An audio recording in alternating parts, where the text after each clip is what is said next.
or if you need reasonable accommodations, including this communication in an alternative format due to disability, please contact the clerk.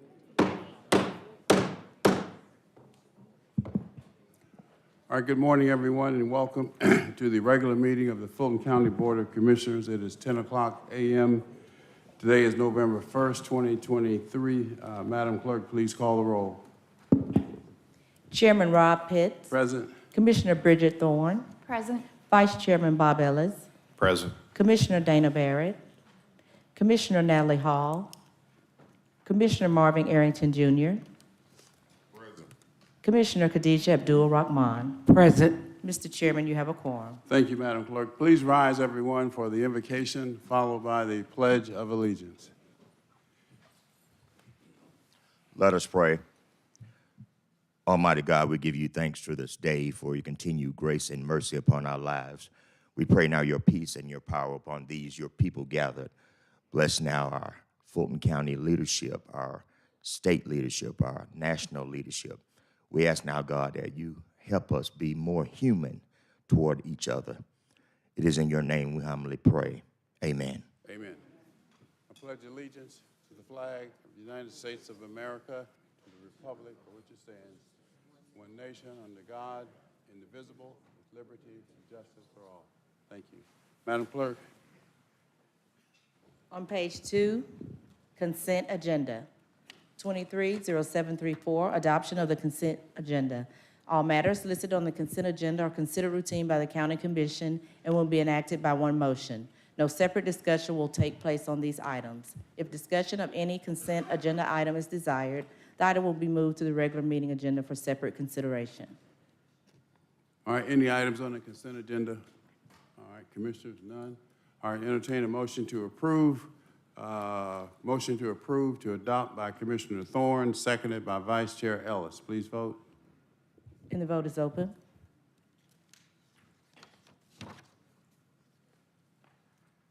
And the motion passes, 4 yeas, 0 nays.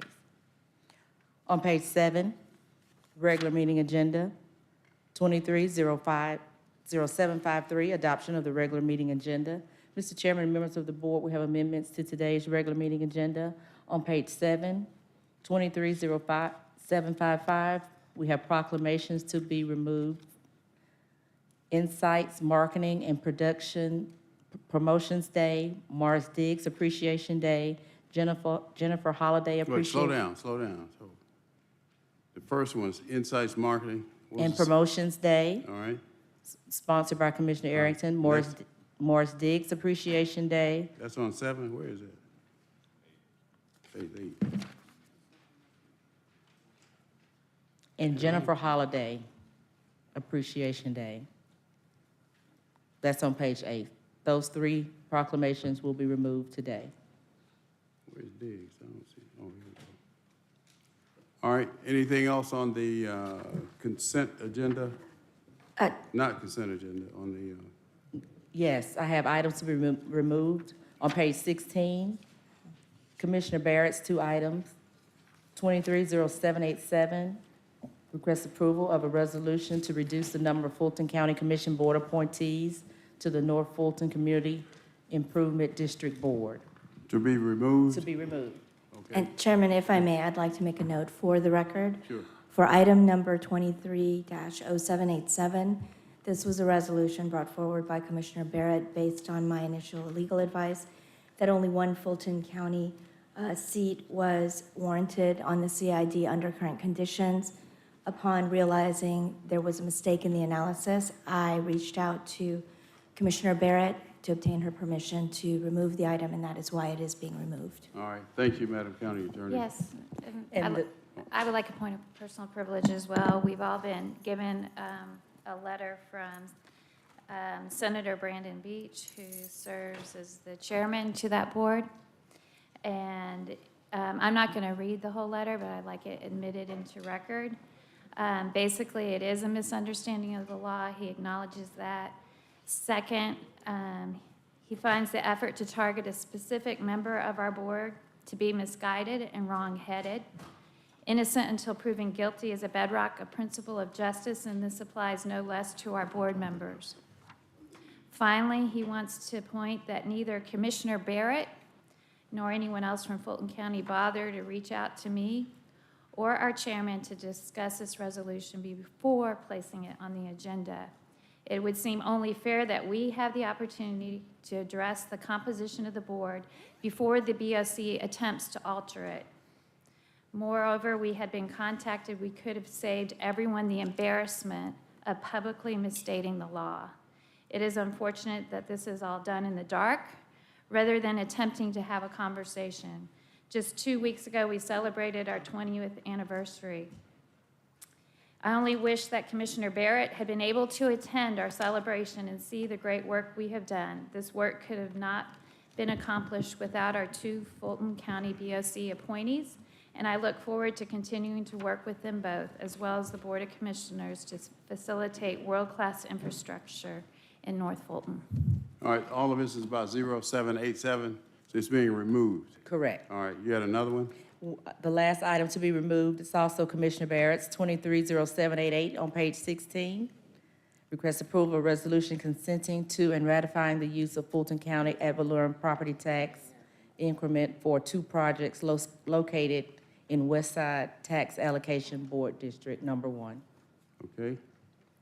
Anything else from you, Madam Clerk? That's all I have. Vice Chair Ellis? Yes, Mr. Chair, I'd like to move up 2 items from page 17, item 230793 and 230794, and to have those heard after the item 230766, which is the 2024 budget development update. Okay. Anything else, Commissioners? Anything else? I entertain a motion to approve the agenda for today as amended. A motion to approve by Vice Chair Ellis, seconded by Commissioner Hall. Please vote. Madam Clerk? And the vote is open.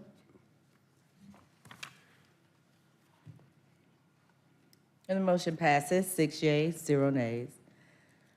2305-754, ratification of minutes, regular meeting minutes, October 4th, recess meeting post-agenda minutes, October 18th, 2023. All right, a motion to approve by Commissioner Abdu-Rahman, seconded by Commissioner Thorne. Please vote. And the vote is open. And the motion passes, 5 yeas, 0 nays. 230755, presentation of proclamations and certificates. The first proclamation is recognizing North Fulton Chamber of Commerce Appreciation Day, sponsored by Vice Chairman Ellis, co-sponsored by Commissioner Thorne.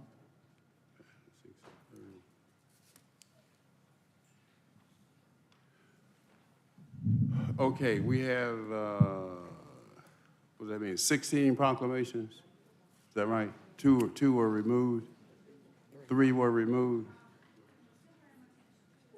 All right, so now we're all aware we have 30 minutes of proclamation, but if we have 16, probably 5 minutes each, that's about an hour and 10 o'clock, 11. Okay. Does that take 30 minutes to do this one proclamation? No. Commissioner Arrington's gonna help us out. All right. So we'll try to accommodate everybody.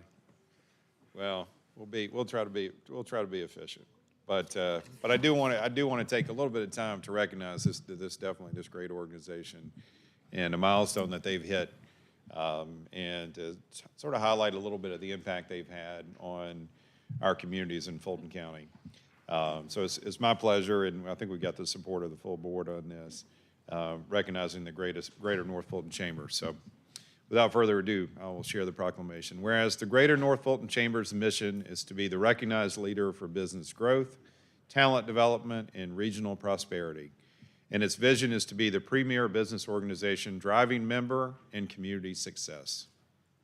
And whereas North Fulton is a diverse and thriving region boasting 6 unique cities, nearly 400,000 residents, 6 Fortune 500 companies, a highly educated workforce and talent base, top-tier public and private educational institutions, world-class healthcare, nationally acclaimed outdoor parkland, trails and green space, a vibrant arts, culture, and entertainment scene, and a quality of life that is second to none.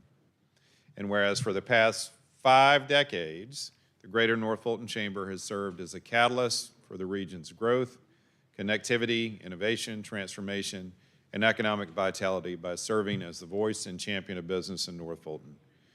And whereas the Greater North Fulton Chamber has been awarded the highest accreditation designation from the U.S. Chamber of Commerce, their 5-star rating puts GNFCC in the top 1% of chambers nationwide due to their dedication to transparency, financial stewardship, service to community, excellent programming, effective communication, and business advocacy. And whereas 2023 marks the 50th anniversary of the Greater North Fulton Chamber of Commerce, which has been dedicated to develop, market, and support North Fulton as the ideal location for new and expanding industries and providing economic opportunities for both business and citizens. Now, therefore, be it resolved that the Fulton County Board of Commissioners recognizes the significant contributions and economic impact of projects generated through the efforts of the Greater North Fulton Chamber of Commerce and does hereby proclaim Wednesday, November 1, 2023, as Greater North Fulton Chamber Appreciation Day in Fulton County, Georgia. Let's give them a big hand. We'd like to welcome Callie or Jeff to come up and say a few words. On behalf of the North Fulton Chamber, I'm Callie Boatwright, the president and CEO. We're delighted to be here and just thank the commissioners in Fulton County for their support and their collaboration. The partnership has gone far into making the chamber over this 50 years the success that it has been. We're delighted to continue in that collaboration and that partnership and just really appreciate you celebrating with us on our 50th anniversary. My chair-elect, Jim Teal with Goodwin Mills Kaywood. Jim, I don't know if you want to say a couple words, as well as Rebecca Anderson, our vice president, and Sandy Collins, who works with economic development with us. We're delighted to be here, so thank you. Thank you again. This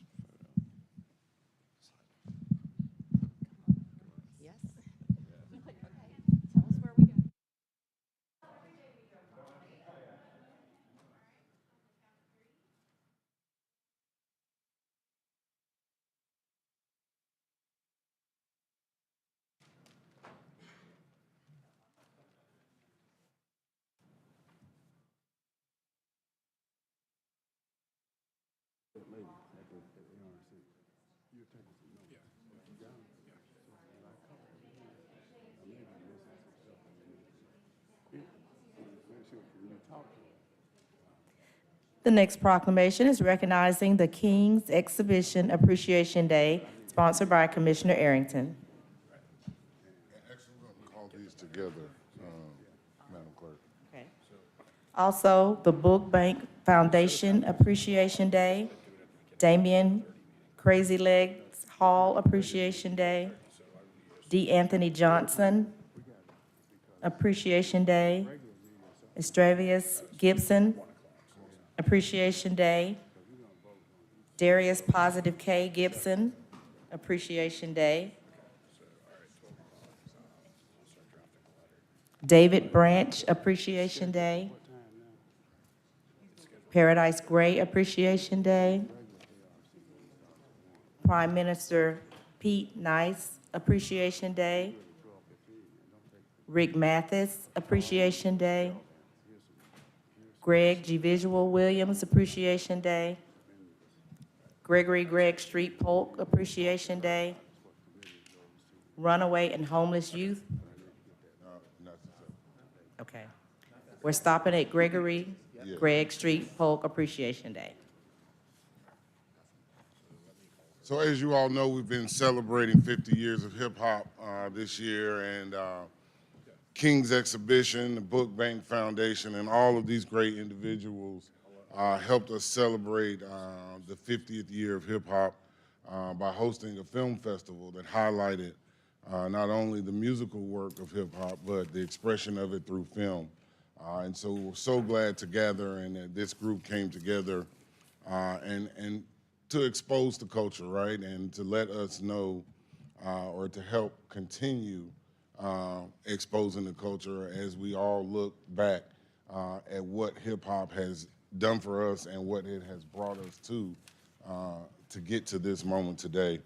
And I'll just read this proclamation This one is for the King's Exhibition and the Book Bank Foundation, but all of these individuals were honored that day, and we're certainly honored to have them here with us today. Whereas the King's Exhibition is a mobile art gallery whose mission is to globally champion the transformative power of art. And whereas the King's Exhibition is led by Dr. Glenn Toby and provides an immersive and interactive experience that seamlessly blends the vibrant tapestry of artistic brilliance with a robust educational framework. And whereas the King's Exhibition has a special focus on the remarkable works of Jean-Michel Basquiat's untitled Suite per Capita and Renzo, and whereas the King's Exhibition is about igniting adaptable critical thinking, nurturing a deeper appreciation, and fostering a profound understanding of artistic expression. And whereas the King's Exhibition commitment is to enlighten minds, ignite curiosity, and cultivate a new generation of art enthusiasts equipped with the tools to explore the essence of human expression beyond the canvas. Now, therefore, be it resolved that the Fulton County Board of Commissioners recognizes the King's Exhibition, the Book Bank Foundation, Rick Mathis, Positive K, Greg G. Williams, who else am I leaving out? David Branch, and everyone that helped us celebrate the 50 years of hip hop through the Hip Hop Film Festival. So thankful. And yeah, Doug, if you bring the rest of those, everybody's got their own.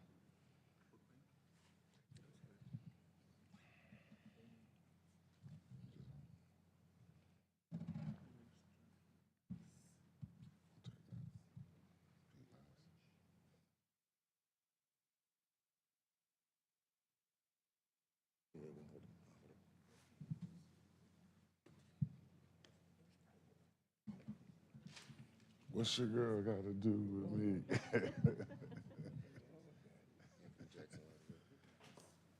Rick Mathis right there.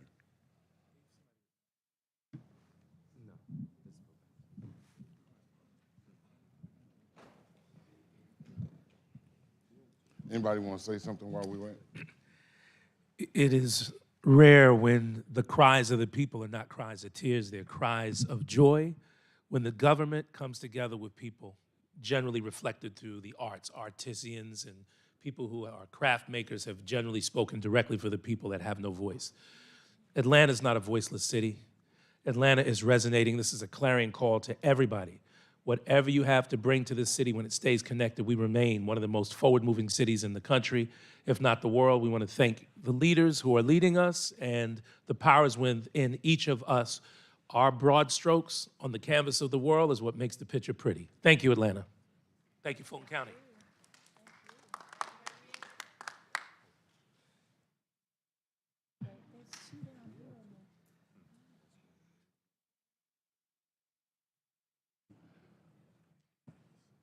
No. Just hold that one for now, Rick. I just signed it. All right, yeah. Yeah. Doug, grab this.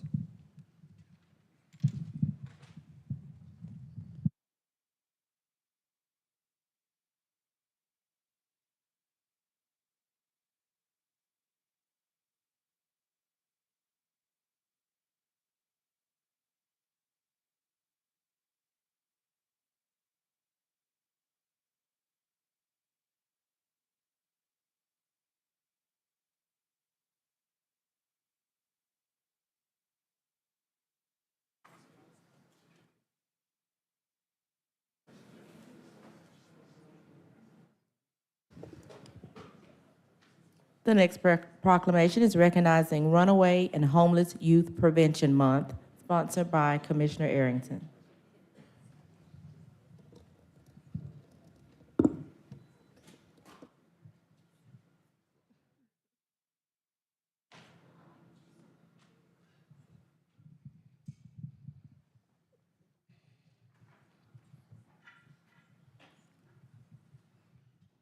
All right. certainly glad to have you all here. Thank you for joining us. This proclamation is on behalf of Runaway and Homeless Youth Month, and the proclamation reads as follows. Whereas runaway and homeless youth between the ages of 12 and 24 have the least access to essential opportunities and support, and whereas the prevalence of runaways and homelessness amongst youth is staggering, with studies estimating that nationally 4.2 million youth up to 25 years of age experience homelessness each year, of which an overrepresentation compared to the general youth population are youth of color, gay, lesbian, bisexual, or transgender. And whereas runaway and homeless youth flee conflict, abuse, neglect, and increasingly poverty in their homes, they have become disconnected from educational systems and the workforce and do not have the skills or financial resources to live independently. The factors impacting youth homelessness are complex and differ from those affecting other homeless populations. And whereas runaway and homeless youth who live on the street are victims of physical abuse, sexual exploitation, human trafficking, and crime in untold numbers. Each year, an estimated 300,000 youth are either victims or at risk of being victims of commercial sexual exploitation. Of these victimized children, approximately 60% are homeless. And whereas many of these youths are on the street because they feel there are no other options open to them, and providing safe, stable, and permanent housing for runaway and homeless youth is a family, community, county, state, and national priority.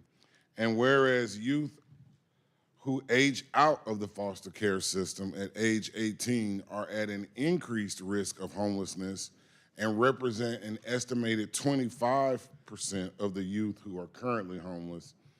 And whereas awareness of the tragedy of youth homelessness and its causes must be heightened to ensure more significant support for effective programs aimed at preventing homelessness and helping youth remain off the streets.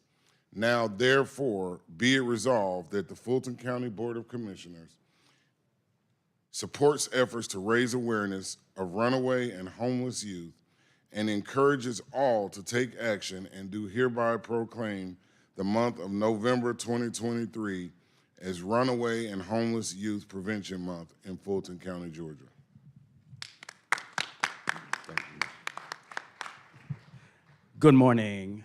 On behalf of the Georgia Center for Youth Excellence, or affectionately we call it GACY, I'm Mike Daniels. I'm the executive director for the organization, and I brought with me money bags, my accountant with me. I would like to thank the Fulton County Commissioners for supporting us. Commissioner Arrington, definitely for your support. Commissioner Khadijah, for your support throughout the years. This takes a lot of effort in supporting and doing what we do for the homeless youth. It's a monumental task, and it does take a village to do what we do. We also like to send a special thank you to the Fulton County Continuum of Care for their support and providing funding for us also throughout these years. So thank you for everything that you do, and I know that you'll continue to do on behalf of youth homelessness. Thank you.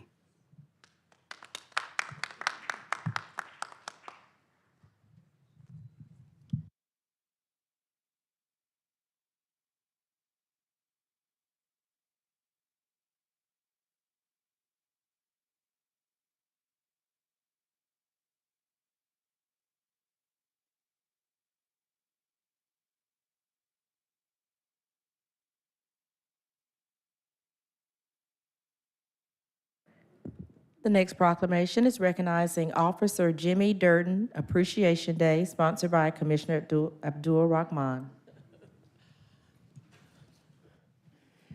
Can I get all of law enforcement down here as well as our chief? What can I say? This is a full board full board proclamation, first of all. Come on, Rev. Come stand next to me. What can I say? This is so bittersweet today.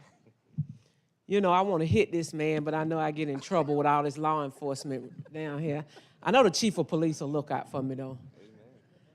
I don't want to see this man go, but listen, it's not what Khadijah say it's what God says. And this is a proclamation that, listen, there are not enough pens or ink to talk about the things that you've done in this community. Whereas Fulton County Police Officer Jimmy Durden started his career as a detention officer with the Fulton County Sheriff's Department in 2007 and transitioned to the Fulton County Police Department in 2020, and whereas Officer Durden served 2 tours as an Iraqi veteran and has chosen to retire from the police department and continue to serve his community as a school resource officer. Now, I want you all to think for 1 minute. People are running away from that job, okay? He's running to that job because he knows that the gifts that God has given him are much needed in our school system. Whereas Officer Durden is also an assistant pastor at True Christian Worship Fellowship Church under the leadership of our great pastor, Clifton Dawkins. And whereas Officer Durden is pursuing his studies in theology at Beulah University with the goal of establishing a church and a help center.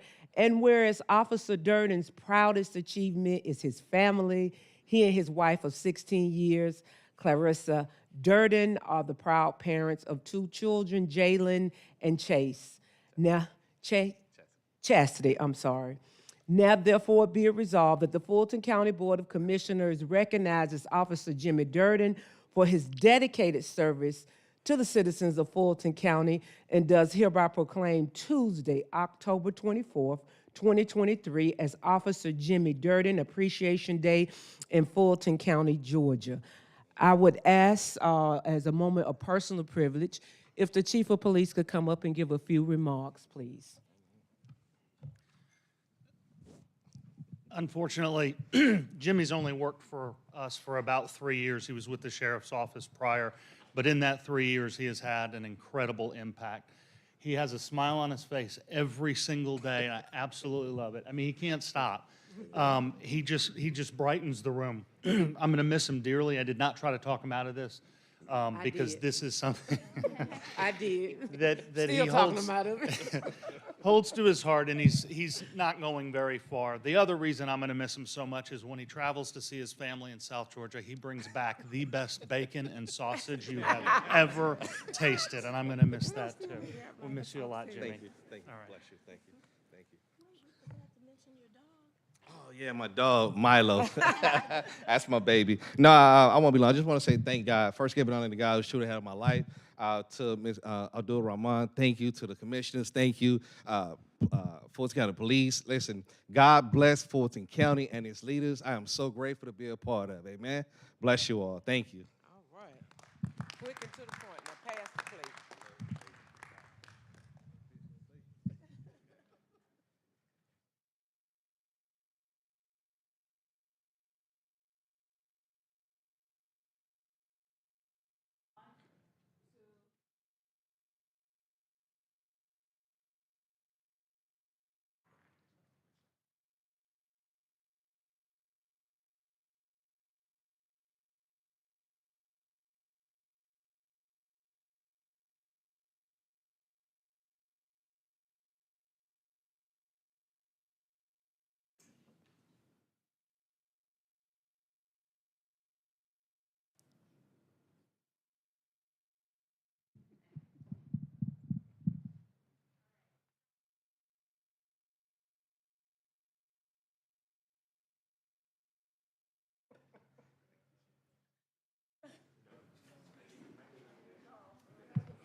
The last proclamation is recognizing Matthew Kallmeyer Appreciation Day, sponsored by Commissioner Abdul Rahman.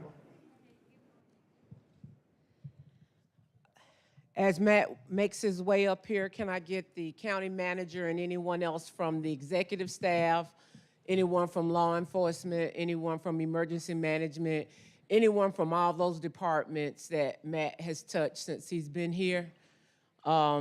This is another one that's hard to do, but I understand. He's got bigger and much bigger fish to fry.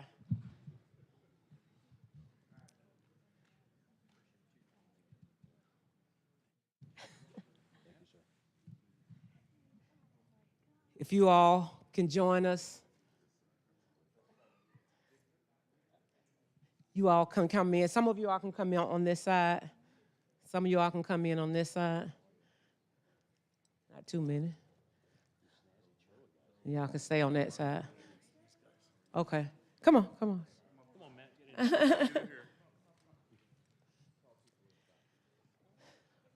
Matt. What can I say? This is another one that I hate to see go, but listen, I know that his talents go with him. And I know wherever he lands that the people are going to be very appreciative of his talent and his wonderful and warm smile. Whereas Matthew Kallmeyer was born and raised in Honolulu, Hawaii, and earned both his undergraduate degree in cellular and molecular biology and his graduate degree in public health, specializing in environmental health sciences and disaster management from Tulane University. And whereas Matthew has served as the director of the Atlanta Fulton County Emergency Management Agency, which oversees the emergency management program, as well as the Office of Airport Fire Rescue, EMS, BioWatch, and Animal Services. And whereas Matthew's tenure with Fulton County began in the winter of 2011, after having over 13 years of public safety experience in New Orleans, where he functioned as a paramedic, hazardous materials technician, educator, emergency manager, and medical researcher. And whereas Matthew has collaboratively served in leadership roles for multiple high-profile sporting events, championships, numerous public health responses to communicable disease outbreaks, as well as various natural disasters. His most rewarding experience was overseeing the largest FEMA-supported community vaccination center, CVC, in the southeastern portion of the United States at the Mercedes-Benz Stadium, where the largest single-day total of all federally supported community vaccination centers were achieved. And whereas prior to joining AFCEMA, Matthew held the positions of Deputy Director, as well as Director for the Office of Homeland Security and Emergency Preparedness for the City of New Orleans, and oversaw the offices of Hazard Mitigation, Emergency Management, Homeland Security, and Criminal Justice Coordination. It is with immense pride and humble excitement, now therefore be it resolved that the Fulton County Board of Commissioners and all associated with the Atlanta Fulton County Emergency Management Agency recognizes Matthew for his dedicated service to citizens of Atlanta and Fulton County, and does hereby proclaim Friday, November 3rd, 2023, as Matthew Kallmeyer Appreciation Day in Fulton County, Georgia. Would you please put your hands together for a wonderful person who has been an asset to Fulton County. And I'm going to take a moment of personal privilege and ask our county manager as well as others if they'd like to say a few words. Thank you, Commissioner. Well, like you've already said, it's a tough day to see Matt go, but then on the other hand, a great day because Matt has done a tremendous job for us. Many of the things have already been discussed, but I just want to say, Matt, even though we never converted you to be a Falcons fan from a Saints fan, even when you know the Saints are not going to win the division this year. But I want to say that you were a stalwart and your entire team during the COVID response. And while the citizens may never fully know or appreciate, we all know that you came to the fore when called upon. You had partnerships that had been developed over years of work that benefited us hugely. The hospitals, the cities, of course, Emergency Management Inc. came in after the fact and helped greatly. But it was really your leadership, and your leadership alone helped us steer a path that no one knew what the path was. And I recall the first, speaking of Mercedes-Benz Stadium, if you'll remember, the first one was at Fulton County Airport, when we didn't know what the threat was, how to administer the test. People were pulling up with their windows rolled down that far, if you recall. And again, you were a calming, consistent, and committed leader all throughout that process. And just one more time, I want to say that we started with double the infection rate and double the projected death rate on a per capita basis, and finished across the board improved, but below that compared to all other Georgia counties. And that saved, again, with the support of the board, the partnership with the Board of Health, obviously, but then your leadership, your team, over 1,000 lives. So those folks may never know it, but we know it. And I want to thank you personally for, again, for that effort and everything that you've done for Fulton County, despite your bad judgment in terms of the NFL. Thank you, buddy. Fulton, I know you have prepared remarks. I've been waiting 13 years for this moment right now. My notes here, but geez Louise. Anyway, I'll try to say You're something. on the timer. I know, I'm on the clock. Well, first of all, everyone said a lot about Matt, and I've had the privilege of working with Matt since I joined the county. And as Dick said, all the stuff that Matt's done in terms of impacting lives and everything else, nobody's really going to appreciate unless you deal with him on a regular basis. But what I will say is, in terms of the public safety team, if you needed something done, you would typically reach out to Matt and his team, right? Whether it be when we needed a trailer down at the medical examiner in the midst of COVID, we reached out to Matt. He reached out to colleagues at GEMA, and they made it happen. When the sheriff needed water brought in, when the electricity went out of jail, we reached out to Matt and his team, and they found a way to make that happen. And then numerous examples of that, and very rarely do you run across someone who is able to do all of this stuff without necessarily being thanked on a daily basis. He reminds me of that all the time. But truly, we are going to miss him. We're going to miss him not only for the contributions that he's made, but we're also going to miss him for the type of person that he is. And so thank you, and wish you all the best, Matt. And there's one other thing that I wanted to mention. We had we had individuals from the African government come in that we actually did a tour, and Matt sat down and shared information with them. And what I want you to know upon your departure, the ideals and the things that you brought to their attention, they are implementing in Africa as well. And so not only have you served the citizens of here, you also have been global in your reach, and I wanted everybody here to know that. Thank you for your service. Thank you, ma'am. So I have a 30-minute presentation, Mr. Chairman, so we'll go ahead and squeeze it in. Thank you for that moment about the African delegation. It was, I remember that day very fondly because you stood up and said, "You get it." And that was one of the things that really touched my heart, is the fact that, yeah, this team that I represent, we get it. The citizens, the greatest honor has been 25 years of being a civil servant, 13 of those here. Two words come to mind is thank you. Thank you for the opportunities. Thank you for the support. Thank you for the love. Thank you for the partnerships. I think we have some great partners here today from Milton, Children's Hospital of Atlanta, GEMA, some other partners that I've worked long hours with, blood, sweat, and tears. And the biggest thank you that I could ever go ahead and offer is for my team. And it's the best team I could have ever asked for. We talked about the fact that the pinnacle of my career was Community Vaccination Center, and we could not have done that without the team that you guys see in front of you and some others that were not able to be here today. And also for Doug Schuster for being one heck of a partner throughout this whole ride as well. So I thank my team. I thank Joe Bereswain for being not only a brother, but also for coming back after he retired from the county when I lied to him and said, we'll do this all the way to the end. But I think, Dick, you couldn't expect a better person to go ahead and turn over the wheel of the ship to than Joe. And I know Joe has the heart of a true civil servant and is going to do incredible things for the citizens of Fulton County. And with that, I just want to say once again, thank you. Thank you to everyone. Appreciate it.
Continue, Madam Clerk. On page 9, public hearings, 230756, public comment. Citizens wishing to participate in public comment may be allowed to appear in person or choose to participate virtually via Zoom conferencing or submitting their comments in writing by registering on the county website, www.fultoncountyga.gov. Priority for public comment will be given to Fulton County citizens and those individuals representing businesses or organizations located within Fulton County. Speakers will be granted up to 2 minutes each. Each public speaker will not be allowed to yield or donate time to other speakers. The public comment portion of the meeting will not exceed 30 minutes. In the event 30-minute time limit is reached prior to public comments being completed, public comment will be suspended and the business portion of the BOC meeting will commence. Public comment will resume at the end of the meeting. Mr. Chairman and members of the board, we have received 4 speaker cards here in Assembly Hall. Would all 4 speakers please come down? Jennifer Swain, Kyle Kimardella, Michael Collins, and Anna Fay. Just 4? All right. Come on down. Now, just a friendly reminder, when you have 15 seconds left, I'll just say 15 seconds, and that's your clue to conclude your remarks. Go ahead, ma'am. Good morning. Excuse me. I'm Jennifer Swain, the Executive Director for Youth Spark, nonprofit organization based inside of the Fulton County Juvenile Court. Thank you so much, Chairman Pitts, for the honor to be here. Also, all of the commissioners for your support of youth in Fulton County who have experienced trafficking and other forms of violent victimization. Thank you also, Chairman Arrington, for acknowledging Runaway and Youth Prevention Month as well. I'm here today just to say thank you for your community services program. I sincerely appreciate the support, and because of that support, we were able to this year provide over 3,000 points of service for almost 196 children in Fulton County. Because of our ability to serve on the front lines in juvenile court, we are able to intervene, excuse me, as early as possible for young people who are experiencing trafficking but do not self-identify as a victim. Thank you so much for this program because it means a lot to us. Because of that support as well, 59% of those young people who have been screened and served through Fulton County Juvenile Court experienced one form or more of violent victimization. 16% of them at the time of the referral admittedly experienced child sexual abuse exploitation. Because of this support, we are able to create a new response for missing and runaway youth, and we'll continue to need your support and leadership to help us guide that response with our law enforcement and court partners. I stand here today on behalf of all of those young people who are missing at the time of referral. Thank you so much, Commissioner Rockman, for all of your support during Human Trafficking Awareness Month. I look forward to working with you all and sharing the data that we collect. And I thank the leadership of Fulton County Juvenile Court for allowing us to do amazing, new, unique things to serve our children. I appreciate you all, and I thank you for your continued support. Next speaker.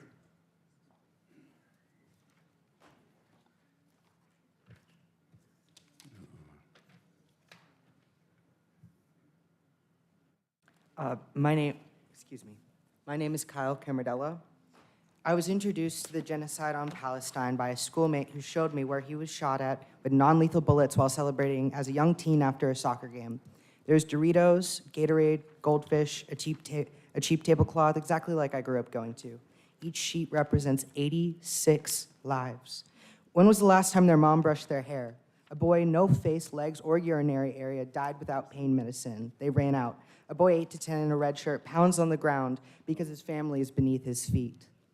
A boy writhes in pain, receiving surgery without pain medication. People must love his red hair.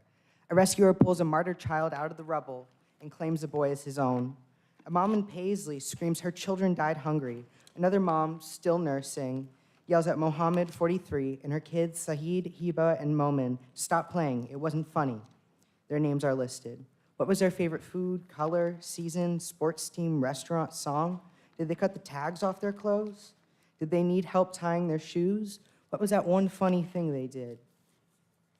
We fund the genocide of Palestine in Gaza, West Bank, spreading into Lebanon, the use of collective punishment, nerve gas, cluster bombing, the destruction of the Jabalia and Jenin refugee camps, and soldiers using collective punishment, such as cluster bombing, nerve gas, the destruction, and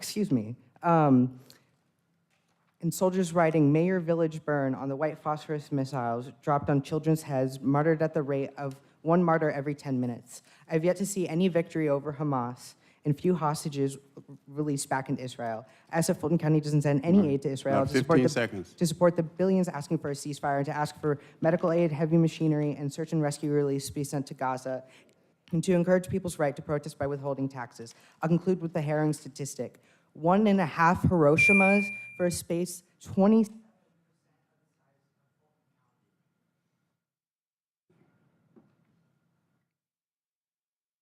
Next speaker.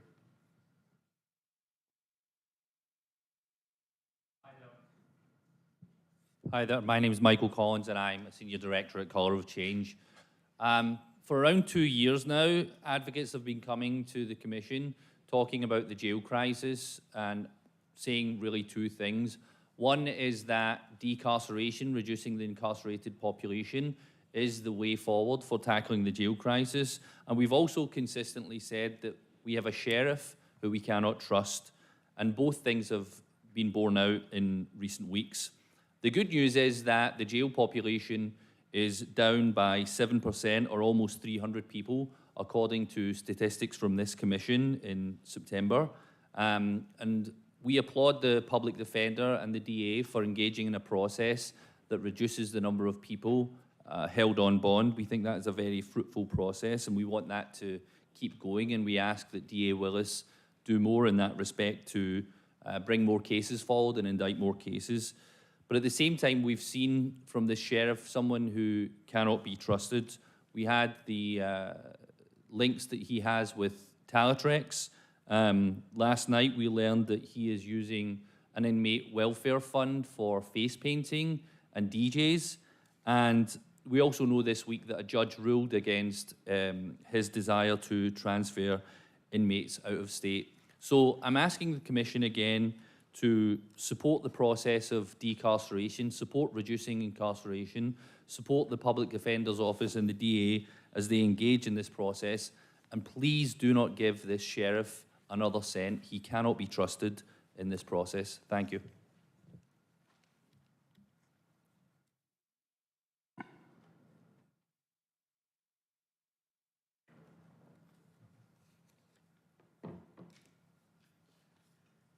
Good morning. It's a pleasure to be here with you today. I'm Anna Fay, born, raised, and living my life here in Fulton County. Donald Trump and his associated interests, as well as the many copycat promoters, are illegally churning the Fulton County Sheriff's photographic property into millions of fundraising dollars with their Fulton County mugshots. Georgia has thriving, growing technology, movie, music, and entertainment industries, as we've seen today. The products of all of these industries is intellectual property protected by federal copyright law. Intellectual property is an asset with value, and when that asset is infringed, it deserves to be protected. At least 2 of our commissioners are involved with the creation of intellectual property and surely appreciate the value of copyright on a personal level. In this unique situation, we can add mugshots to our list of intellectual property here in Georgia. Serving the commercial photography industry as an agent and professional image manager in all regards in Fulton County for more than 35 years, and performing every conceivable task in the industry, licensing every conceivable type of image for every conceivable type of use, I know from experience that these illegal profits are recoverable. I've even licensed a picture of a UFO, but not a mugshot. It's a whole new genre. The sheriff's fleet of vehicles is also an asset. If someone were to hop into a sheriff's vehicle and drive off with it, would not that thief be apprehended? I can't imagine standing for that, and it's no different from the theft of the mugshots. Unfortunately, our jail is a disgrace. I cannot speak to why there are so many people in that jail. 15 seconds. Laying blame at the feet of any group, crime committers, the police, or judges is irrelevant. I'm actually embarrassed as a resident of Fulton County that the conditions are so severe that the United States Department of Justice has involved itself. I know the sheriff has been seeking funds with which to address the conditions at the jail for about exactly 1,000 days. We've arrived at the point at which the conditions of the jail can... Thank you, ma'am.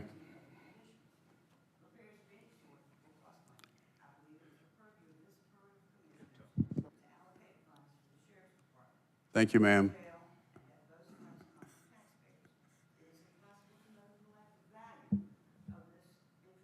Miss, thank you, thank you, thank you, thank you, thank you.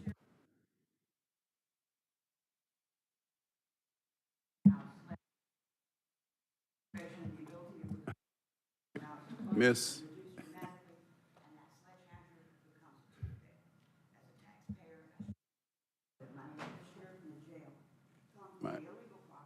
This thing ain't working.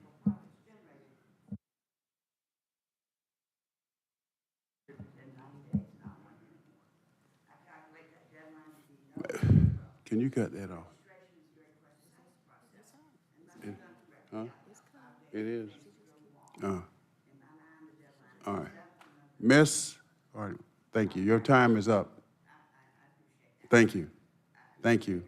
Thank you. I understand. Thank you, ma'am. Thank you. Any other speakers? Any other speakers? Thank you.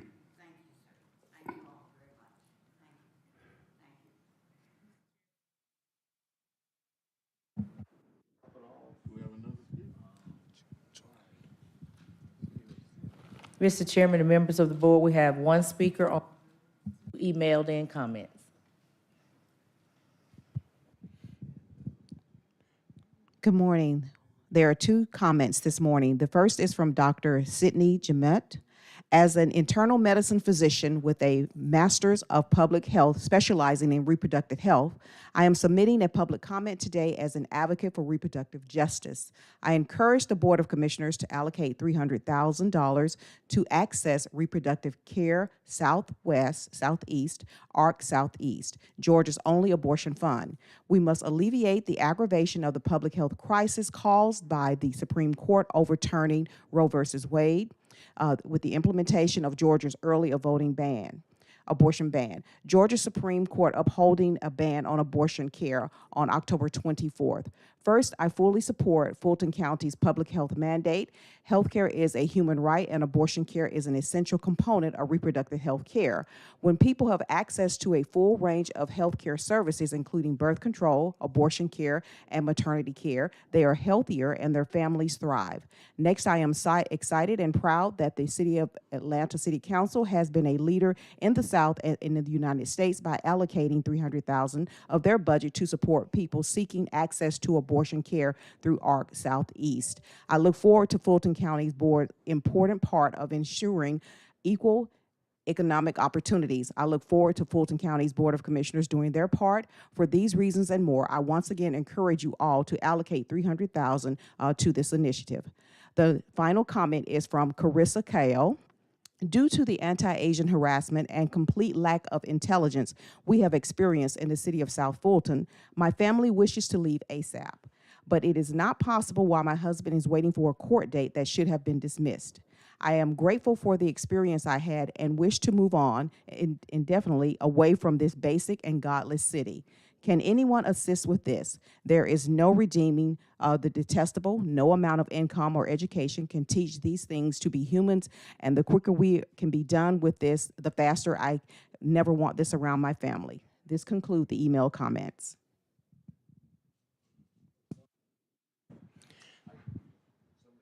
Good morning, Commissioners. We have two Zoom speakers. The first to speak is Major Bradford.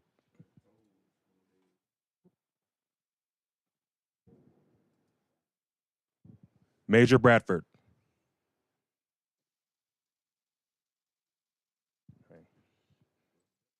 The next to speak is Ben Howard. Thank you. Greetings, Commissioners and fellow citizens. Ben Howard, Senior Advocate, Public Policy Analyst. The numbers and the optics of the website of the Housing Authority of Fulton County do not comport with the Fulton County Commission standards mandating ethics, openness, and transparency. The HAFC website sloppily lists 11 board members, although state law describing housing authority boards mandates a maximum of 9 board members. The HAFC website continues to imply that a particular county commissioner is double dipping, if you will, by having 2 appointments to the HAFC Board of Directors, even though the 2 attorneys on that board ought to know better and show better. And why does the 7-page utility allowances form on the website inform the public about utility allowances for 2020 and 2021, but not 2023? I shudder to think about what will be found when those financial reports of that board are finally unfettered. Stay tuned. No further Zoom comments. No further speakers. Bottom of page 9, County Manager's renewal items under Open and Responsible Government. 230757, Finance, request approval to renew existing contract in an amount not to exceed $400,000 to provide professional health care benefit consulting services. Motion to approve by Commissioner Thorne, seconded by Commissioner Hall. Please vote. And the vote is open.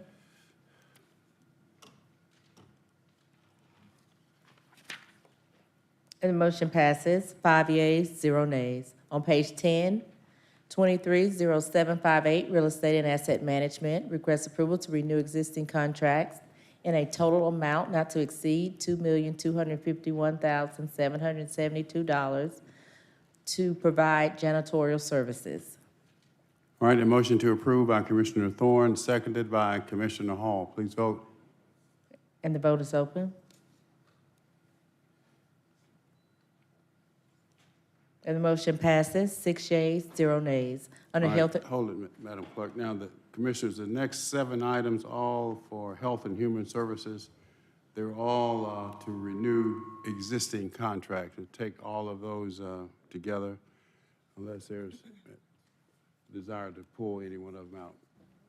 All right, we'll take them all together, sound them, the captions. 230759, approval to renew an existing contract not to exceed $404,270.88 to provide water meter reading services. 230760, request approval to renew an existing contract in amount not to exceed $871,732.29 to provide sanitary sewer easement maintenance.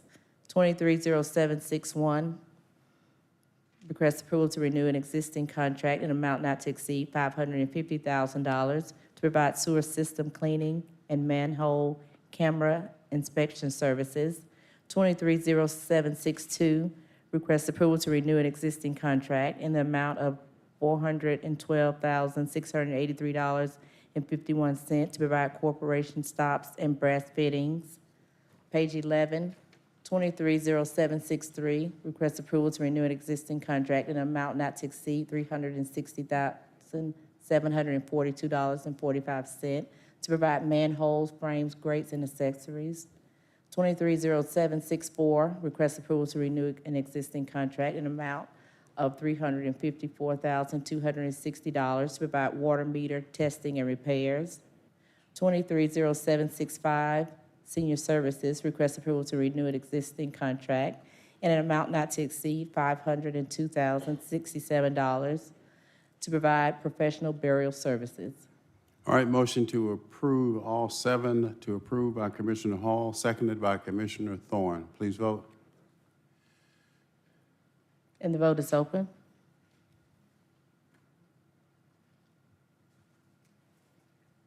And the motion passes, 6 yeas, 0 nays. 230766, Finance, 2024 Budget Development Update. All right, Mr. Manager. Yes, sir. Thank you. Good morning, Commissioners and Mr. Chairman.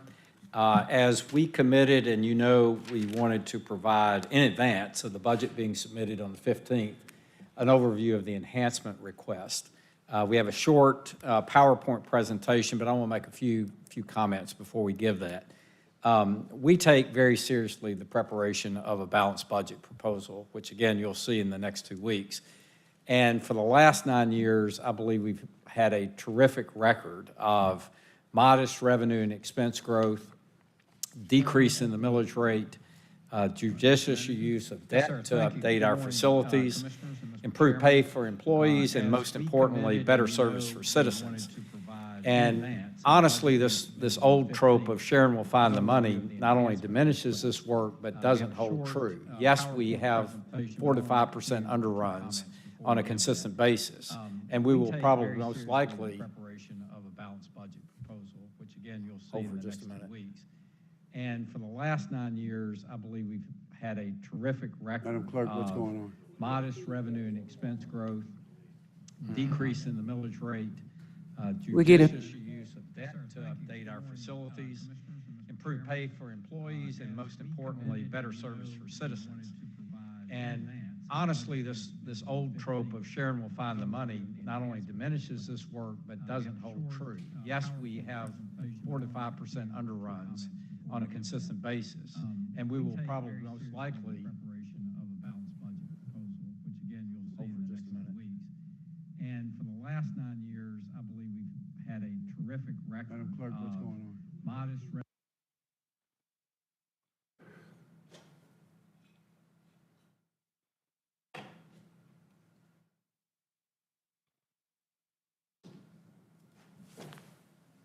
Jessica, do you think we're good? Sounds like we are. All right, apologize for that. As I said, we have had 4 to 5% underruns, and we do maintain a 16% fund balance in reserves, but those don't defy gravity. We've shown you in painstaking detail during our offsites or retreats the expense pressures if we want to do the entire agenda that has been discussed. And we also discussed a smooth, modest millage rate increase to accommodate that. You voted for an 8.87 millage rate that was independent of those projections, and we respect that. It is your role. And we've made adjustments accordingly, which you'll see in these numbers that will be provided. The enhancements then are highly limited to unavoidable issues like preparing for a presidential election, COLA to keep basically track with inflation for our employees, and then M8 outsourcing it to current levels, but not much beyond that, because we mathematically cannot include another $55 million or so from the Sheriff's Office and the DA, $37 million from the BOC from last year, or $54 million from all others. It just, again, cannot work inside of that revenue picture.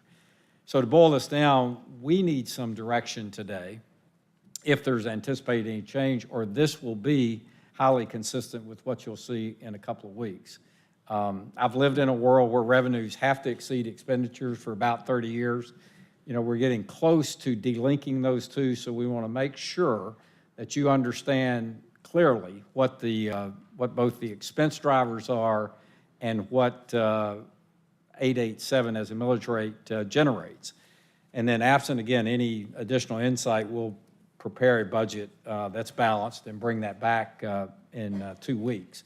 But it won't be useful then to say, well, something wasn't included, because you're going to know full well today what we can include and what we simply cannot include in a couple of weeks. I hope that, again, today's discussion is helpful, is a precursor to what we'll provide in 2 weeks. And again, we respect the decision that we believe that you've made. We just want to make sure that you understand all of the implications of that. So thank you, Mr. Chairman. And with that, we'll call on Ms. Whitmore to go through an overview of this and then be prepared to answer any detailed questions. Thank you, Mr. Manager.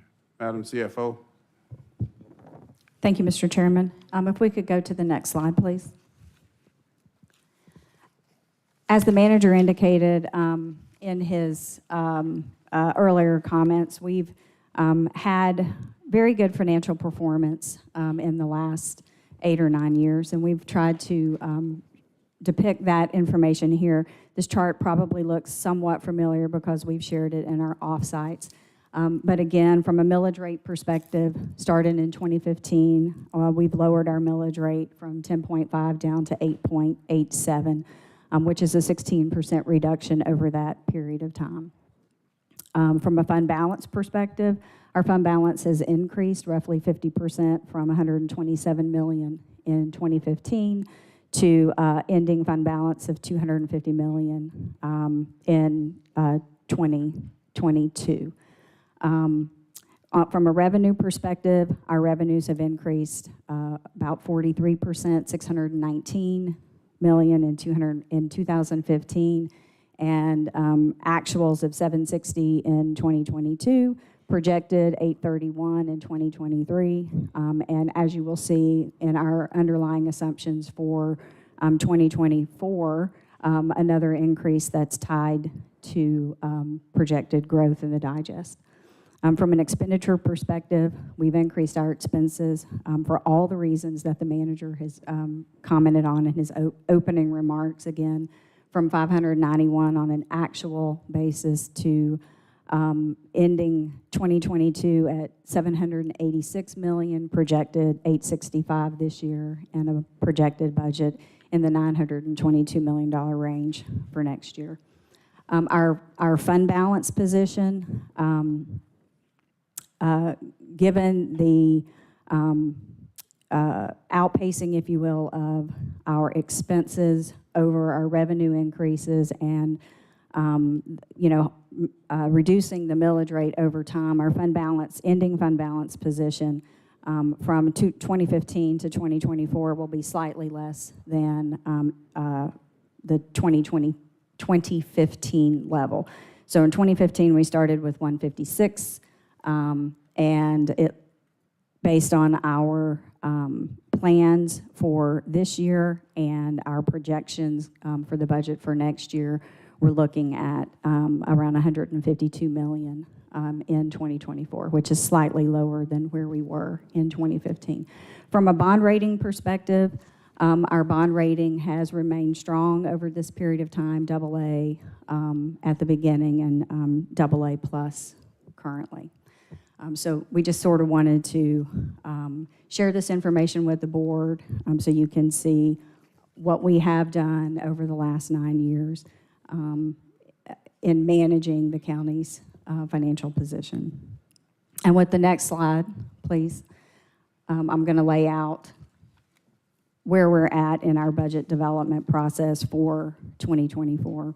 In September, we did share with you some preliminary assumptions that we were working with, and as we have continued to review the information that the departments have requested and refine our estimates and projections, what is on this slide is what the assumptions are that we are working with currently. And as the manager indicated, we are looking for you to provide us with some feedback and some guidance, and should we need to amend any of these as we move forward into finalizing the 2024 budget, we believe that this will give us time to do that and have that document to you on or before the 15th. So from a revenue perspective, our basic underlying assumption is that the billable digest in 2024 will grow at about 7%, and that we will maintain a flat millage rate of 8.87 mills and have a 96% collection rate. That 7% billable digest growth rate is based off of an average of roughly the last 7 years. I believe during that period of time, we had a low of 3%, high of 15%. It averages out over time to be the 7% figure. If you recall, during our multi-year, our off-sites where we were talking about the multi-year plan, we talked then about moving this number, and we moved it from 3 to 5 during those discussions. And so now we are bumping it up to 7% in order to plan to capture revenue that will be generated from the growth in the digest. From an expenditure perspective, this budget is based off of the notion that we will continue with the status quo from a base service perspective, meaning those things that have been in the base recurring expenditure budget are included. We did not make reductions in the base recurring expenditure budget. We have applied about $10 million in savings from vacancies, meaning that we will not fully fund every vacant position as of January 1st, much like we did in 2023. We know that those positions will not all be filled on January 1st and will not all stay filled through the whole year. So we have currently identified $10 million as our target. We're running the reports for that now to see what the value is of our current vacancies. We may amend that number as we move forward, depending on what we need to balance the budget. From an elections perspective, I'm sorry.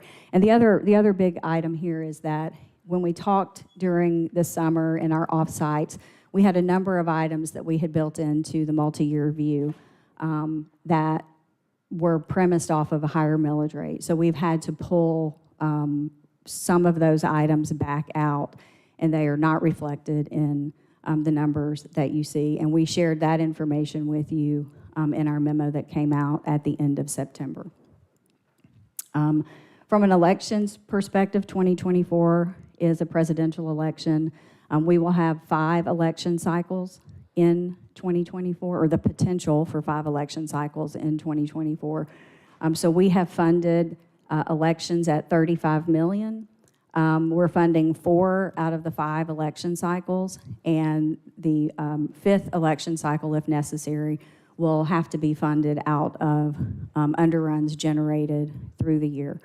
We do have a detailed memo that we have worked with the elections department on the elections budget. That memo will be released in conjunction with the proposed budget so that you have a better understanding of what is included in the elections plan for 2024.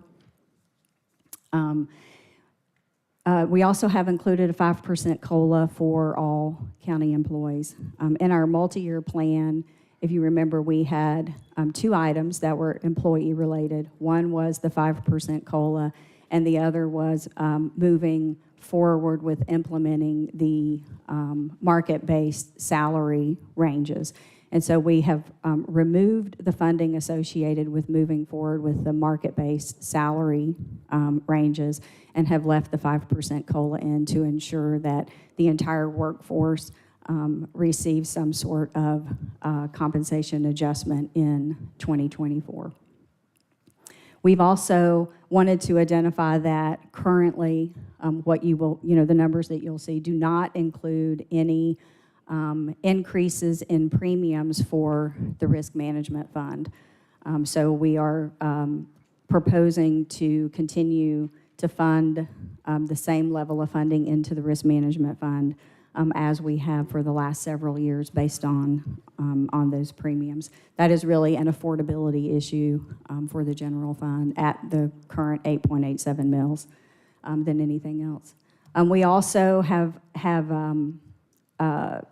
funded inmate outsourcing at the same level as what we included in 2023. So that will continue to fund for the arrangements that we currently have across several counties and with the Atlanta Detention Center.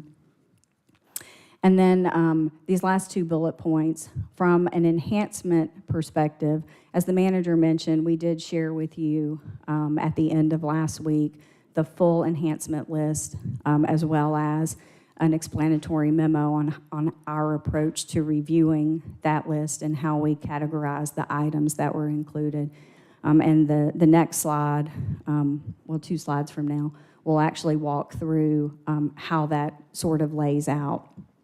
But essentially, as we reviewed the enhancement, we primarily focused on making a recommendation to fund those things that met the criteria that are identified: life safety, a contractual obligation, regulatory, statutory, or an inflationary increase. So we did not make recommendations to fund either enhancements or extensions or expansions of existing programs or new programs. And then lastly,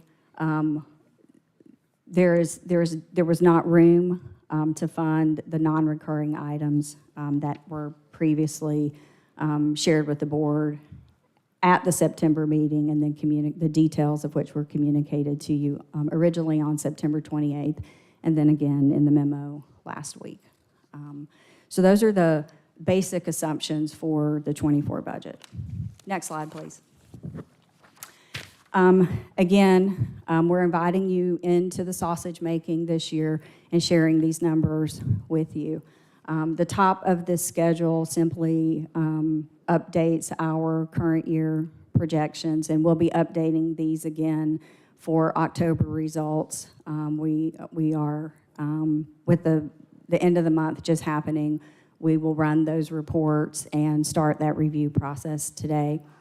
So currently our projections are about $832 million in revenue, 865 in projected expenditures.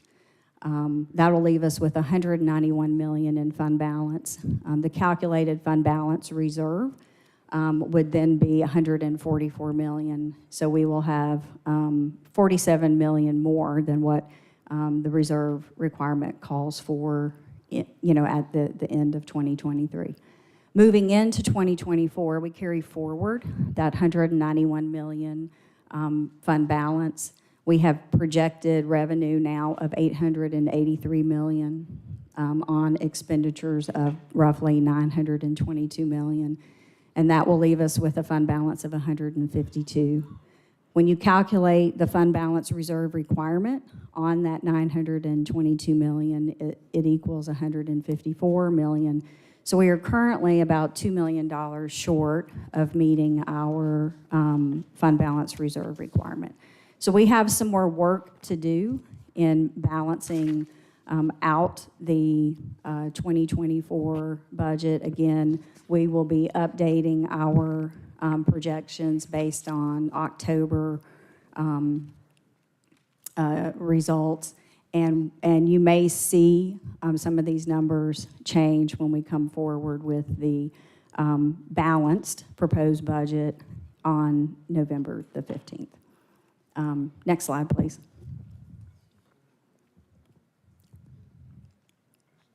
This next slide is a visual representation of how we conducted our enhancement review process this year and how we have laid out the consideration for those enhancements. On the far left-hand side of the screen, you'll see a box for the funded enhancements. And what is in this box, and actually the way the slide sort of works is up at the top. You'll see funded enhancements, unfunded enhancements, and then the millage rate equivalent for each of these categories. So in that far left funded enhancements column, we identified roughly $63 million of items that were either already included in the base budget, but were also requested as an enhancement. So we considered those to just be duplicate items. And then there were about $14 million worth of items that we felt could be funded from other funding sources. So either from the library, TAD fund, from our ARPA resources, or from the establishment of an enterprise fund in order to account for the activities now of the Animal Services Center.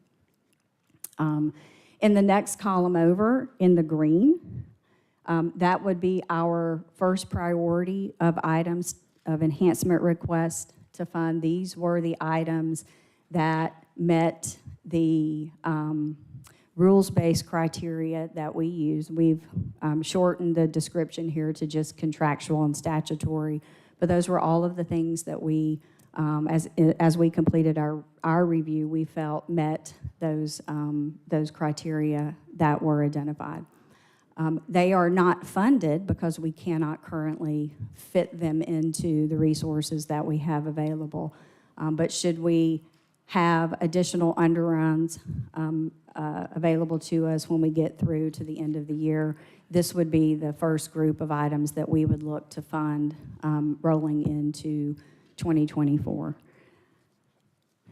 The yellow item is about $13 million, and it is associated with the cost to implement the market-based salary survey for all general fund employees.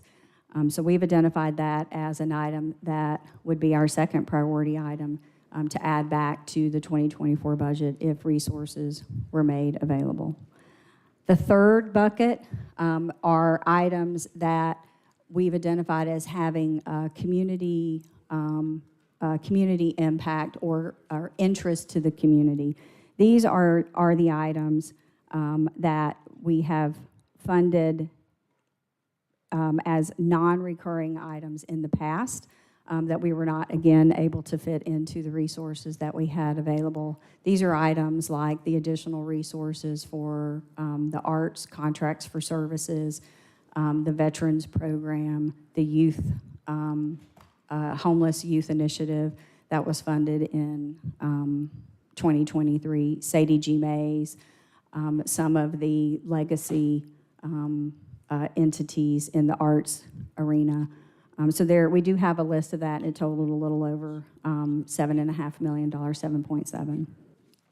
The next column over are requests that were received from two of our Justice Center partners, the sheriff and the district attorney, as well as the cost that would be the additional funds that would be necessary to extend all of the current employees paid for out of the ORCA budget for all of 2024. As you know from our previous discussion, the ORCA positions were to start ramping down in 2024 so that we could close that out within the $75 million that is available to us under ARPA.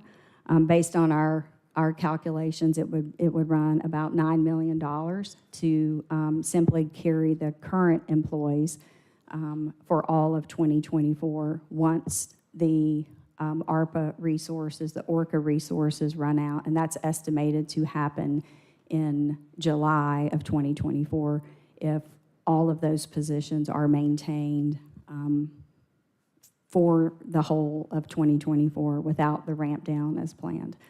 We received about $44 million in enhancement requests from the Sheriff's Department. There's a little duplication in that number in that he asked for some compensation increases for his employees, as well as some of the funding for items that we had already included in the base budget that were part of the jail bridging plan. So there's a little duplication in that number, but we did not adjust for it because we wanted to present the enhancement request fully so there would not be any misunderstanding in that regard.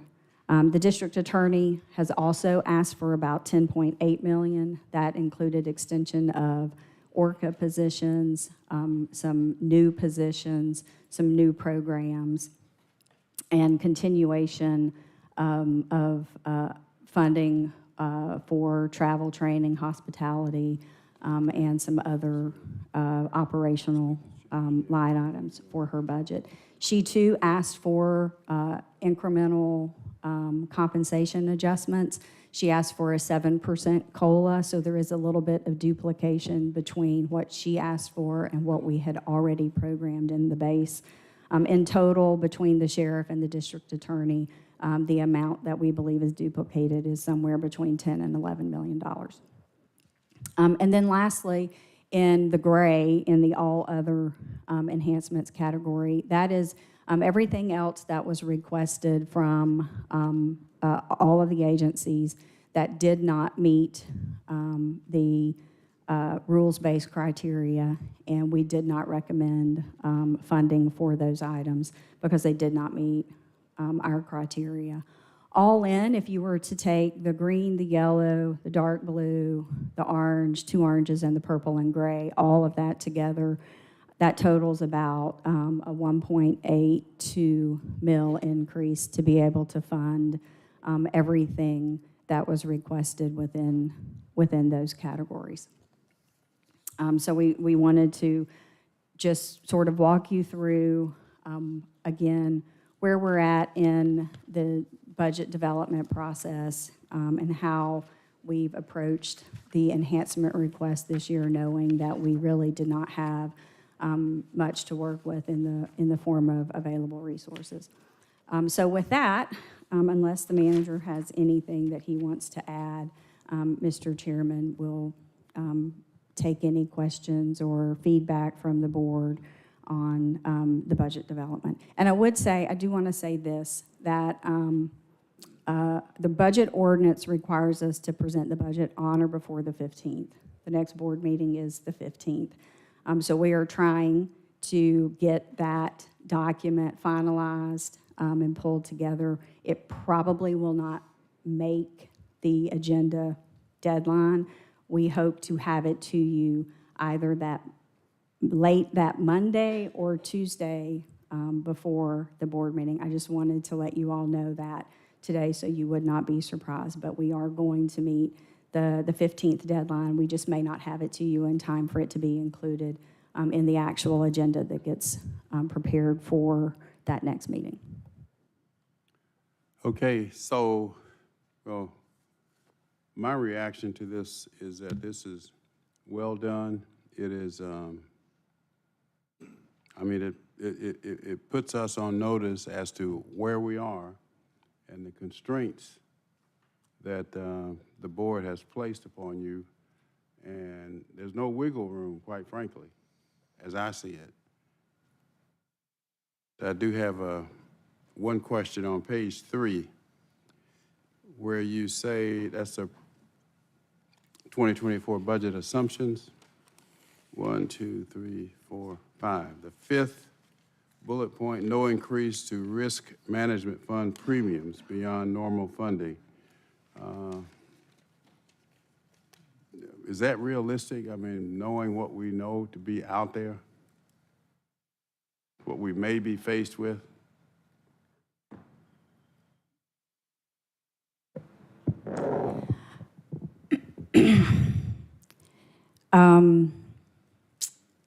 Unfortunately, Mr. Chairman, I'm not sure that I can say whether it's realistic or not. I think that we will have a lot of pressure on the risk management fund.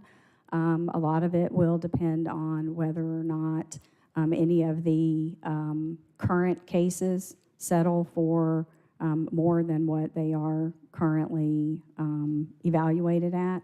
I think that the prudent thing to do would be, if we have some flexibility, would be to, place some more resources in the risk management fund, because there are significant claims pending. Well, that's what I'm asking you. It's to place more resources in the risk management fund, but this doesn't do that. So that's why I'm saying, I mean, we know what we're faced with, and there may be others, and probably will be. So I don't know where the money would come from, but if it happens, and we haven't even talked about the Department of Justice civil investigation, what that could mean. So are we being short-sighted here? And I know that that would create even more pressure, because we, not you, we set the millage rate at the 8.87. That's fixed. There's no wiggle room there, correct? That was the board's action earlier this year, and I think when we came forward in September with our preliminary assumptions, we did not receive any direction to consider any other millage rate than 8.87 in the development of the 24 budget.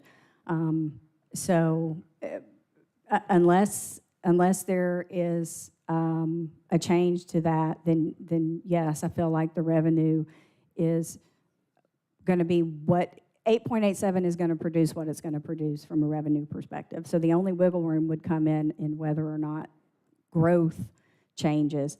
But there's a risk on the growth side too. If we don't reach the 7% that we've already built in, then we may end up on a shortfall of our revenue side. But yeah, at this point, I do not feel like we've been given any guidance or direction to consider anything other than the 8.87 mils.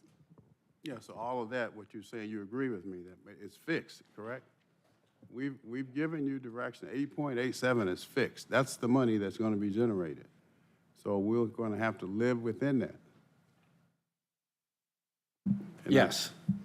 Yeah. I think the only opportunity, Mr. Chairman, but then remember, we've got 12 million or so identified, 12.5 million, and contractual increases would be, if we underrun this year more than what we project, then a call on that should be, I think, the risk management fund and contractual increases that we're committed to otherwise.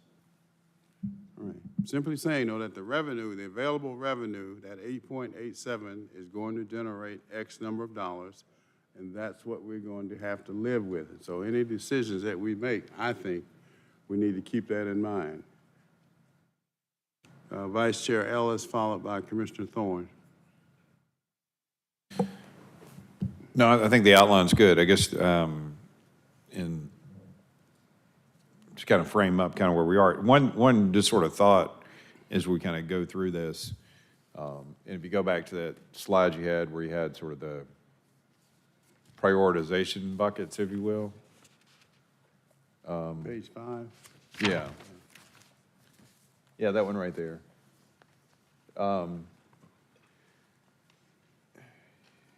and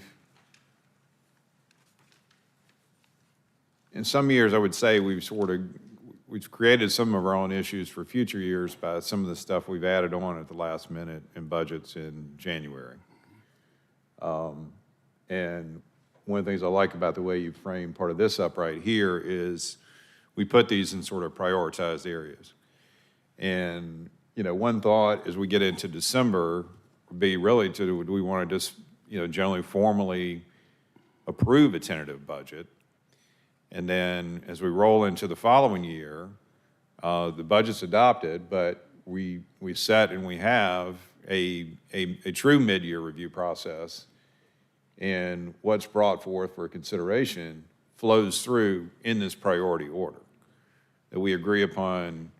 And we may change some of the stuff around, but we agree upon what is our prioritization for considering the next round of expenditures should funds be available, as opposed to, kind of whatever you want to call it, that we've had in terms of that have taken place, on the day of where we've, approved a budget, with things just sort of getting forth and they're really not really a thought around should that really have priority over other issues. So I think this prioritization concept is a good one. And perhaps it's something that we should have some discussion around about whether or not we fully agree with the components of that, or should they be considered a little bit differently. So that's all, Mr. Chair. Yeah, well, I think that's a great comment, but I think that what's before us here as the priorities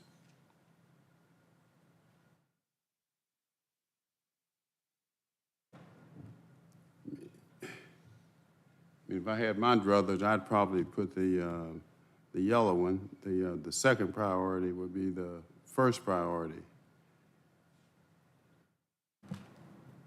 Right, well, that's what I'm saying in terms of maybe there's some discussion around how we view those prioritized buckets, but you got a series of asks, let's have the discussion of, and we know we don't have unlimited resources to fund all this, so let's have a discussion around what we deem to be, kind of a waterfall of priorities, and potentially allow for, kind of that funding to flow through either if there are some more underruns than anticipated, so we know that going into potentially make some adjustments in early January, or if they're not there, the things that would be considered in, a true, mid-year review process. And we've already established that up front. We've had that conversation, in November, December timeframe to kind of agree upon that collectively as a group.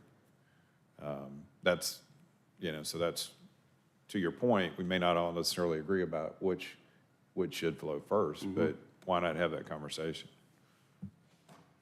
Okay, Commissioner Thorne. Then I guess we're going to deal with this, the 1, 2, 3, the fifth one that the ORCA. We'll deal with that, I guess, in a later conversation because that certainly has some bearings on this. Ms. Thorne. I agree. I like to see the prioritization here. We added 36.7 million in items, but you mentioned the third priority. Some of those items are in the third priority, 7.7 of them. So are you leaving off 30 million of the other ones? Or where are they? And that's really subject, honestly, to our judgment. So we kind of ran through the entire list and believe that we could identify ones that most notably will come back. Sadie G. Mays is a clear one, right, where a compelling case is made. We know the individual that's on the board, and Patrice Perkins Hooker makes a very strong case. So, for example, we put that one in. We did not put, if you recall, there was $5 million in there for a facilities reserve, $5 million for a healthcare reserve. We did not put those in. So it's purely from that list that's on attachment 1 of the memo, our subjective judgment that there will be at least 7.7 that would strongly come back, at least with advocates. for your consideration. But it's a judgment call. Could be more, potentially could be less. Okay, thanks. And then one other quick question. I know in the past, well, here on page 3, it says the current year level adjusted for a 7% billable digest growth rate. In the past, did we do a 3%? And why are we changing? Yeah, so if you'll recall, Commissioner Thorne, during our offsites when we presented the multi-year view, we started at 3, and through discussion with the board and in evaluating what the historical changes had been, we moved it initially to 5. And then as part of our balancing exercise, if you will, we went back and looked at a, more, I guess, more recent time period.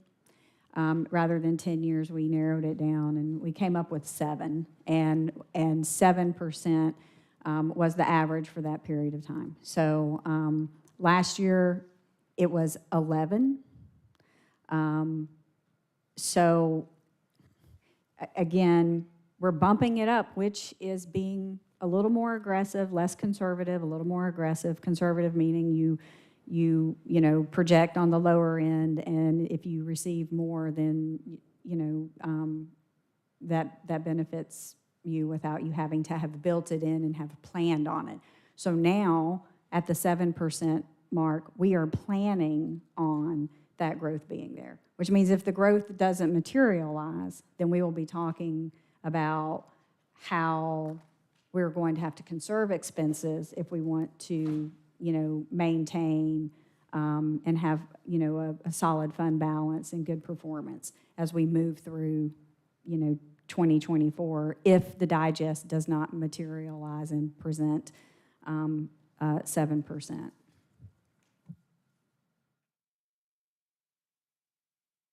Commissioner Hall. Thank you, Mr. Chair.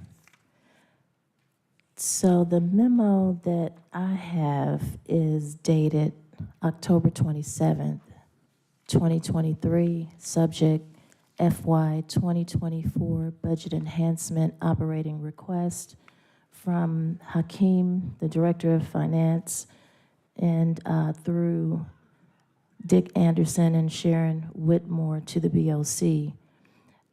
And is this the most recent memo? Because I thought I heard you say September, and then I looked and I was like, mine says October. We did also send a memo in September, and it's actually included as Exhibit 1 to the October 27th memo, Commissioner Hall. All right. So I noticed that, so October is the most recent, though.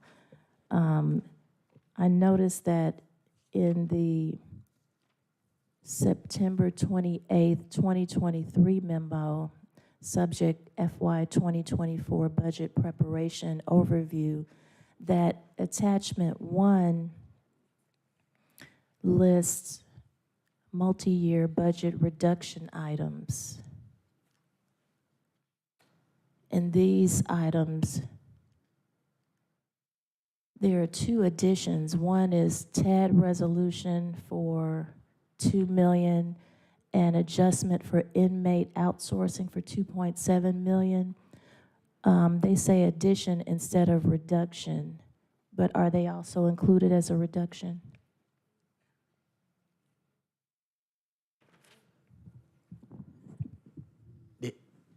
Commissioner Hall, What are they? those 2 items are addition to the list. As a reduction? Not as reduction, No. but addition to the total budget. Because what happened is this. When we looked at the budget for inmate outsourcing in the current year, we noticed that we did a calculation on how much we need to fund inmate outsourcing for the number of inmates that we have at the different locations, and the total came out to about 19.7. We compared that to the amount that we have in the budget this year. So for that reason, we had to bump up the total budget for 2024 by that difference of 2 2.7 that is noted on this list. So the 2.7 is not a reduction, but it is an addition to the total budget that we present in that $922 million number. So, but the heading for this says multi-year budget reduction items, so should it not be on here? It should have an adjustment. It should have just said, multi-year budget adjustment. It should say adjustment. Yes. Okay. And then below that, there is a spreadsheet that is titled 2023 BOC items added to the budget not funded in 2024. So are these particular items the ones that you all have decided to not include in the budget? Yes, and some of these items are considered to be part of the waterfall chart under the grouping of community items in that waterfall. A part of the $7.7 million that the county manager mentioned earlier. So $7.7 million of this $36.7 million, you consider those community development items. That's what you're saying?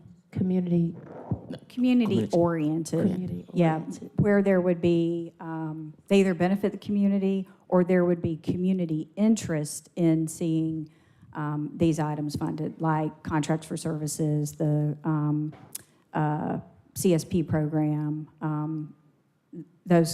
either a community benefit or a community interest in seeing those items included.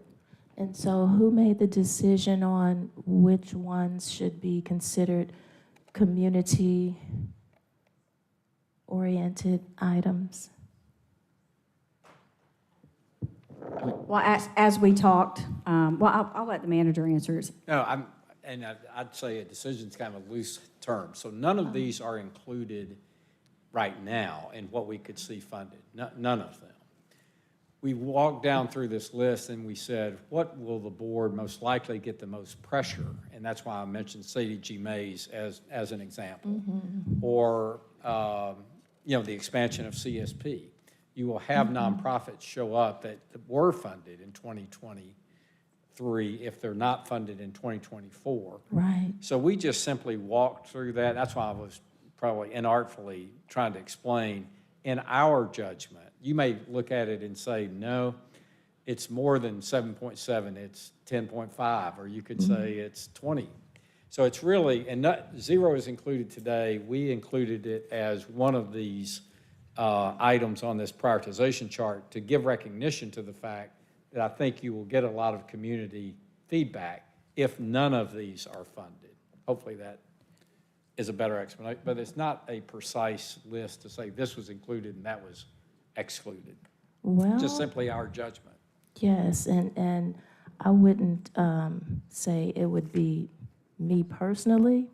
I would say it would be exactly what you stated. It would be those nonprofits, those voters, the residents who are taxpayers, who feel like, for instance, let's read this into the record.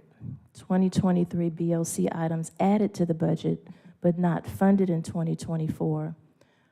All the arts and culture ones are contract for services, which is $1.7 million for the grant opportunities for the nonprofits that do anything in the arts and culture space.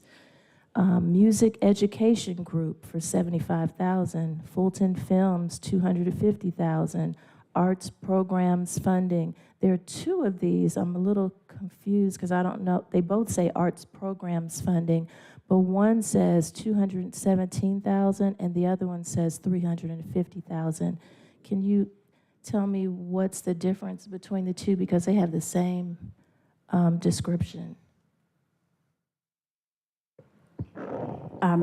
Commissioner Hall, as I recall, the list was pulled really from the from the items that were added by the board during the January meeting, and I do think there were two separate items where funding was just identified as additional programming resources. And I think one was split, one was specific to arts, and then one I think was split between the library and arts, and we just put them in, slotted them in, and identified it as arts programming or arts programs funding. So it wasn't specified for anything in particular, if I remember correctly. You just made me remember the one in particular for library and arts was because there needs to be a position filled to manage the event center portion of the central library, as well as to manage the use of it and the calendaring and all of that, and of course charging a fee for the use of it. I do recall that. So has that position been filled, or was it ever posted or anything? I thought it was posted at one time. Commissioner Hall, no, that position as of today has not been posted. Oh, it has not been posted. Okay, so you're not going to have that position anymore since it's on this list of what's not funded in 2024? We certainly can look at this. I believe the way this was interpreted as only programming, not personnel. Okay, well, I do recall there was a need for that position, and that can actually bring in some revenue as well. And then there's Bear Creek Nature Center on here for $200,000, Johns Creek Symphony, $20,000, Alpharetta Symphony, $9,000, African American Philharmonic Orchestra, $15,000, Orchestra Noir, $15,000, Bear Creek Nature Center capital funding, $500,000, Chattahoochee Nature Center capital funding, $500,000.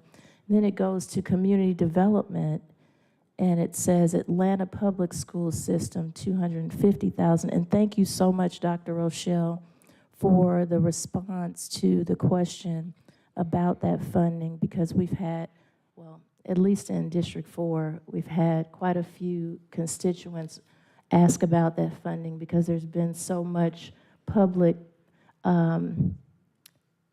discussion on this board about the APS and the Fulton County funding. So I see that you said that the APS schools recently approved the grant agreement. So the plan is to seek approval of the grant agreement, $250,000 at the November 14th meeting.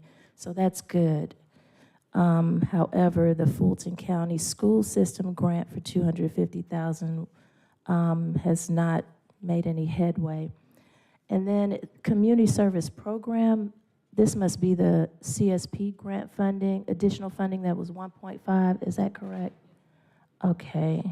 Youth and homeless youth programs for $1 million, is that the YHP grant that was recently Yes, ma'am. done? Okay, so we're talking about not continuing to focus on the youth homelessness. All right.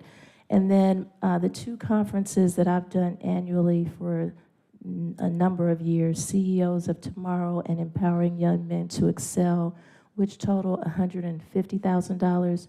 You're saying that $150,000 is going to break the bank on helping youth. I literally had over 500 youth register. Their parents registered them for the youth conference that I just had last Friday, and we couldn't even fit them into the conference center. We had to turn away over 200 youth. The need is there, and the schools are saying that there is no other type of youth conferences like that.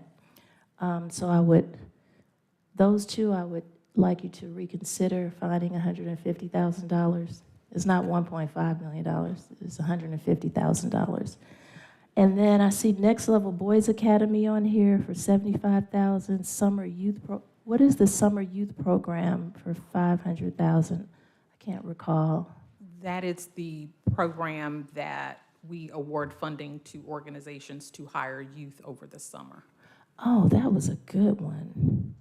These kids need that. That's why we see so much gun violence and auto theft and things like what happened in Buckhead when the young man killed the woman over her car.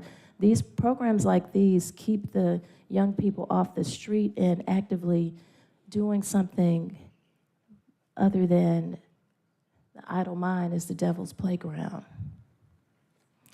And then we have Lionheart School for $11,000. And then let's jump to the district attorney. So the overtime is coming out off. Did the district attorney request this overtime for 2024?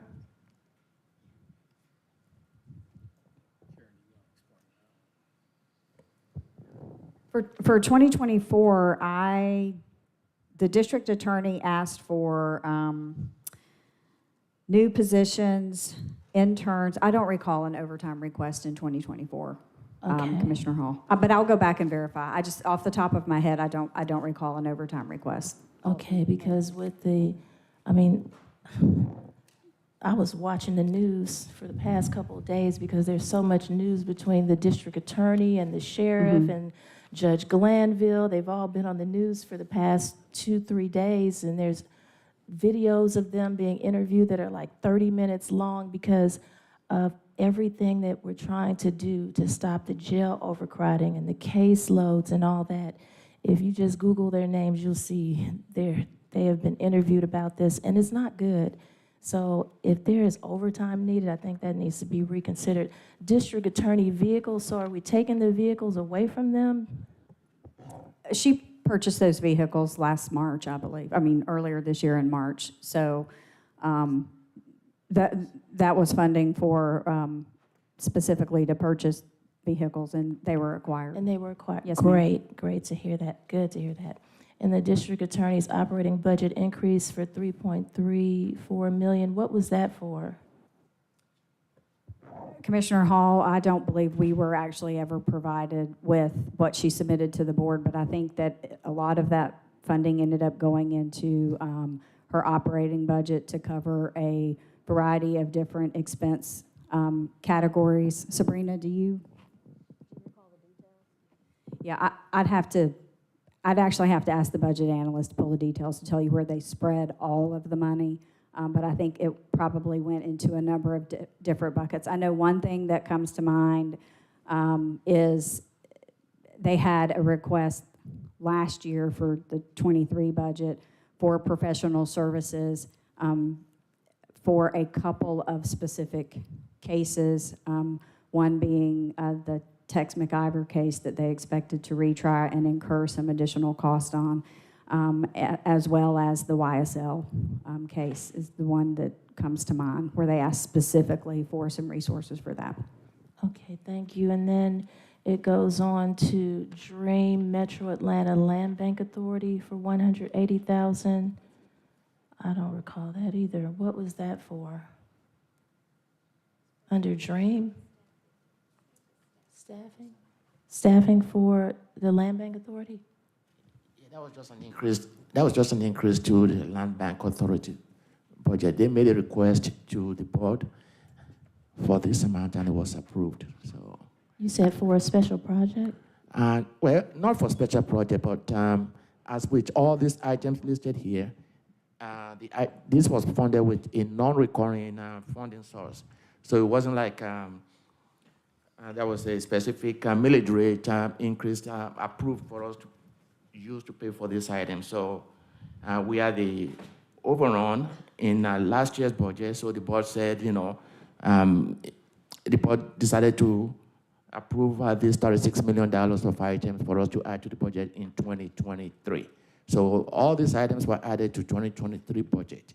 We're just saying that, because we use non-recurring funds in 2023, we don't have the same funds to use in 2024. And that's why, we're showing this list, for the board to know. So they don't need this $180,000 in 2024? Likely they might need it, but we just don't have the funds to be able to fund them. Oh, we don't have the resources. $180,000. And then it goes to the library programs funding, and there's two of these with the same description. one for 93,000 and one for 150,000. Can you tell me what the difference is between those? Because they have the exact same description as well. Commissioner Hall, I believe that this is the same issue that you pointed out with the arts program funding. It includes both personnel and programming. There was an attempt here to exclude the personnel and just include programming, but we will confirm that for you. Thank you. Hate to see some personnel let go because it wasn't, yes, please check it. And then I see non-agency, Sadie G. Mays, I do recall that. The child care, isn't this for our employees? This is for our employees, the child care. 632,000. Yes, Commissioner. So we're going to stop this program and take it away from the county employees being able to utilize this? Again, it's the same issue as Hakeem identified. Everything on this list was funded from a non-recurring source, which is why we pulled it out, and we did not have the space to fit it back in within the 8.87 under the assumptions that we currently have. So, you know, we will carry forward whatever we can. Like for something like childcare, if we have monies that we didn't expend this year, we may, and we have a contract on it, we could reappropriate the balance for next year. But there isn't anything else in the budget in 2024 for employee childcare. Oh, well, since I have the Chief Human Resources Officer here, can you let me know how much money is needed moving forward for this for our employees? Because I wouldn't want to take this away from the employees. Is $632,000 needed for 2024? Good morning, Commissioner. Kenneth Herman, Jr., Chief HR Officer. We are running that analysis right now. It's based on the trend that we're seeing and utilization. We might be able to come in underneath that number. We're also reaching out to the provider to see if we reduce the number of employee population that we are considering as eligible, what that does for the cost as well. And I could provide that to you hopefully by the next board meeting, Commissioner. Thank you. That would be great. Because I would hate to take anything childcare related away from any employees. And then non-agency says also reparations task force. They received that money. It was only meant, was it only meant to be one time? The 250,000?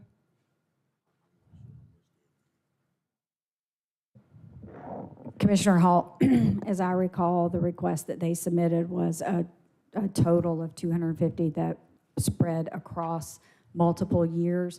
We do have a request through External Affairs, again, that if they do not expend all of those resources, to reappropriate the balance into next year's budget, which we will take into consideration as we get close to the end of the year to see if we have the flexibility to be able to do those kind of requests. That's so great. Things that were funded one time in nature, where they haven't expended all of the resources, you know, we'll have to consider all of those as we get close to the end of the year. Okay, that's great. And then public health reserve for $5 million. Is this the request that Commissioner Barrett made? This is the one she made? Yes, it is. Okay, all right. Facilities reserve, I don't recall that one. $5 million. I believe that was the vice chair that made that request. Oh, okay. And what is it for? I'm sorry. It was a facilities capital reserve.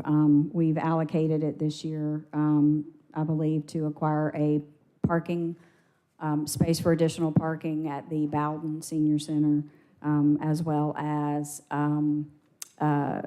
additional funds needed for the completion of the public safety training facility. Was there one more item I came to your No, and the developmental disabilities facility. Okay. All right, and probate court funding, 1.5 million. What was that for? Were there any positions or anything like that in, or special programs in that funding?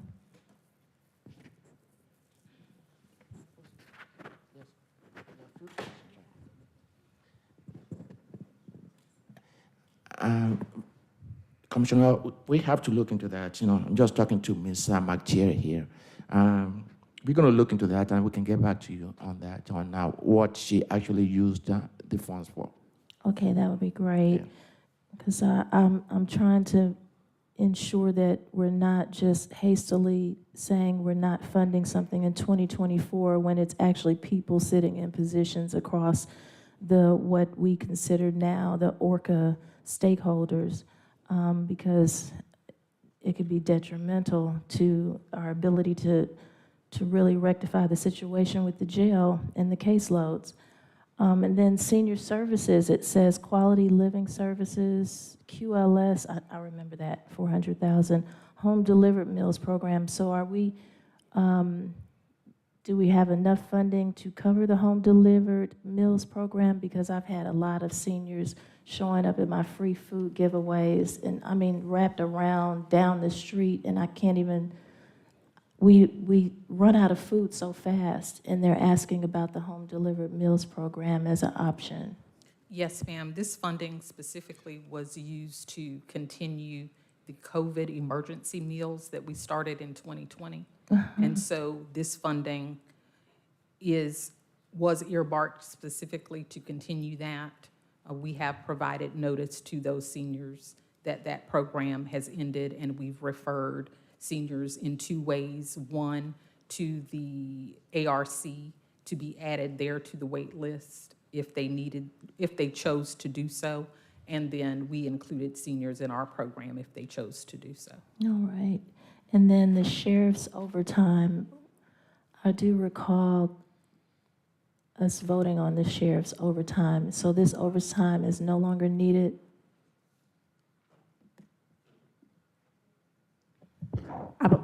I believe the sheriff included an overtime request in his $44.5 million enhancement request for 2024. Okay, and so is it staying in the, because I do see a lot of other pages here with little yellow highlights through Exhibit 1, 5, 2, 3, 4, 5, 6. I can't see. Let me see how many are actually here.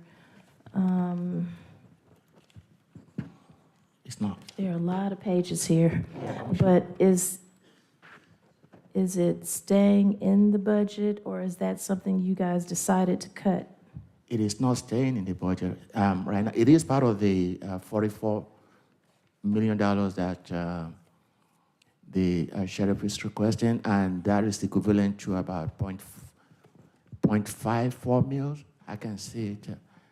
0.58 mil. So, I mean, for that to stay in the budget along with all the other items that the sheriff is requesting, we will need to increase millage rate from the 8.87 mils that we have right now to roughly about 9.3, between 9.3 and 9.4. So, are you saying that a decision was made by the finance committee group to not cover the overtime for the sheriff's department? Commissioner Howard, no, the decision was made by the board for us to stay within the 8.87 mils that was approved in August. And Well, we haven't voted on the budget for 2024 yet. That usually happens the second meeting in January, so I'm asking you, what have you included or will be included in what was mentioned earlier about the draft budget book coming to us? At this point, we are not recommending anything that's in the green, yellow, dark blue, or the orange with the purple or the gray column. Because as Mr. Ashikawa indicated, with the 8.87 mils, it doesn't work. The numbers just don't work. So in order to include it, that's part of what the discussion is about today. We need some guidance from the Board of Commissioners to modify or change one of the assumptions that we've made. So if we're saying to you that these items don't fit within what the 8.87 mils is expected to generate next year, do you want to raise that number? Or if we're sticking with 8.87, is there something else that is in the proposed budget, something else that we're currently doing that you don't want to do, so we can add in overtime for the sheriff, or any of the other items that are on there that we couldn't fit into the envelope that we have to work with. All right, I heard a little laughter about the sheriff not getting his overtime, but there won't be laughter when somebody else dies in that jail because he's short-staffed and he can't pay overtime to the people that serve the jail. But didn't I see something in here about a growth rate? I'm trying to find the page. Wasn't there something in this? It's on page 3, Commissioner Hall, 7%. Okay, tell us about the impact of the growth rate on the budget. Well, as I've indicated earlier, we've made, on the revenue side of the house, we've made an assumption that our the billable portion of the tax digest will grow by 7%. That has generated additional resources for us to use to, to be able to balance out to the point that we're balanced right now. We're still $2 million off because we aren't yet at the minimum fund balance requirement. So we did assume a 7% growth in the billable digest, which means that growth outside of tax allocation districts would have to be at that level in order for these numbers to materialize. It is an average of the last 7 years growth, which has varied. In some years it's been 3%, and other years, like last year, it was 11%. So it's an average over a period of time. Last year it was 11%, you Yes, said? ma'am. Mm-hmm. All right. Okay, and that's so this list that's on attachment 1 with the title 2023 BOC items added to the budget but not funded in 2024, is this a complete list of all of those items, or does it include all these other exhibits that follow, exhibits 1 through 7 that have highlights?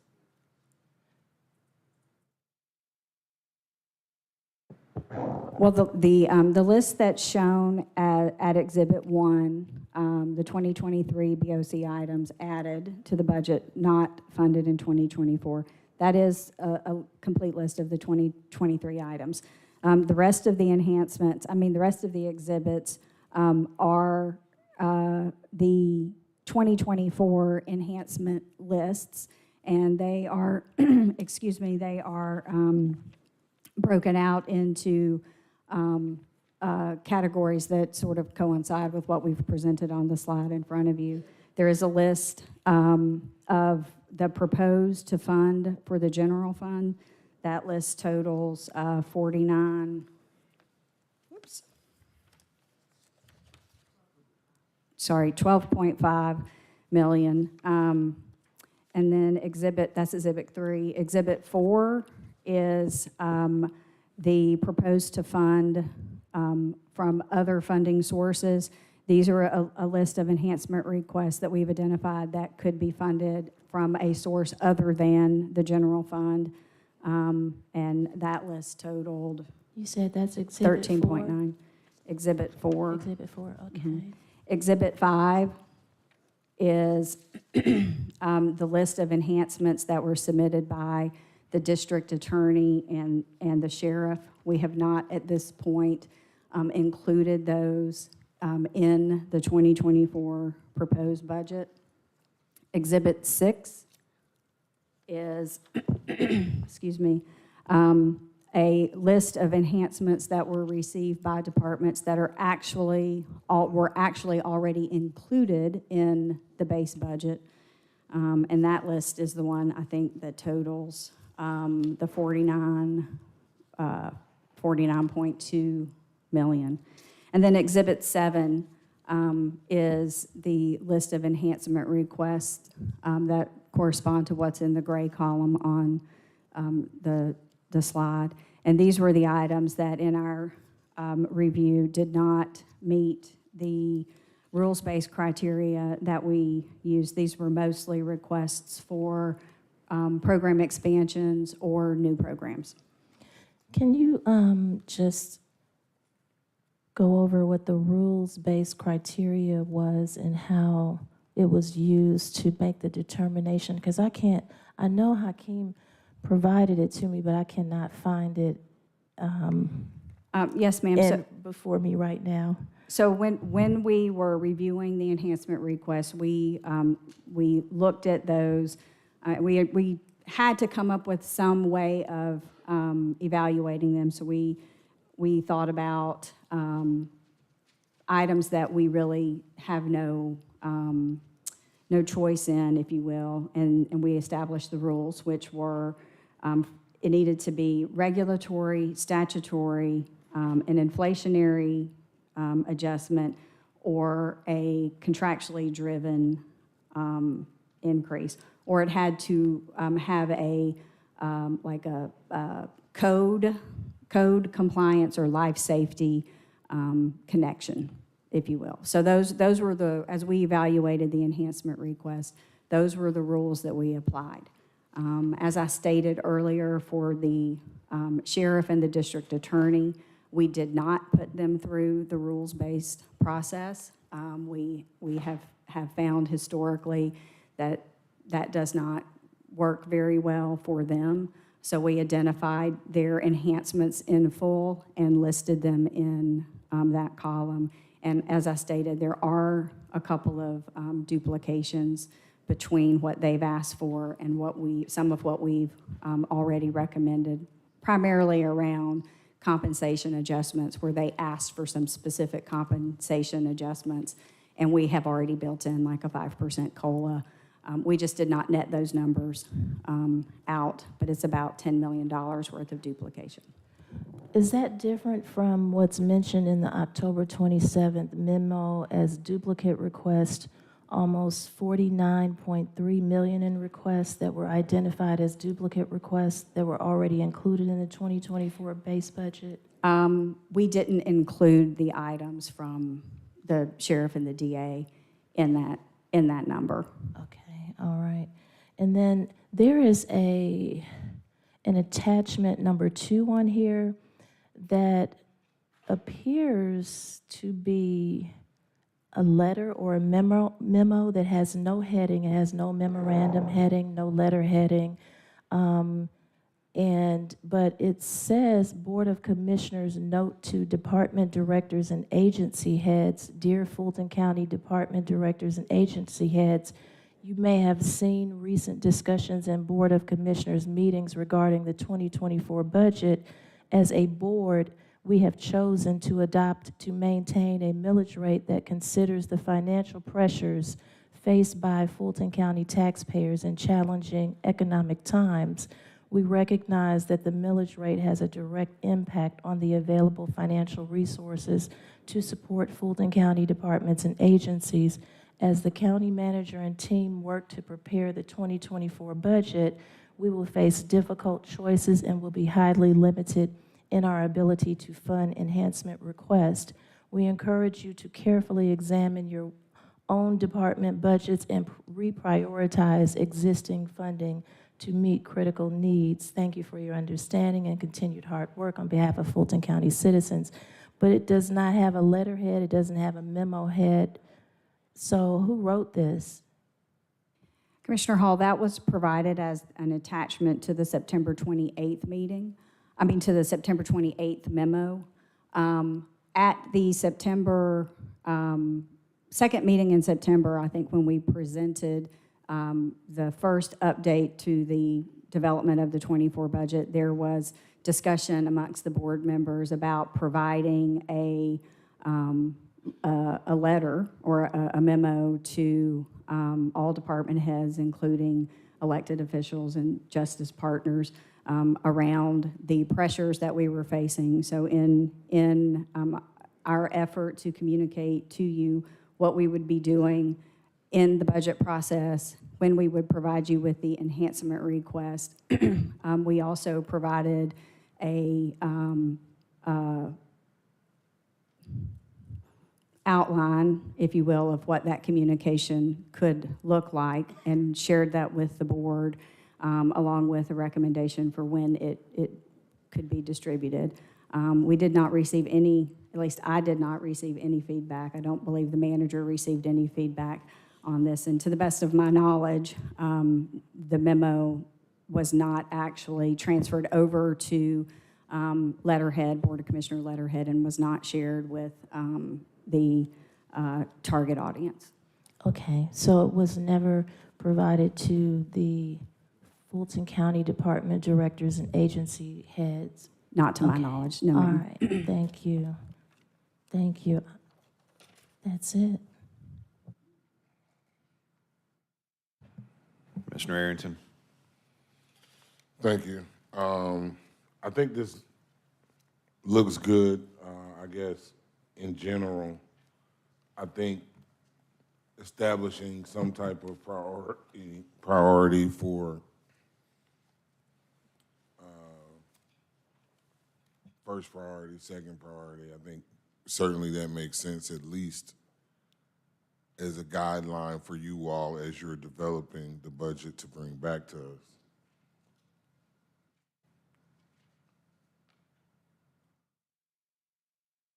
I guess the only thing for me is it seems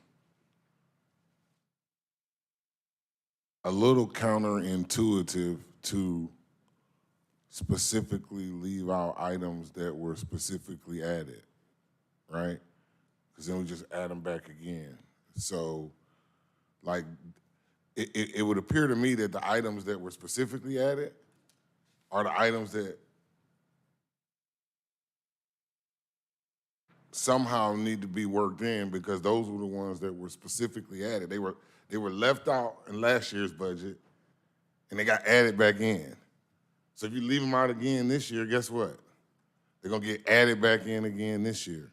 So I understand that we have limited resources, and I understand that you're looking for guidance.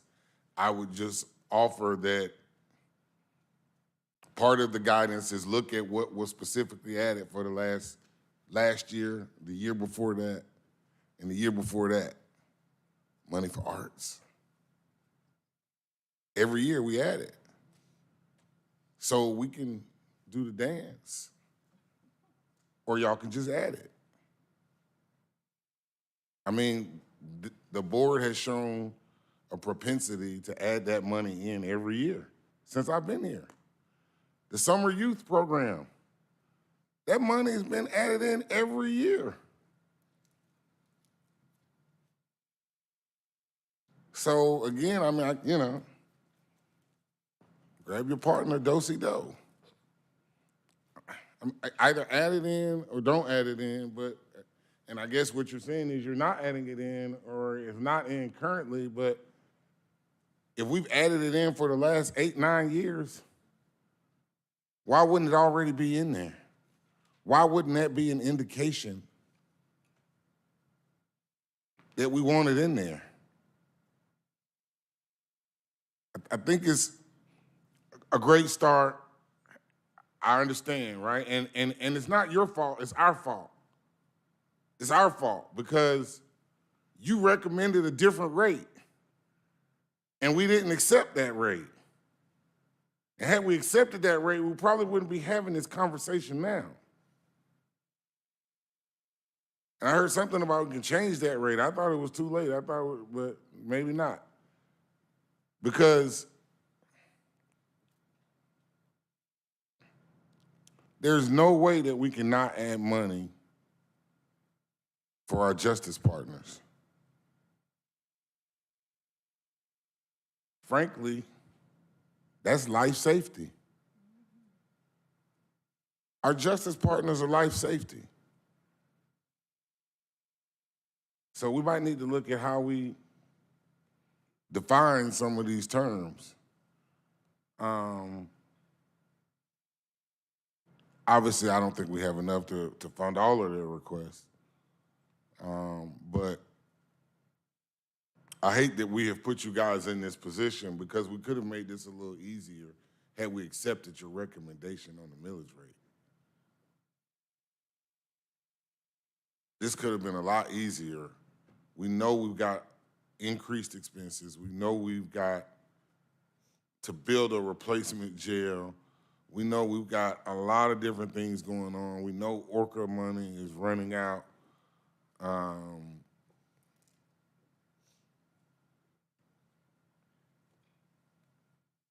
And so we're all in a tough spot. But I would just say, I like the thought of where you're going, but I would just say, think about what's been added every year for the last 8, 9 years, and what's probably gonna get added again if it gets left out. Thank you.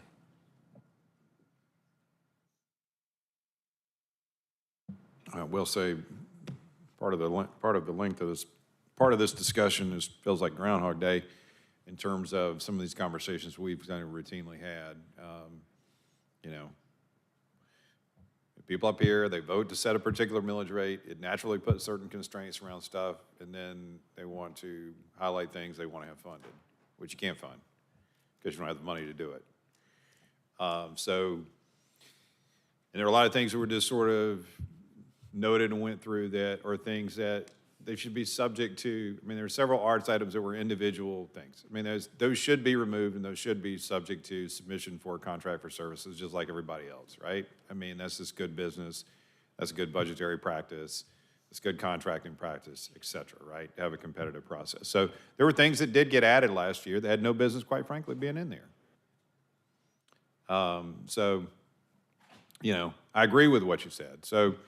I agree with what you put in there and what you carved out. There may be some things, just like I said earlier, I think we need to have a broad conversation around it as a board. I mean, talk about stuff with the DA and the sheriff. Okay, let's not neglect the fact that the two entities that have been seeing the highest increases in their budget over the past 2 years are the DA and the sheriff. Sheriff about 58%, 53% over the past 2 years. In addition to work-related funding, DA 58%.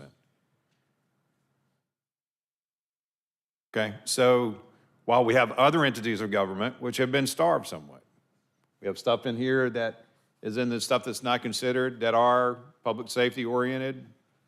Marshals are asked for more positions. They've been stagnant. Should that be elevated?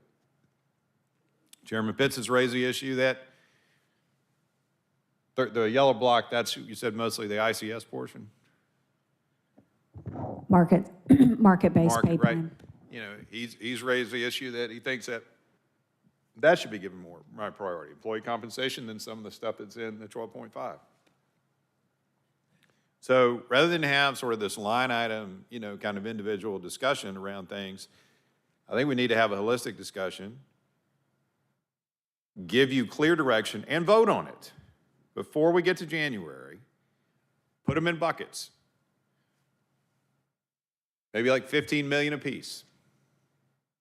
I mean, what is that, 32, 33 in that 1, 2, 3? In the green, yellow, whatever that is, blue, purple. Put it in tranches of 10, put it in tranches of 15, maybe 2 tranches of 15 and then successive 10s.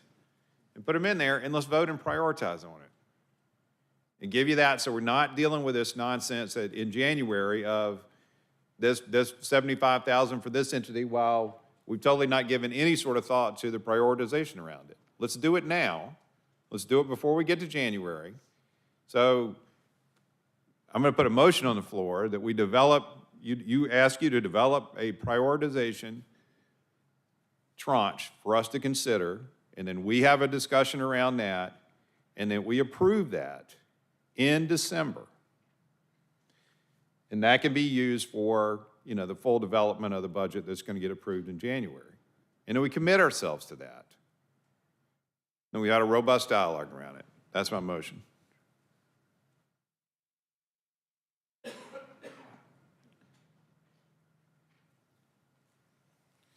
Okay, that fails for lack of a second, but I'm asking you and directing you, just like everybody else up here asking you to do certain things, I'm asking you to put forth, bring us something in a prioritization bucket, 15, 15, 10, 10.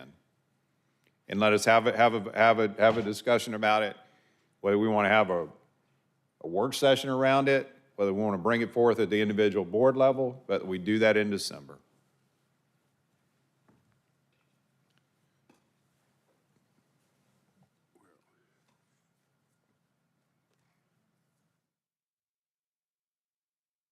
Or what was your motion? It failed. I'm in the queue. Mr. Chair, just It to... failed. I'm just in to- the queue.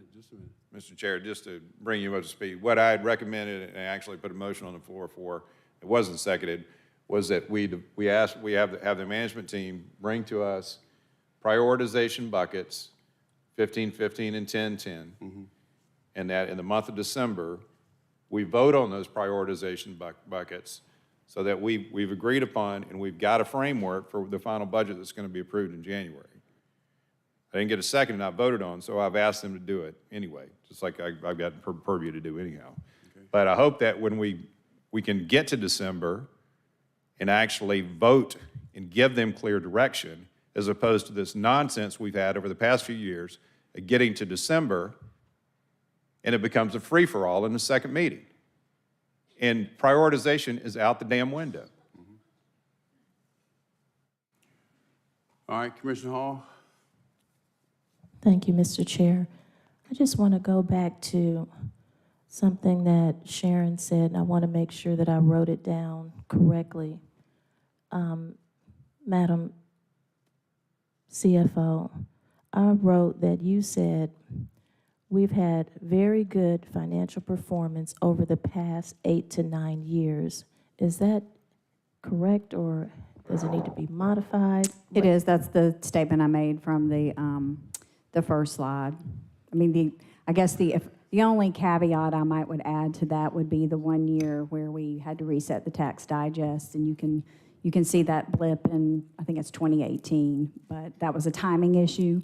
But overall, yes, we've had good financial performance. All right. Thank you very much. Commissioner Arrington?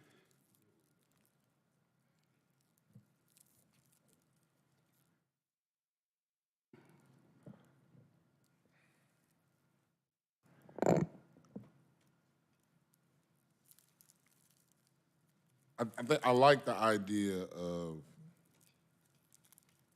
having some buckets. Now, what amounts those buckets are in and where they are, I don't know that I'm necessarily at the same place where Commissioner Ellis is, but I do like the idea of having buckets and prioritizing them. But again, the amounts and then, tying ourselves to it, I might change my mind tomorrow.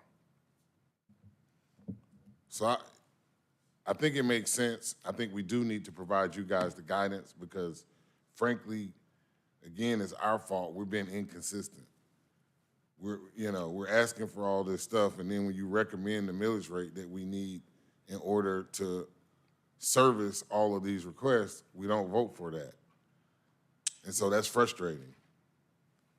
We know we've got these needs. We know Orca's running out. We know we've got to keep these people on board. And so I don't understand why we wouldn't support the millage rate recommendation that would have gotten us where we need to be. I mean, yes, there's always underruns, right? Usually there's always money left over. But, I mean, these requests are serious. I mean, we can't lose these investigators and these DAs and the sheriff's office. We've been hard enough trying to hire these people. So I guess we're all frustrated, but hopefully we'll get some good government out of our frustration. All right, anything else, Mr. Manager, Madam CFO? That was our update for today. Thank you for your All right, wait a time. minute, just quickly, go back to page 3. I mentioned the risk management fund. The other one I needed to hear your comment on was it says specifically, no increase in funding for inmate outsourcing beyond FY 2023. That's a firm statement, correct? That's what's included here. Yes, sir. It means that currently the 24 numbers do not include any incremental funding for inmate outsourcing. So that means then that although the judge took the Mississippi deal off the table, but the other one in South is still in play. Is that correct? Subject to funding. I'm not certain what the sheriff is, who he's talking to at this point. I know there's discussion about it, subject to, but there's no money for it, and it's not included in this. That's my only point. That's correct. Thank you, ma'am. That's all I wanted to know. Madam Abdul Rahman?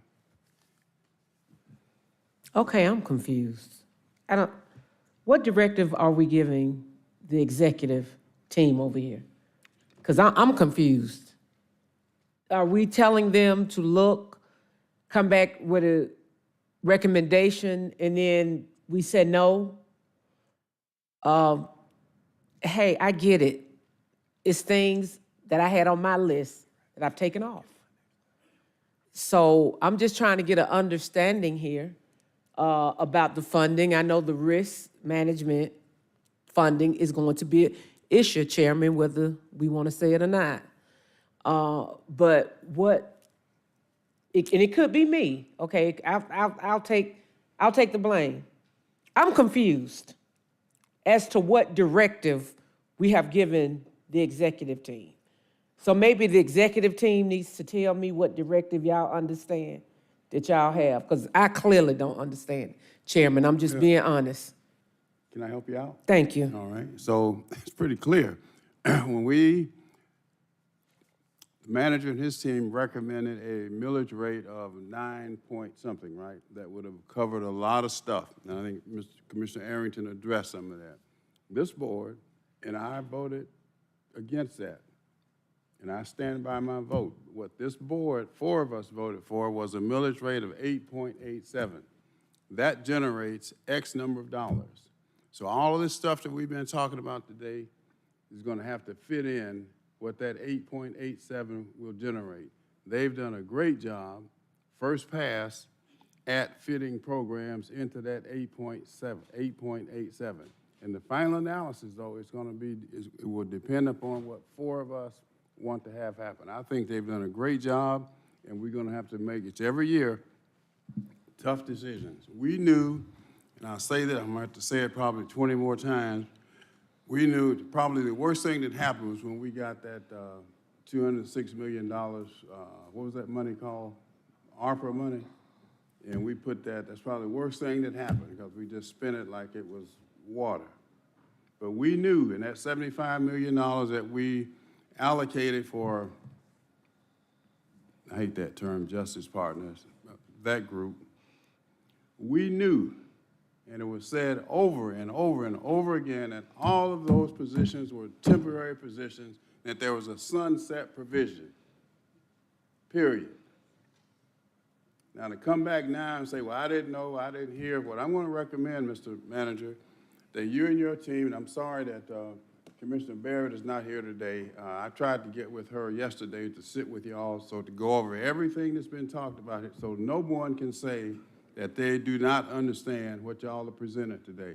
So I'd recommend that you go and sit with each commissioner who doesn't understand, so you can go down line by line what each one of these programs means, or a general description of each one so that we can't come back and say, I didn't understand. Well, that's bull. You do understand. You got 8.87 is going to generate X number of dollars, and that's what we got to live with. That's not changing. Commissioner Arrington?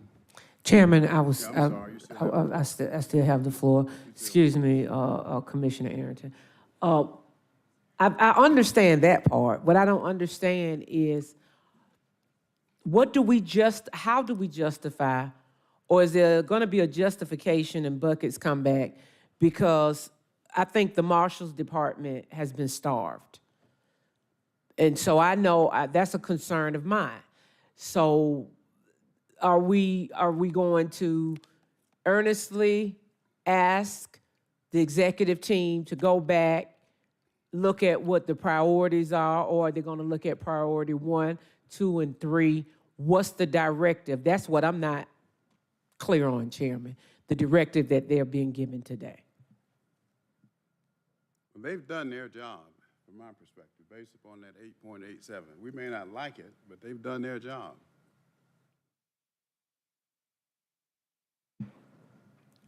And I agree, Chairman, that they have done their job. But have we done ours? And I'm going to yield the floor to my colleague. All right, Commissioner Arrington.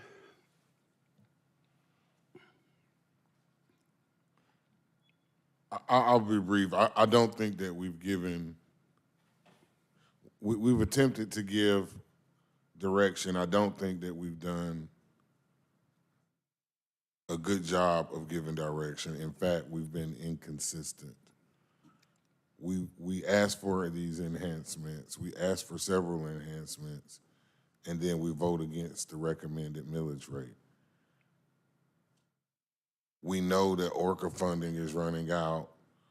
We know that we need more DAs, sheriffs, investigators, marshals, all of that stuff. And when the staff makes the recommendation of a millage rate that is needed to cover all those things, we voted against it. Well, I mean, that's where we are. I'm sorry. I apologize that we are so inconsistent. But that's what happens when you have 4 people voting. Sometimes 4 vote for one, and sometimes they don't.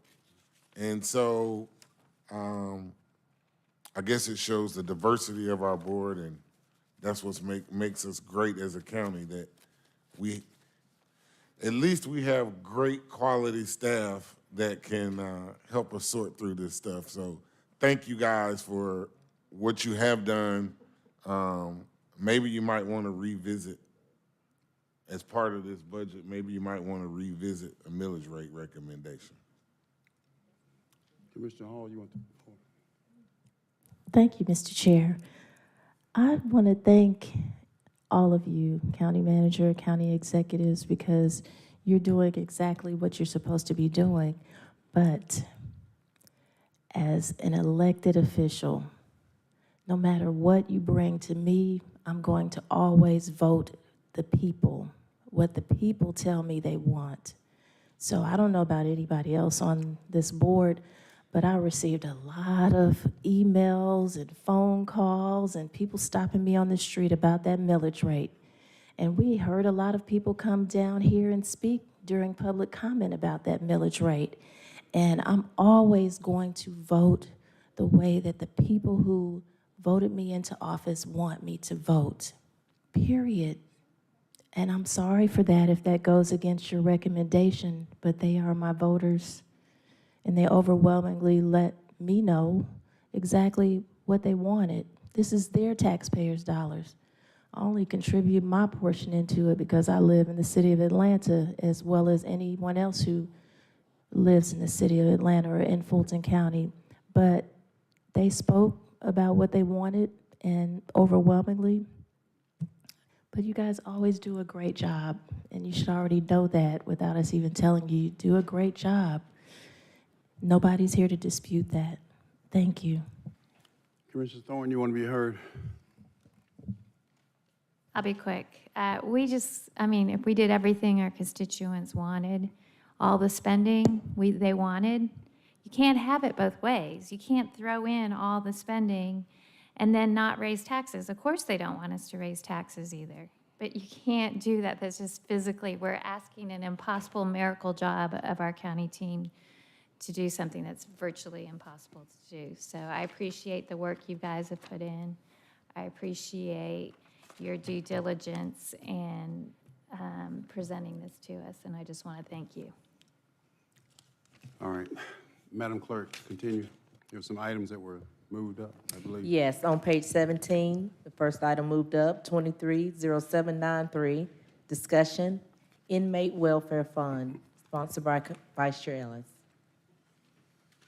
Vice Chair?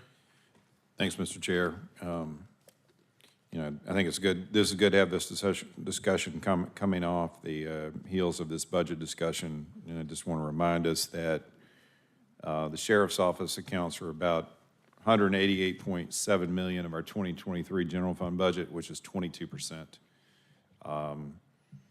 And the fund's been allocated to the sheriff again, up 53% since 2021. So this has significant impact on all our taxpayers, how the sheriff runs his office, how he manages things, how he takes care of funds that are committed for public trust. And unfortunately, we seem to have a pattern of lack of transparency into spending, obfuscation, and not really providing us with clear information to enable us to make informed decisions. In turn, I think we wind up not being responsible with taxpayer money or funds that are entrusted for Fulton County government. And Harry S. Truman, I think, had a statement that said the buck stops here. I feel like every time that we raise questions and so forth to the sheriff, it must be something that sits in front of his desk that said, give me time so I can find someone else to put the blame on or pass the responsibility on for my own failures. This particular item, we'd requested this information related to the Inmate Welfare Fund on October 9th. We got it in a paper form late, I want to say, on October 30th, so I doubt most of us saw it until yesterday. Maybe somebody didn't see it because it came into the government office. If you're not down here, you may not have seen it at all. First person that got this information wasn't any of us. I want you to think about that. We've been requesting it since October 9th. The first person that got it wasn't us. It went to a reporter, and he had a staged interview with this reporter. Think about that. Think about that. Here's some backdrop on this particular fund. Year-end 2020, the balance in this fund was $10.36 million. Again, this thing about this fund, it does what it's supposed to do before is for the benefit of inmates. Improve the conditions at the facility, clothing, attire, toiletry items, those related things, okay? That's what it's supposed to be for. Year in 2020, the fund had a balance of $10.36 million. The revenue coming into it, or revenues that come in for this are related to commissary sales and telephone usage for the most part. The expenses at that point in time under the prior sheriff were $1.77 million. Year in 2021, that balance had grown to $12.93 million with the revenues of $6.47 million and expenditures under now sheriff of $3.05 million. We didn't get a year-end 2022 audit annual report, but I do have information I've been able to get from sources other than our sheriff, which appears that a year in 2022, that cash balance is going to dip from 12.93 to 8.92. The revenue is probably somewhere around the same, or a little bit less, but the expenditures will have jumped to $9.18 million versus 1.77 in year-end 2020. Now, we got this information in a paper form, not an electronic form, not something you could sort, whatever. So I added these up on my own for what we are through 2023 year-to-date, and it looks like expenditures of $6.1 million through 2023 year-to-date. And you look at the detail on these expenditures, I mean, clearly they're not proper. And they're not proper under an inmate welfare fund. They're not proper under any fund, several of these things. Promotional events, the inn at Serenby, professional fees to a law firm, tuition payments, conferences, umbrellas and hats, giveaways, Commerce Club, DJs, the Wild Hog Supper, luncheons, photo booths, jugglers, all kinds of consulting fees to certain named individuals. Who knows what those are for, how much they've been vetted. We have full-time chaplains that are employed, and they're paid through our general fund, but yet there looks like there are chaplains that are paid through this fund, about $8,000 a month, maybe.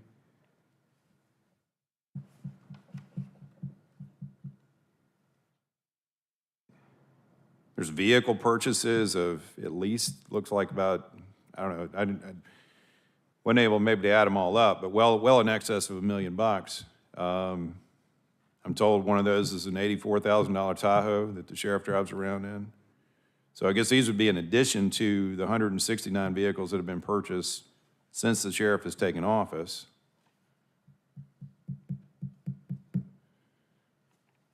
So there's no excuse for this. This isn't, oh, somebody made a mistake. As far as I know, the sheriff probably countersigns all these checks. At least that's the way they're supposed to be structured. So you should have knowledge of it.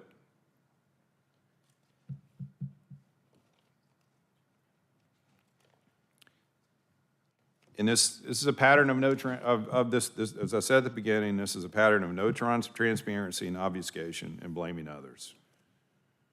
We've had this discussion whether it's why can't we move inmates to ACDC? Oh, Atlanta's restricting me. Oh, I don't have the staff. Overtime issue at the jail identified. Oh, let's fire some individuals. Bad things come out about deaths at the jail. Let's fire the jailers and other staff.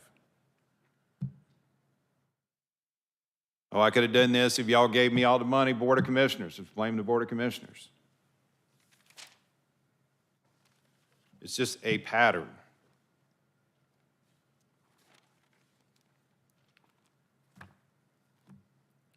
But this is pretty blatant, you ask me. I mean, you can call it what you want to. And there are some legitimate purchases, certainly for things that were inmate welfare in here, but there are a lot of expenditures, large expenditures, which I don't think by any means could be justified. There's a notation, the sheriff had sent us, a cover memo on detail saying, oh, they've gone through an audit. Well, let me just say, this is a gap audit. Gap audits don't look at what was expended, go verify each and every expenditure, who made the sign off on it, that sort of thing. Gap audits basically are classification audits. Is the cash there? Is it current assets listed, current liabilities properly classified? Can we verify that there's this amount of cash? That sort of stuff. It's a very limited look. We've done no audit in terms of, are these expenditures legit? Were the actual services were actually paid for, actually provided?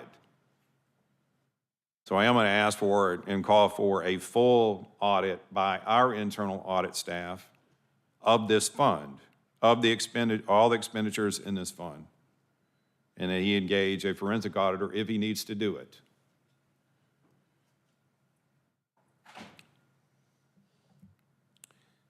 And I think that we should suspend all expenditures from this fund until we have a clear policy and procedure in place that we understand and that the citizens understand.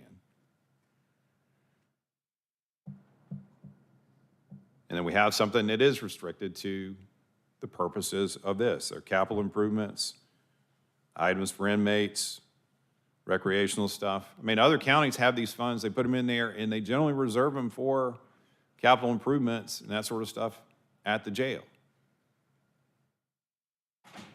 I'm told that we have a problem with repairs and that sort of stuff that are needed at the jail.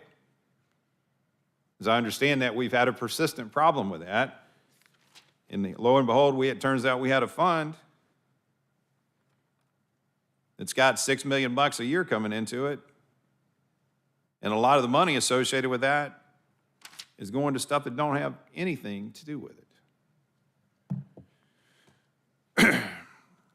It's unfortunate we're having to have this kind of continued conversation and ask for clear information. And it's unfortunate we continue to just have a stiff arm when it comes to our request for information. Commissioner Abdul Rahman and I brought forth this accountability resolution with certain things. We've still yet to really get a routine, clear report on all the elements of that. When did we pass that, Commissioner? Maybe August timeframe? July or August timeframe? Jail utilization. We've committed significant funding around. I said, you can go find me on record. I said our number one priority, going back to prioritization and budgeting, was to retain, hire detention officers. And we've asked for clarity and report back on that month to month about where we are with that and those expenditures that we asked to be committed to it. We can't get a clear answer on that. We have a discussion around any of that rather than, rather than take ownership of it, and why it is, we can't pay enough, or they blame HR for moving too slow. Always somebody else.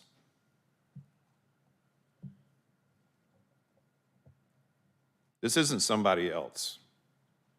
Sheriff needs to take ownership and accountability for this. This was a fund that he's had sole responsibility for monitoring and making disbursements out of.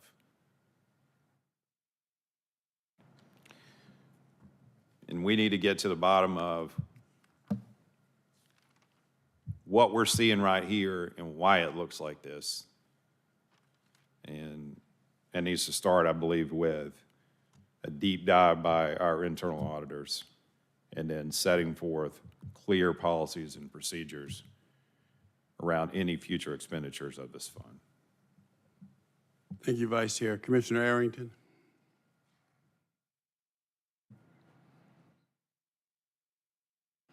Thank you, Commissioner. Thank you, Mr. Chair. Thank you, Vice Chair Ellis.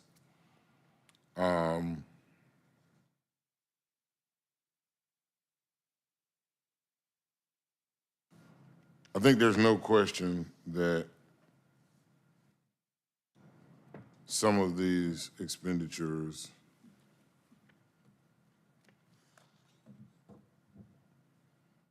should not have been approved or should not have been made. I think our sheriff even admits that and has terminated or said that he's terminated 2 people as a result of these expenditures.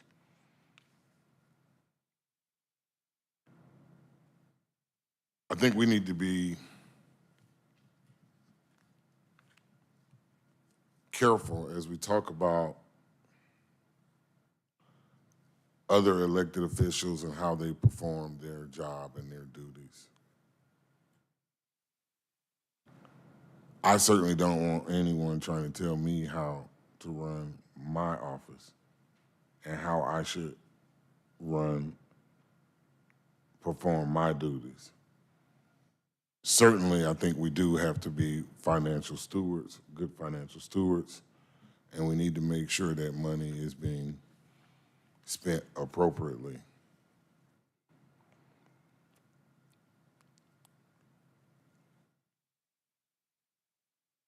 The sheriff is a constitutional officer, a state constitutional officer.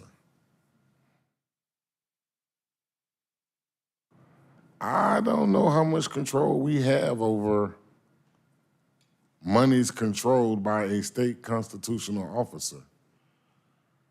I've only been doing this for 9 years, and I'm certified by University of Georgia and Association of County Commissioners of Georgia. Everything I've been taught over the last 9 years is that once we give money to a constitutional officer, we have no more control over that money. And that the only time we can control money is come budget time.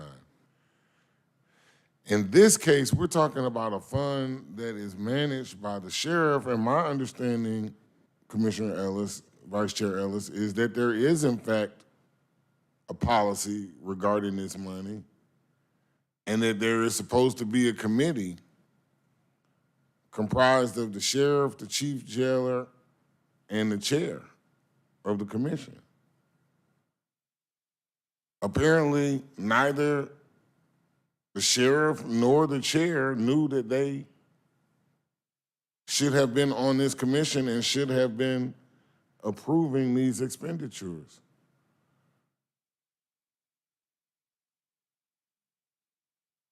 So whose fault is that? Is that the sheriff's fault? Is that the chair's fault? I mean, the chair is supposed to be on the committee. Why doesn't he know he's supposed to be on the committee? Why doesn't he know he's supposed to be reviewing this? Is that the county attorney's fault?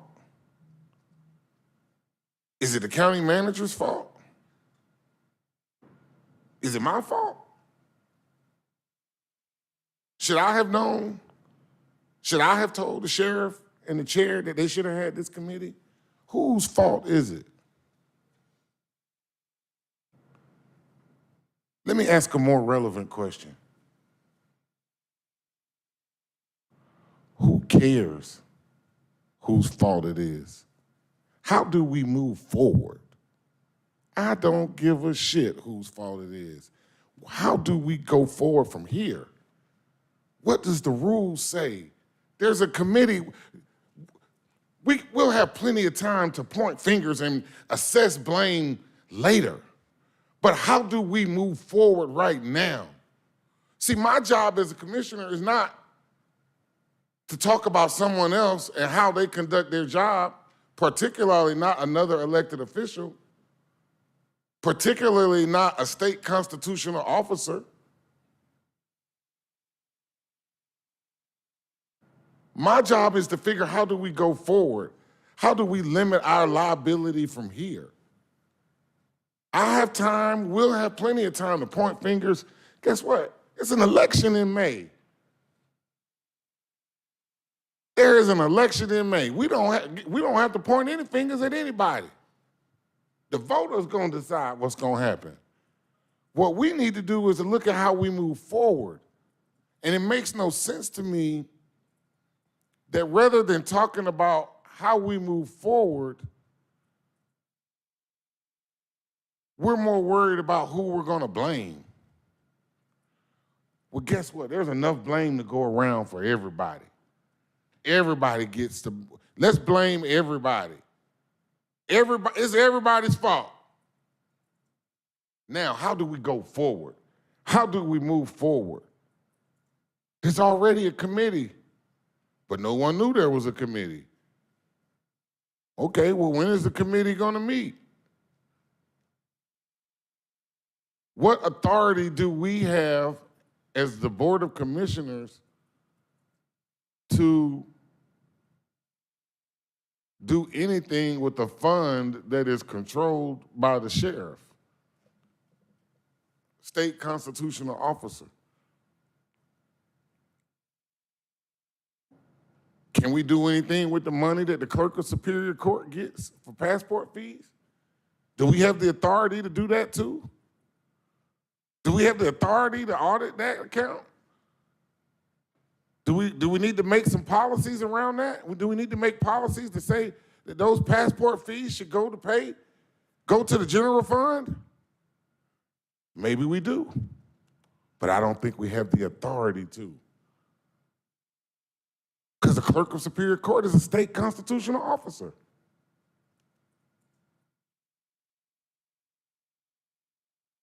Have some mistakes been made? Absolutely. Some people have been fired as a result of those mistakes.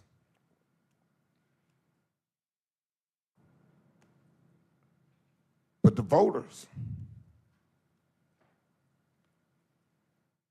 voters, oh, come May, the voters will get to decide whether somebody's doing a good job or not. It's not my job to tell somebody whether they're doing a good job. It's not my job to criticize them. It's not my job to evaluate another elected official.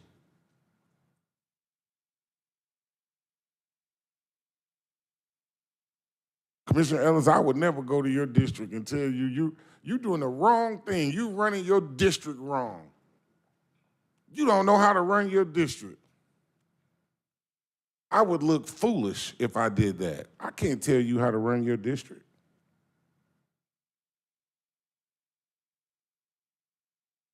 The voters, all the voters, all come May, the voters will make the decision. But how do we move forward in the interim? How do we limit our liability? How does trying to point fingers at other people limit the liability on the county? I would argue that it doesn't. Thank you. Commissioner Ellis, Vice Chair Ellis. Commissioner Aaron, I appreciate your apology for the sheriff. And I can speak up and I can talk about misuse of spending because what I was elected to do is to monitor taxpayer spending, how we obligate money, how it's used, and did it go for its intended purpose. And I will do that every day of the week because my constituents, my voters that elected me are asking me those questions. And I'll continue to ask those questions. One of the oaths I took when I went into office too, I've gone to classes, I've attended sessions, is when there are misuse of funds, potential misuse of funds, questions need to be asked. Transparency needs to be provided. I don't care if you're a constitutional officer, the president, the pope, or whoever you are. So those questions are going to continue to be asked, and answers should be given.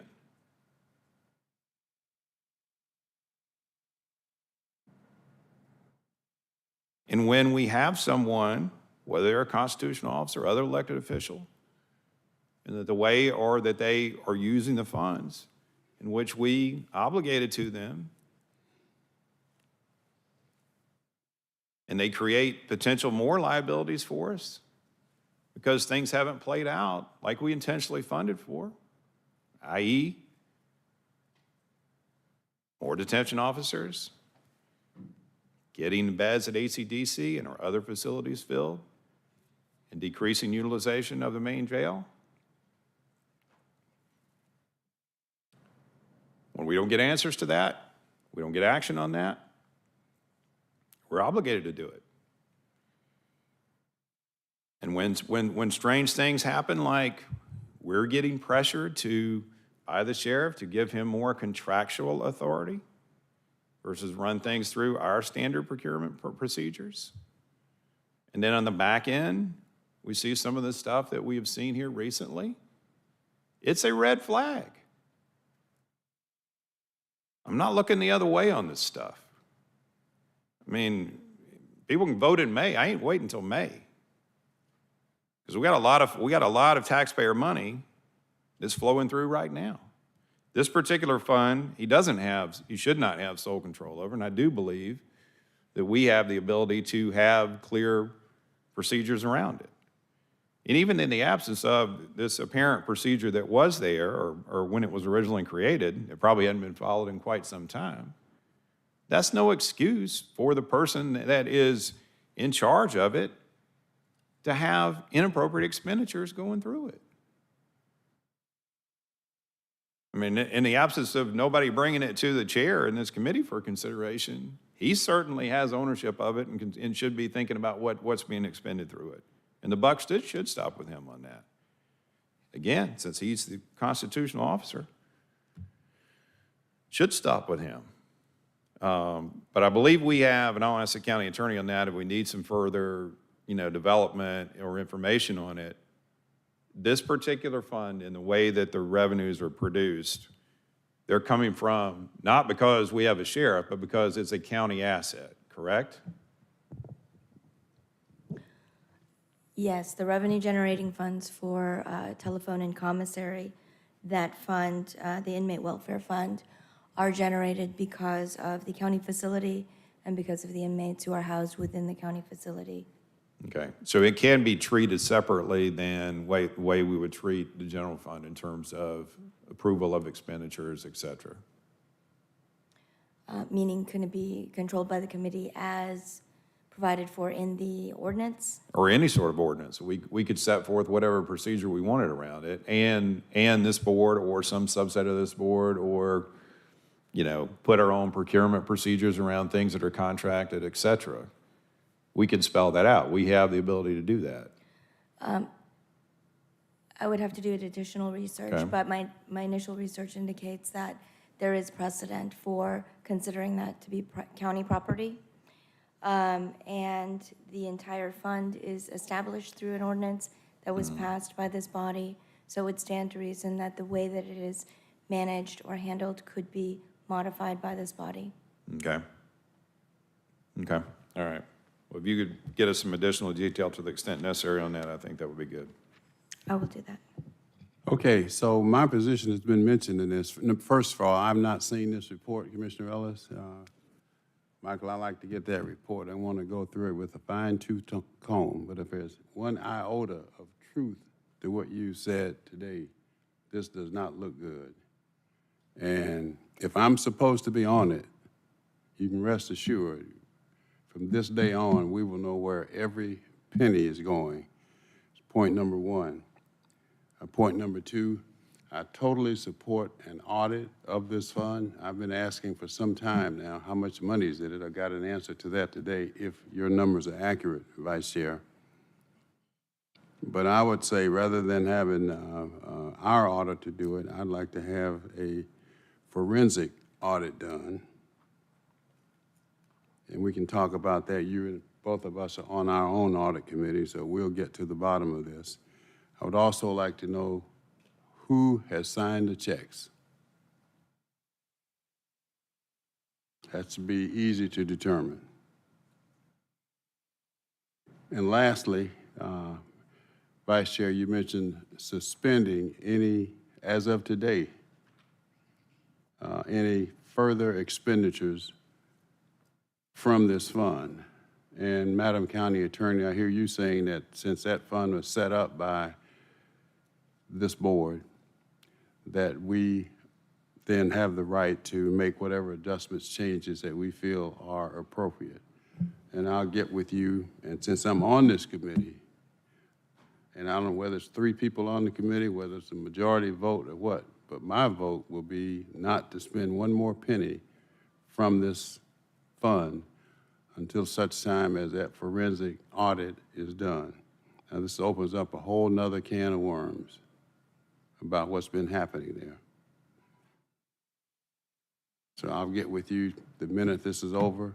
I support a forensic audit, and I support the suspension of any further expenditures from this fund. Commissioner Abdul-Rahman, yes, Commissioner Abdul-Rahman. Thank you, Chairman.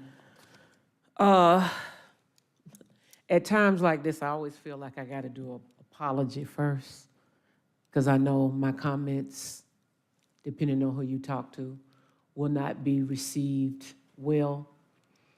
Fiscal responsibility and accountability knows no color. It is not black, it is not white, it is not Democrat or Republican. It is what is right. And I'm asking openly, as an elected official, for the sheriff to return those funds. Why? Because my phone rings from early morning to late at night with parents, with wives, with kids, with the relatives of inmates that are trying to get out, that for whatever reason have been given a date to be released and are still there. And you're right. I can't tell the sheriff what to do with the inmate fund. But I think it sends a very mixed message to taxpayers when we have funds that are allegedly being used for gift cards, for giveaways, for flowers, for personal. Come on, you all. It does not take a rocket scientist to know the difference between right and wrong. And I want to apologize to other departments because I see how we make other departments jump through hoops for what they need. And then when we ask for accountability from our sheriff, yes, he had to fire someone. But at the end of the day, my name is on a ballot just like his. He came into this body and said that the accountability legislation was nothing. It meant nothing to him. His words, not mine. There must be some level of accountability. It is not good enough to say, well, the committee didn't meet. It's not good enough to say, well, I'm going to fire someone because it happened on your watch. My personal plea, put the money back. It sends a horrible message to the taxpaying citizens of Fulton County, who many of them have loved ones in that facility. For those expenditures, allegedly, I've looked at the list, but at the end of the day, we are all stewards of taxpayer dollars. And we have every right to ask for accountability. And accountability starts with putting some of that money back. If you are right, if you are a constitutional officer, then you take the good with the bad and you make the changes that you need to make. Because in good conscience, how do I sit up and tell the taxpayers that I approve funding for the sheriff when there's an inmate welfare fund? The name says everything. Inmate welfare fund is not to be used for other than the welfare of the inmates. A Thanksgiving drive is not for the inmates' welfare. Flowers, honey baked ham cards are not for inmate welfare. We just had a conversation with this executive staff on where we're going to cut the fat, where we're going to cut the lean. But we're not supposed to ask the sheriff for accountability. That is part of our job as taxpayers, stewards of the money that comes in. We must ask for accountability, or more importantly, I am asking for the sheriff to put that money back. Thank you, Commissioner. Commissioner Thorne? I had no knowledge of this fund and its existence until a few days ago. And I did meet with the sheriff yesterday, and he assured me that he will be fully transparent. So I think he would welcome an audit to be transparent, to really show that he can be transparent. I'd also like, if possible, instead of getting a hard copy of these numerous pages of all the expenditures, if we could get a digital copy so that we as commissioners can sort and check and run our own analysis of the expenditures on this account for our own personal knowledge. On here, he pays $45,000 a month for a software subscription called Note Active. And when I asked him about it, he said that that really digitizes every interaction within the facility that inmates have.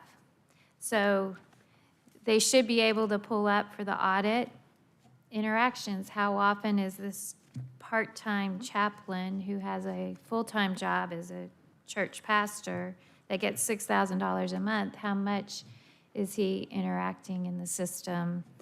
So I think we can get the information, and I welcome moving forward with an audit.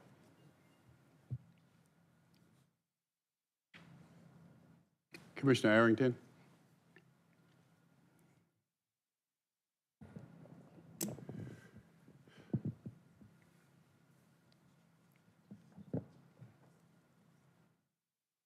Oh, what a tangle web we weave.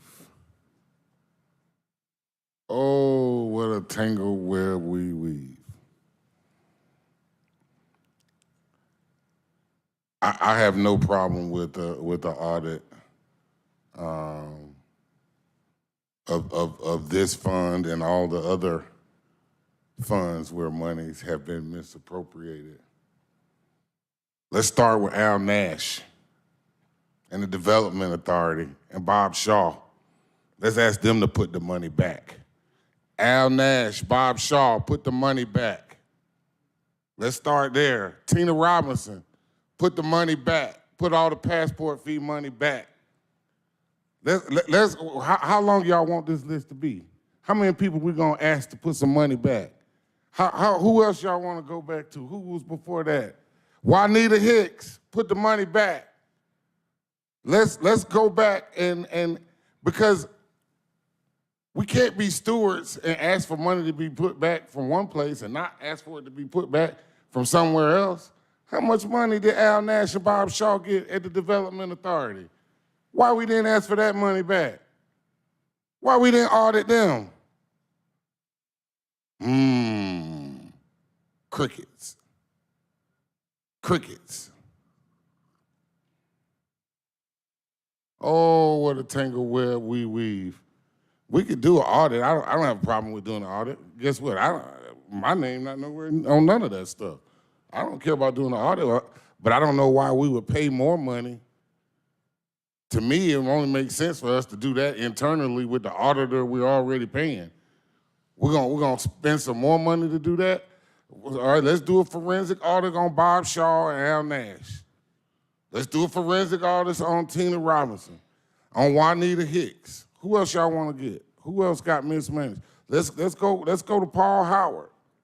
Let's do an audit on him. Let's do that. Come on. Who else y'all want to put on the list? Who else been mismanaging money? Where do you want to start and where do you want to go? I have no problem supporting the audit, but to me, it does not make sense to spend any money to pay some outside person to do an audit. I think we have a professional auditor that we hire and that we already pay. So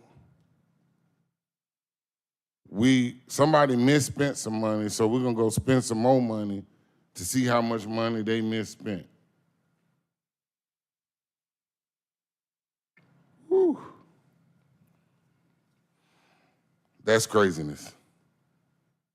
That's craziness. But we don't care how much money the Development Authority spent.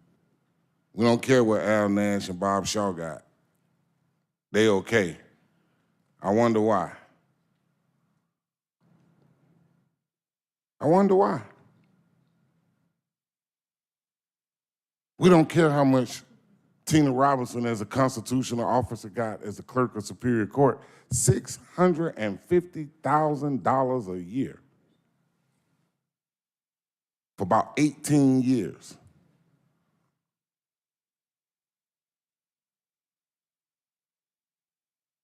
That's about $12 million.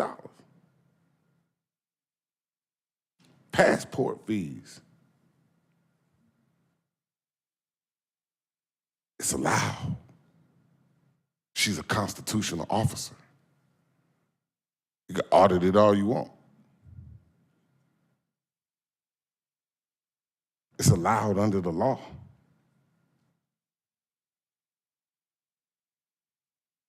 So, hey, You know, it's a lot of stuff going on. It's so hypocritical to see people want to apply stuff when they want to apply it and not apply it everywhere and equally to everyone. It is astounding how hypocritical we are. It is astounding that people only want to do it for political purposes. It's just absolutely astounding.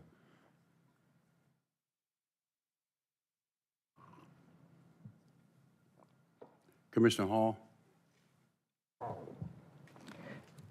Thank you, Mr. Chair. My first question is, what exactly is the inmate welfare fund supposed to legally be used for? Because I've looked through everything from the sheriff, and I cannot find anything that speaks to that. The only guidance that is provided is in Fulton County Code 14681 regarding the establishment of the jail welfare fund. And it simply indicates that all disbursements of the funds will be for the welfare of persons who are committed to the jail. So it's essentially exactly what the title is. It's a fund that is supposed to be spent for the benefit of the inmates. All right, thank you.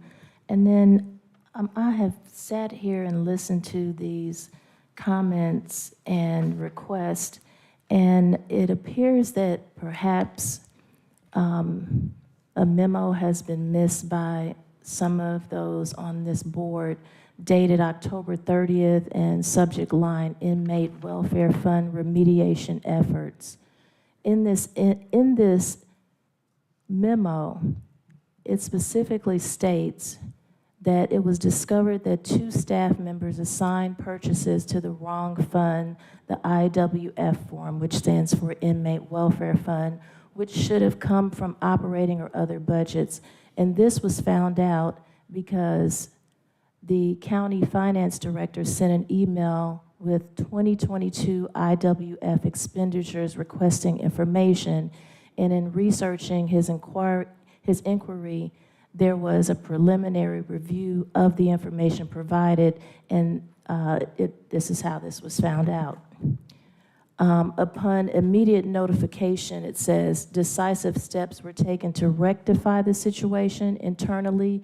The Fulton County Sheriff's Office Chief of Staff met with the Chief Deputy, the Chief Counsel, the Fulton County Sheriff's Office HR Director, and the Commander of the Office of Professional Standards to discuss the first steps. And these steps began with replacing the responsible person on administrative leave while a review was initiated. This administrative leave began September 28, 2023, resulting in dismissal of the employee on October 11, 2023, and another employee responsible had been previously dismissed from the Fulton County Sheriff's Office.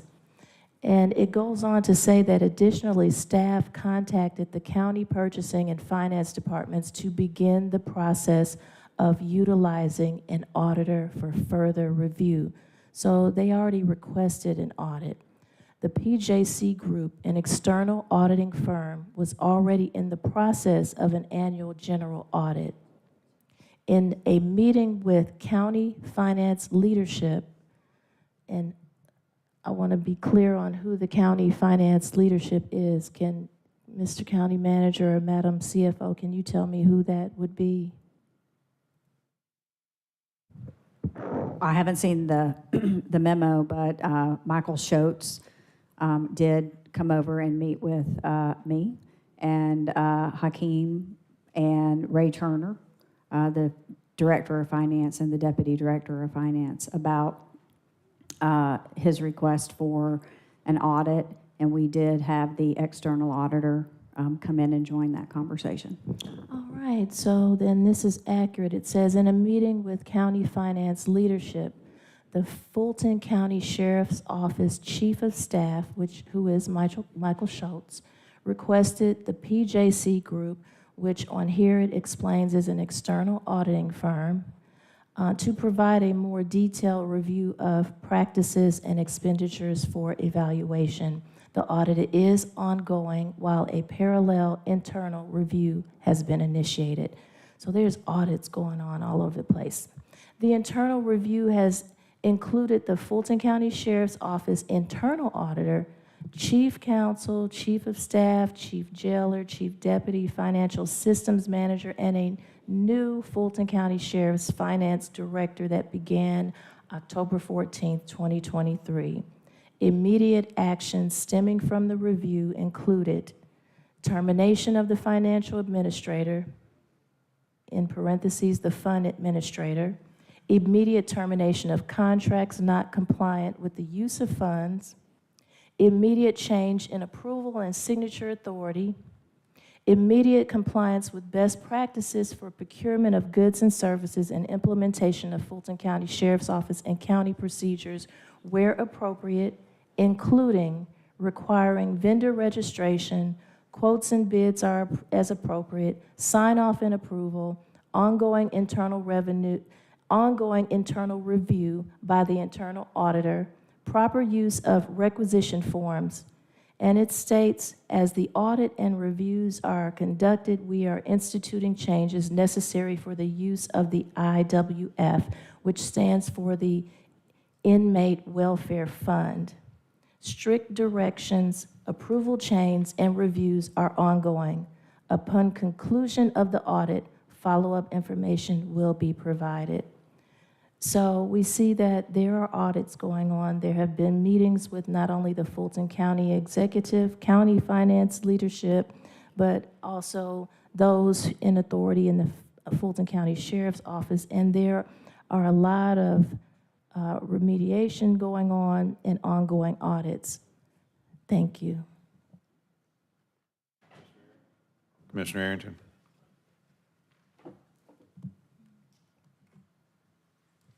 Thank you, Vice Chair Ellis. Again, I'm supportive of the audit. I would hate to see the inmates suffer. I don't know how long an audit is going to take or whatever.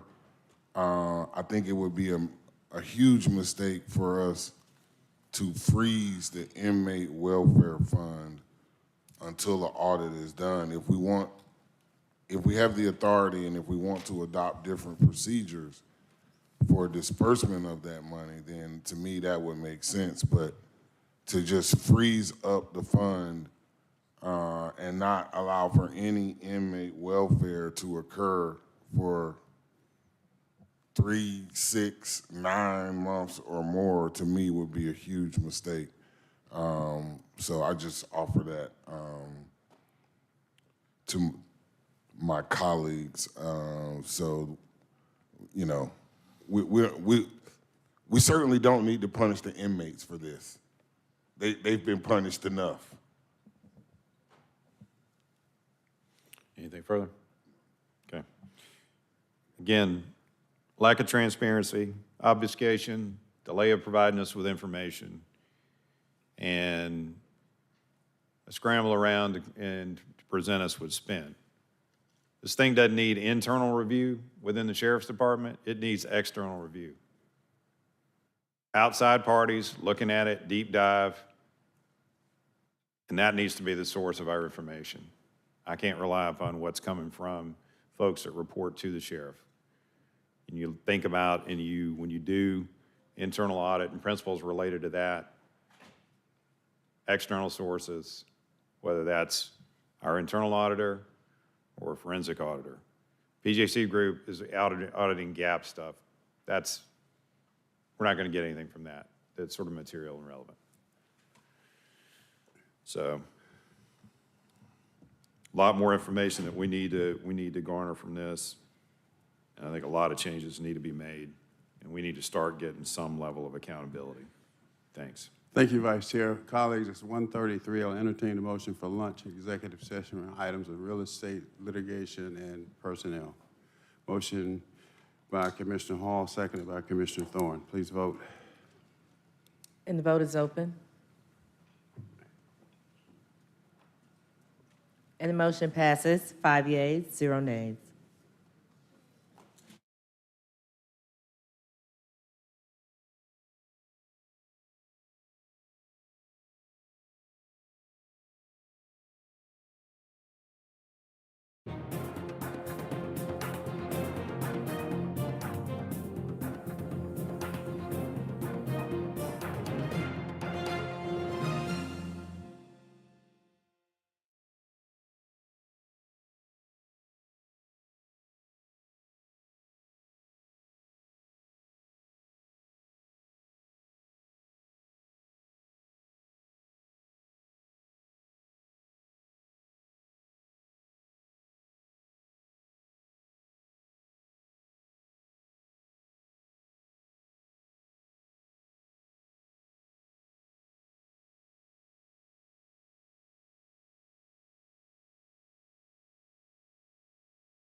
All right, without objection, we will resume the regular order of business.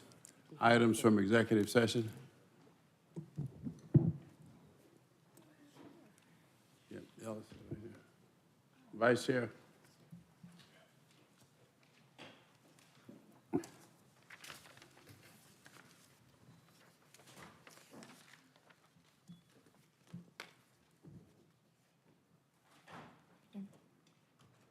Madam County Attorney.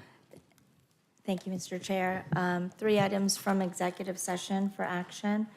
Number 1, is there a motion to approve the request for representation in item 1 of the executive session agenda? Is there a motion? Motion to approve by Commissioner Arrington, seconded by Vice Chair Ellis. Let's vote, please. And the vote is open.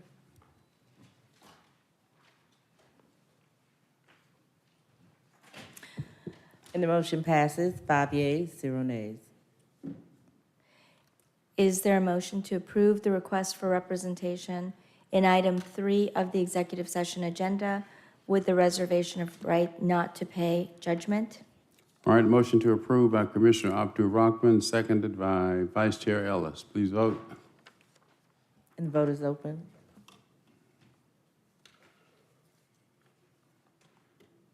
And the motion passes, 4 yeas, 0 nays. And is there a motion to opt in to the multi-district litigation class action suit regarding polyfluoroalkyl substances All right, designated in item 6 of the motion to agenda? approve by Commissioner Arrington, seconded by Commissioner Abdul Rahman. Please vote. And the vote is open.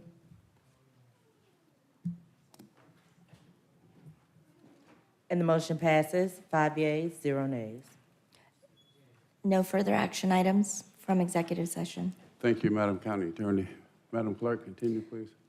Item moved up on the regular meeting agenda on page 17, 230794, discussion, financial implications of the decision to extend ORCA position hiring through the end of 2023, sponsored by Chairman Pitts. Okay, Madam CFO, are you going to answer this, or Adams?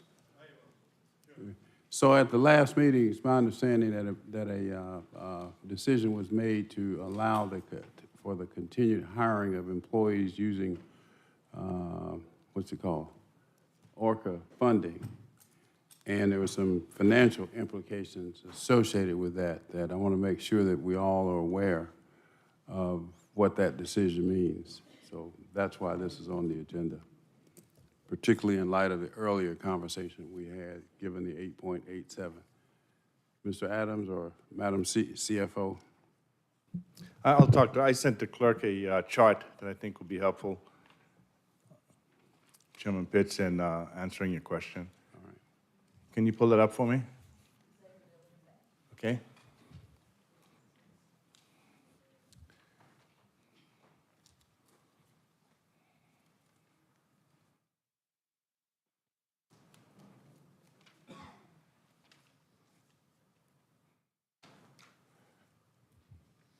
Great, thank you. Chairman Pitts, you asked 2 questions. You asked what would be the impact of the decision to extend the hiring in ORCA in terms of the expiration of the current funds, $75 million funds.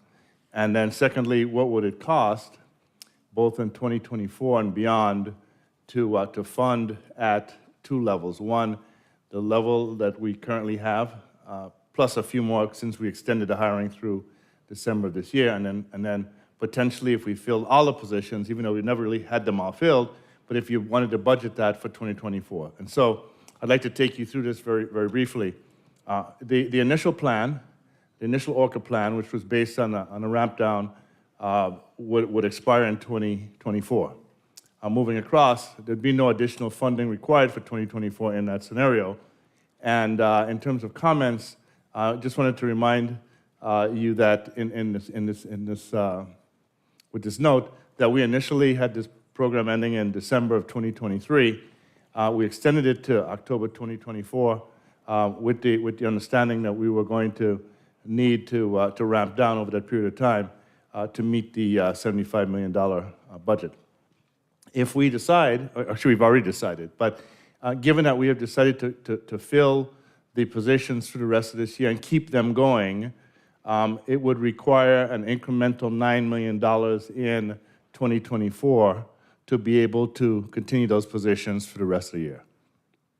That's at the current staffing level here, again, with some additions for the hiring that will happen between now and December of 2023.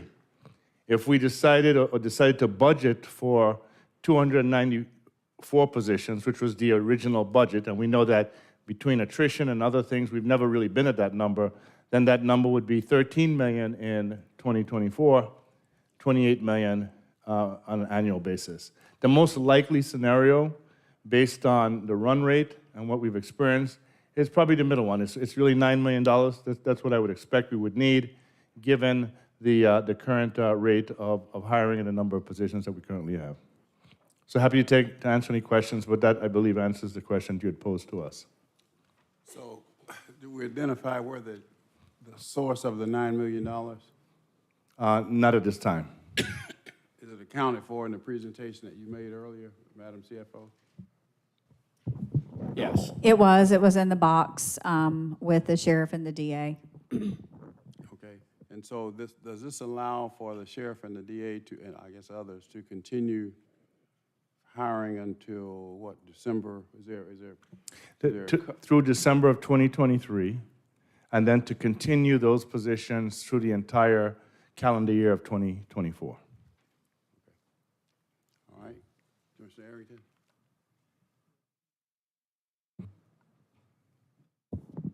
Thank you, Mr. Chair.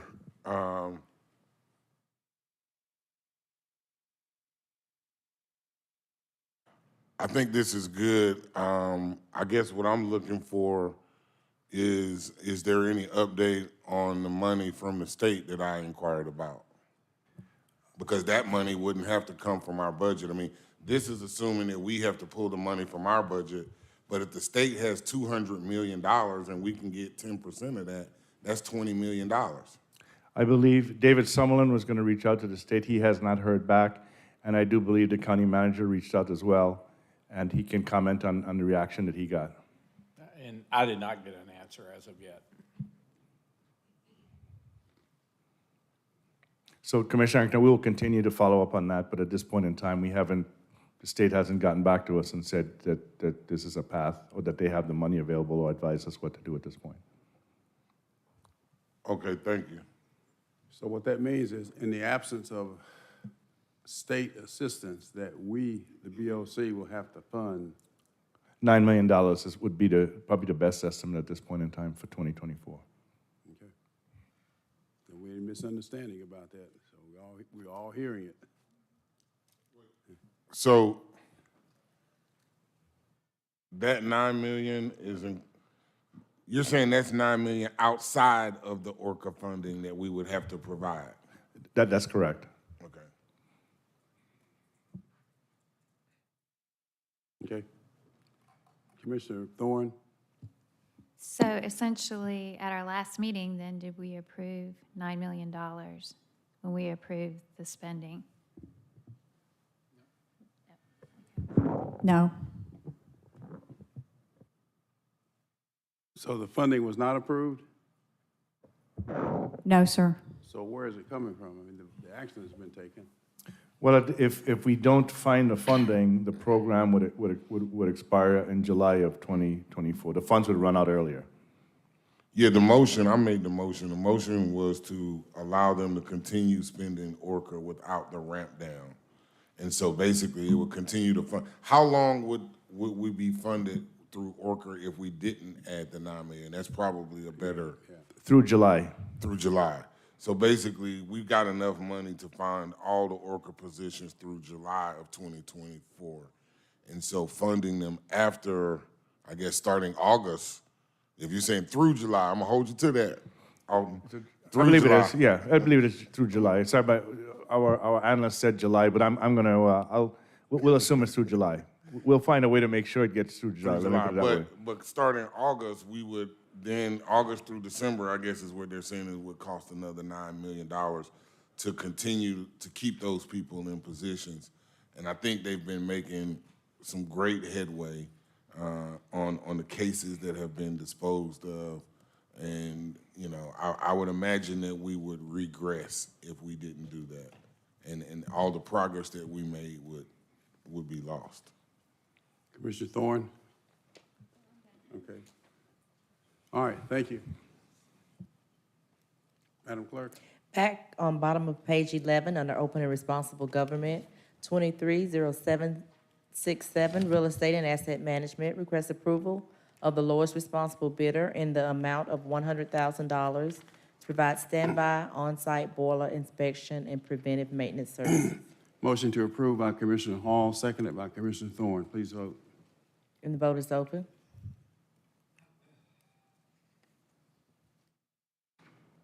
And the motion passes, 4 yeas, 0 nays.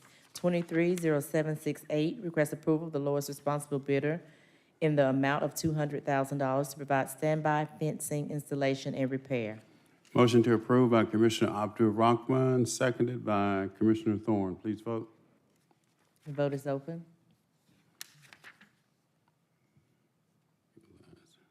And the motion passes, 4 yeas, 0 nays. On page 12, 230769, request approval to utilize cooperative purchasing in the amount of $200,000 to purchase building roofing materials and related items to support dream building construction.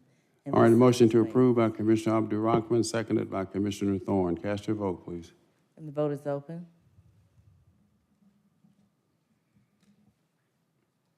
And the motion passes, 4 yeas, 0 nays. 230770, request approval to increase spending authority in the total amount not to exceed $46,328 to provide, to repair to a broken 4-inch line and repair PVC to a cast iron transition. Motion to approve by Commissioner Hall, seconded by Commissioner Abdul Rahman. Please vote. And the vote is open.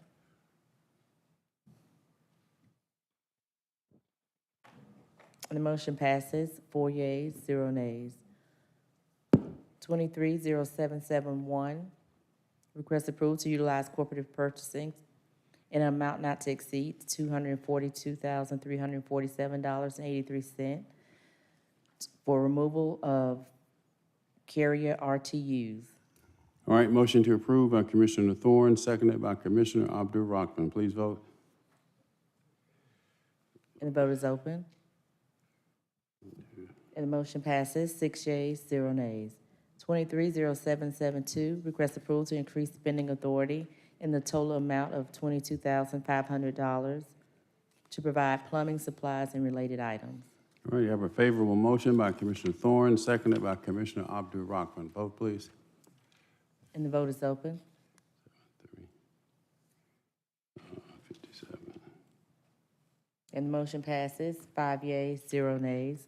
On page 13, 230773, request approval to increase spending authority in an amount not to exceed $57,464 to cover the complete replacement emergency repair projects for on-site door repair services. All right, we have a motion to approve by Commissioner Abdul Rahman, seconded by Commissioner Thorne. Please vote. And the vote is open.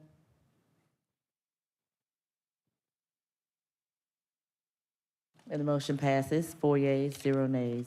230774, request approval to increase spending authority in the total amount of $7,500 to provide HVAC equipment and parts. Motion to approve by Commissioner Thorne, seconded by Commissioner Hall. Please vote. And the vote is open.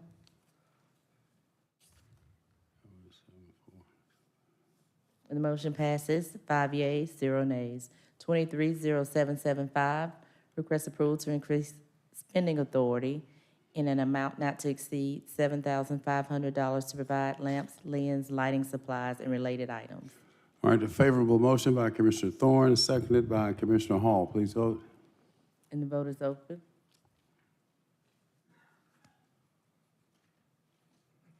And the motion passes, 5 yeas, 0 nays. 230776, request approval to increase spending authority in the total amount of $43,000 to provide replacement, damaged, and malfunctioning electrical equipment. All right, motion to approve by Commissioner Thorne, seconded by Vice Chair Ellis. Please vote. And the vote is open.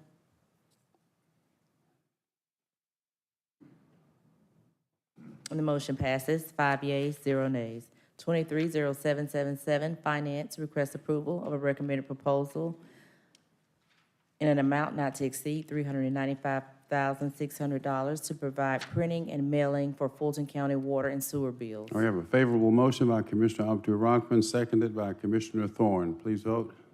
And the vote is open. And the motion passes, 6 yeas, 0 nays.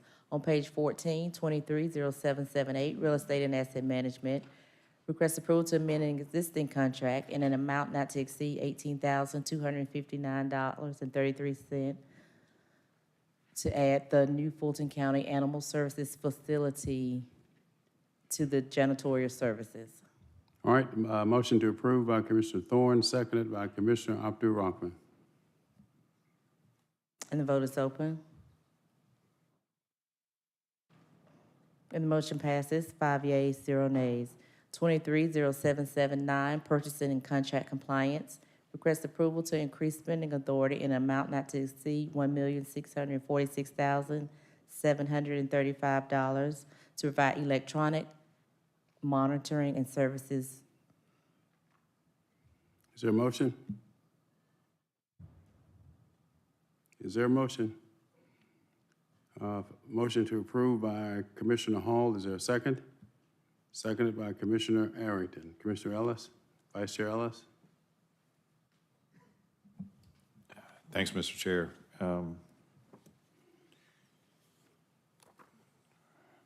Handful of questions on this particular item. This particular vendor has had this contract since 2012. But it appears that they were acquired in March of 2023, Commissioner. Okay. To be specific.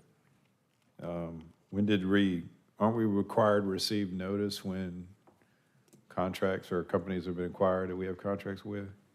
We are. We didn't receive an initial notice. I became aware of it and contacted Mr. Shaw, and very shortly thereafter, they provided the official notice of the change of ownership. Okay, so we had to seek that out. They didn't provide it to us. That's correct. Okay. This particular contract, prior to 2019, I guess it was, or 2020. So I'm reading this right. We had a very few number of people on this, like 16 people. Is that correct? Yeah, actually, if I can provide a little background, Commissioner, I know he had sent you a note. No, I received a note, but... You got it? Okay, yeah. Right. There were very few people. We had, I think at the first month, we had about 16 people, and then obviously that increased for a number of reasons. So my question is, up until maybe late 2019 or early 2020, the person on the ankle monitor was paying for the monitoring, correct? That is correct. Okay. And there was a decision that was brought forth, there was an ask that was brought forth kind of right as the pandemic was starting or right before then? It was brought forward before we even knew there was a pandemic. It was brought forth as part of our jail expediter effort because at the time, we knew that there were some individuals who were in our jail who were not released solely because they could not afford the $300 a month of ankle monitoring fees. Okay. But at what time did we, instead of the payment being made by the detainee, the payment started getting made really by the general fund for this, right? At the end of 2019. The end of 2019. And in your note, it said the time that this was originally started, where we had 16 detainees, the average time on the monitors was 199 days. And now it's jumped to 242 days? That is correct. okay, which is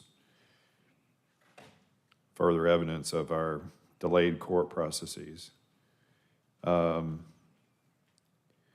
And we were paying, I guess, for some of this out of ORCA funding? Yeah, when the pandemic started in March of 2020, and we looked at all of the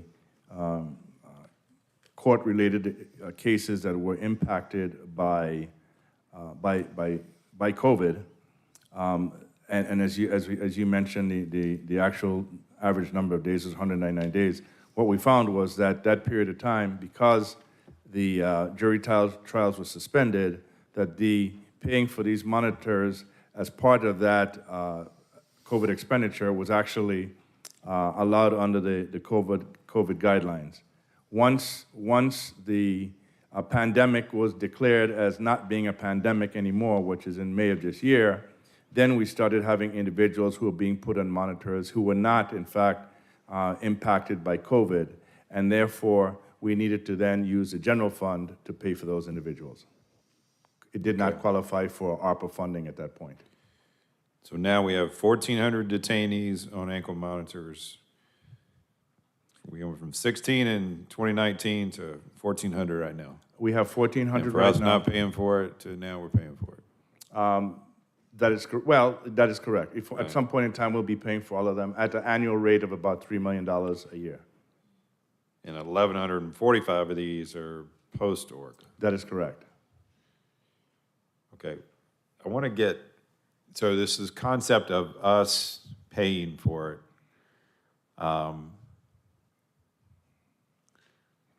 So in theory, we're paying, these are folks that probably had a bond and they couldn't make the bond. Well, they might be able to make the bond. As it turns out, the bond is a one-time payment, and typically you pay 10% of it. What we find, however, and if you look at the research, in a lot of cases, the ankle monitor costs exceed the cost of the bond. And unlike a bond, if you're found innocent, you get your bond money back, you don't get your ankle monitor money back. And I think the other thing is just kind of understanding who these individuals are. The majority of them are represented by the public defender. To qualify for public defender representation, you cannot make more than $400 a week in terms of income. The individuals we're talking about here are the poorest of the poor, who, for all practical purposes, are in jail because they couldn't find a way to pay the $300 a month for their ankle monitoring. The other thing, or their bond, potentially. well, they could pay for their bond, because you could borrow money for a bond because it's a one-time thing. So if you have a $3,000 bond, you find somebody to loan you $300, you're probably okay. Finding somebody to give you $200 a month for 4 months is a different, 5 months is a different issue.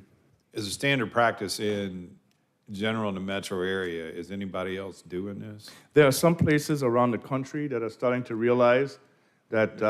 in the metro, in our metro area, other counties in Georgia? Not that I'm aware of. Okay, so we're the only one doing this. And we've got 1,400 detainees on this. So, and the time to which they're out there has grown. Yep. Okay. So we got a growing cost, more people in it, and with a vendor who didn't notify us of a change in ownership. Okay. And we got an ask for an increase in, it's November 1st. And there's a request for an increase in spending authority for the use of ankle monitors for July to December. So this is a retroactive request? Part of it is to pay overdue bills, that is correct. How'd that happen? Who's responsible for kind of reporting this back to us?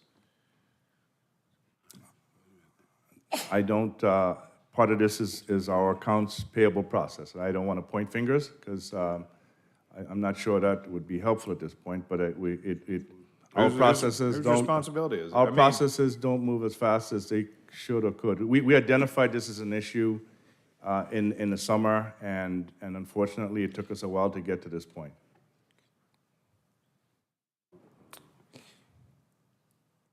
Mysteriously, the jail population dropped precipitously by like 400 people recently. Is that correct? The current jail population is 2,981, 1984 at Rice Street, and 13 people on the floor. But it was like 2,600 or something at Rice Street. That is correct. Just a few weeks ago. And part of that is the fact that they are able to identify individuals who might qualify for a signature bond as well as electronic monitoring. How many people were added to electronic monitoring in the past few weeks? I don't have that specific number, but I can get it to you. Would it be something in the neighborhood of 300-400 people? It'd probably be close. I don't know. Yeah. So we had a. So we magically. So we had a we've got a contract which we've exceeded expending authority on, which nobody's brought for us to ask for some more money, and then there was a decision knowingly to put another 350 to 400 people on monitors, which we had already exhausted expending authority for. How does that happen? That's a simple question. Well, I don't think the judges who are and working with the DA and the public defender understood that they couldn't take those actions because we were considering not paying for the individuals. I think they assumed that the program would continue. Whatever. That seems like a bunch of excuses to me. I mean, I'm not pointing a finger at you on that. Understand. But I mean, we've been battling this issue of jail overcrowding. Like all year, we've been talking about this, and then magically, we've got this huge drop, and a significant number of these people are going on to this monitoring with a company, had change in ownership, which is Talatrix, which is a company that we had a lot of questions about here with another contract. I mean, doesn't quite pass the smell test. And then we're being asked to have to respond to something basically with a gun to our head because we've already done it.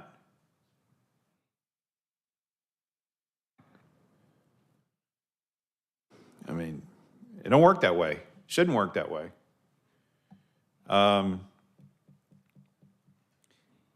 Has there been an evaluation of this particular vendor since they've changed ownership about their ability to do this monitoring? The discussions with the vendor have been pretty clear. ANA is a separate entity.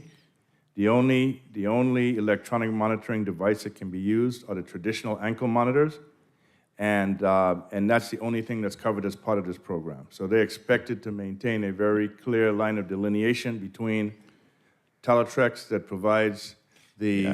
I get that, but you know, I guess the purpose really when we have that requirement that people provide us information about a change of ownership is that we're evaluating whether or not that vendor can actually provide the services in the same manner.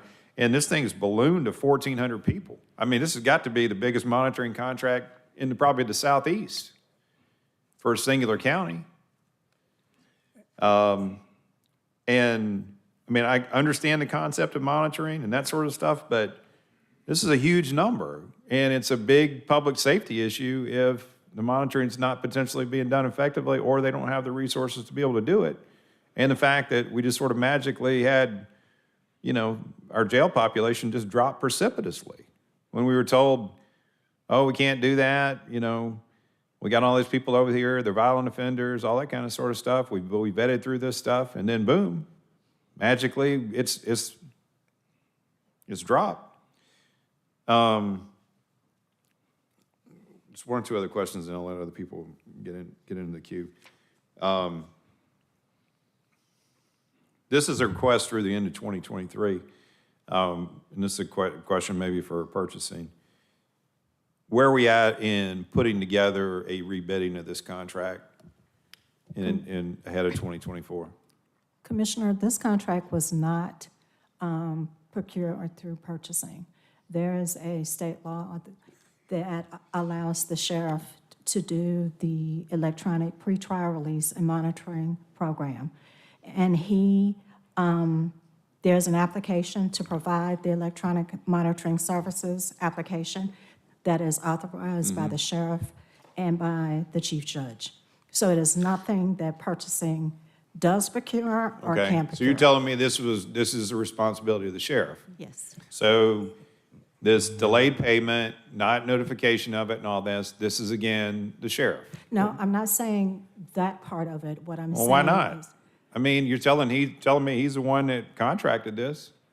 he's the one that approved the application to provide the Okay. electronic monitoring. Has the contract ever been bid? Let me clarify, if I can. This program, this vendor existed under the previous sheriff. When we came to the board to make a recommendation, we contacted the sheriff's organization, and they had two vendors at the time because we weren't doing a lot of this.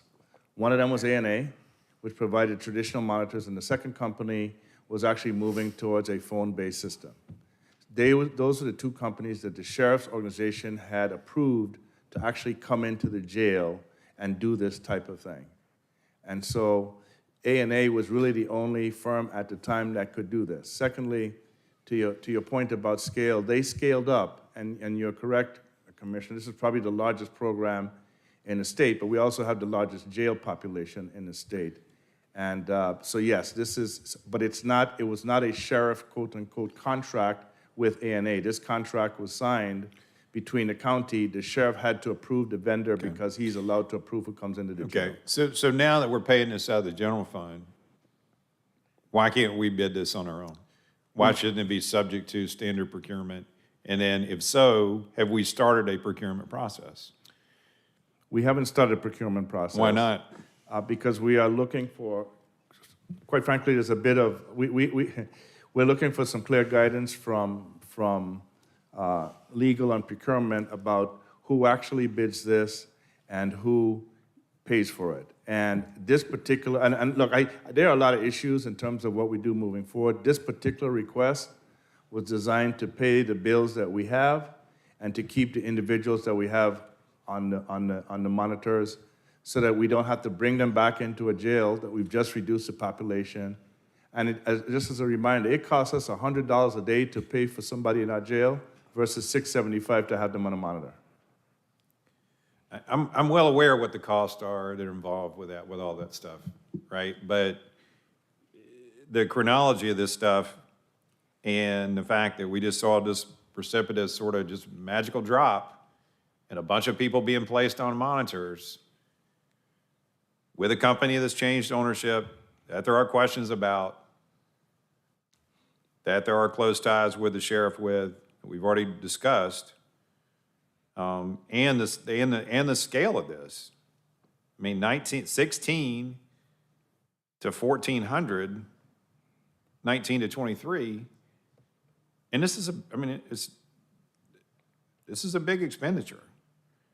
It's approximately, and it also poses just a lot of questions about the magnitude of that number of people out there on monitoring and how effective the monitoring may or may not be.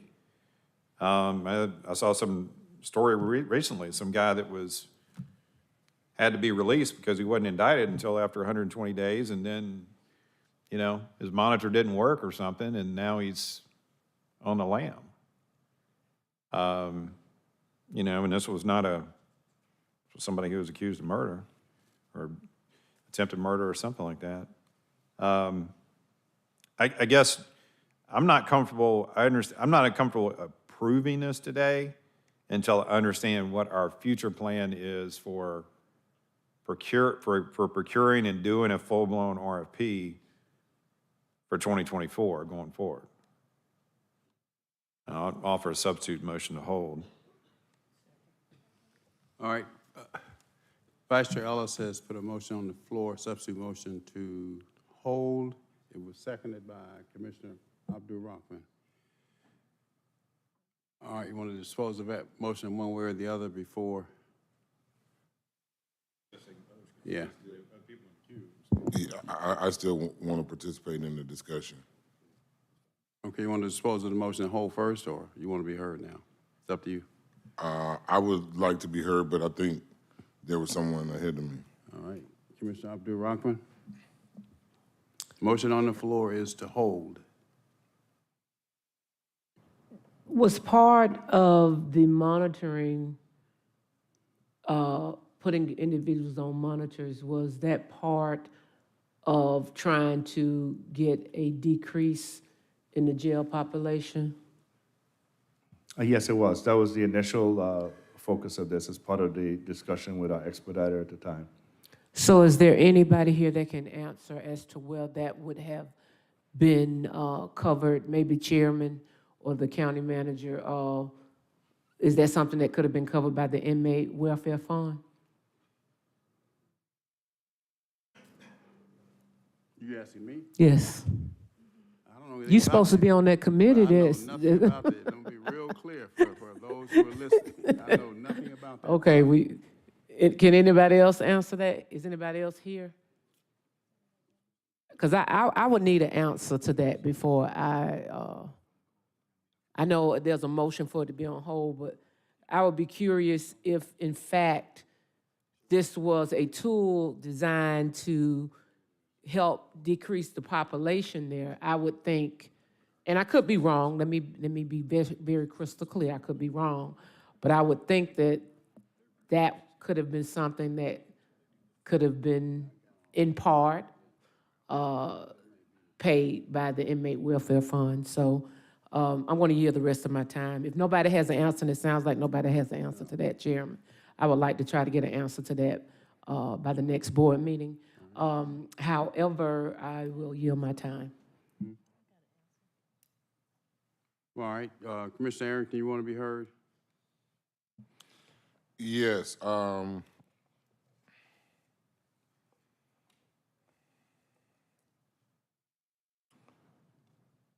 The chicken comes with the feathers.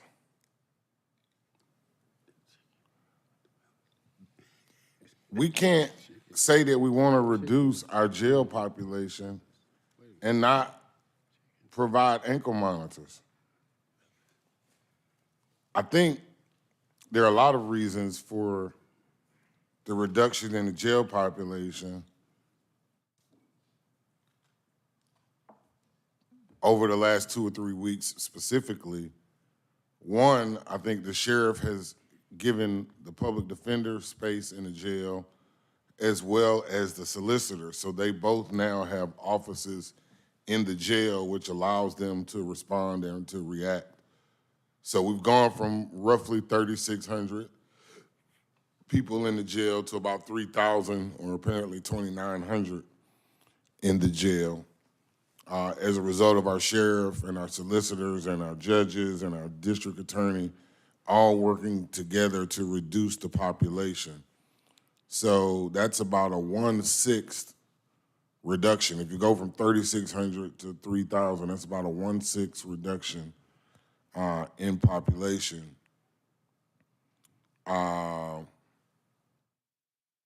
Particularly during COVID, ankle monitors were needed because, we were trying to minimize contact. Certainly, I think they're still needed now. And specifically, unintended consequences. I mean, if these people aren't on ankle monitors, they're not getting out of jail. And the 600 people that we just got down is going to go right back up. I mean, this is not a static number. There are people going in and out of the jail every day, right? So you could let 200 people out one day and 300 come in the next day, right? I mean, it's a moving target, but if we're not paying for ankle monitors, part of the reason we're talking about having to pay for people to go to Irwin or Mississippi or wherever is because we do not have enough jail space, and the space and the facility itself is deteriorating so bad that it's being used to make weapons to kill people.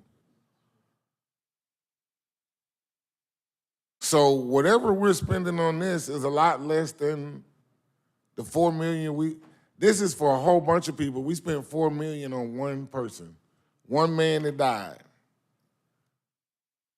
due to bed bugs. We spent 4 million.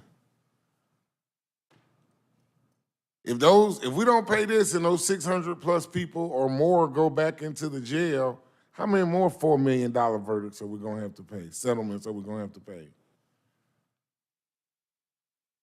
I agree with Commissioner Ellis. Perhaps we need to look at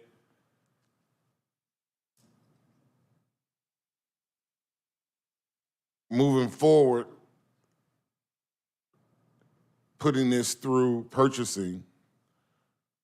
But that doesn't have anything to do, I don't think, right now with making sure that we keep the people that are out there. Because if they're not out there, if these things aren't being paid for, then they got to go back to jail, right? I mean, the order says you have to remain on this ankle monitor or you go back to jail. So if they're not in there, then we're asking for all these people to come back to the jail. How many did you say, 1,400? So it's not even 600, it's 1,400 people. Somebody called the sheriff and asked him, does he have room for 1,400 more inmates?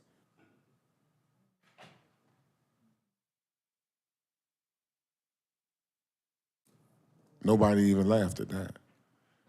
We know we don't have room for the inmates we have in the jail, let alone for an additional 1,400 inmates. What is gonna happen to these 1,400 people? Where are they gonna go?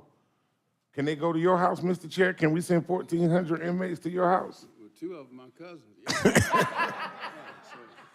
That's only 2. We go. What about the other 1,398? What about the other 1,398? I mean, we don't have anywhere to send these people. Keep them on monitors. Do we need to maybe look at figuring out a process going forward for purchasing or whatever? Yes, but we can't afford to put 1,400 people or even risk putting 1,400 or half of that, 700. What if only 700 of them had to go back to jail? We don't have space for them. If this is an old bill, let's pay the old bill. If we need to look at a process going forward, let's look at a process going forward. Commissioner Thorne? I'm going to call the question. All right, the question's been called. Is there a second? All right, properly moved in second. Let's vote on the call of the question.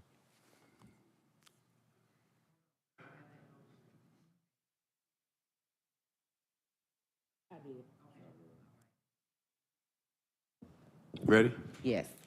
All right. The vote is open on call the question.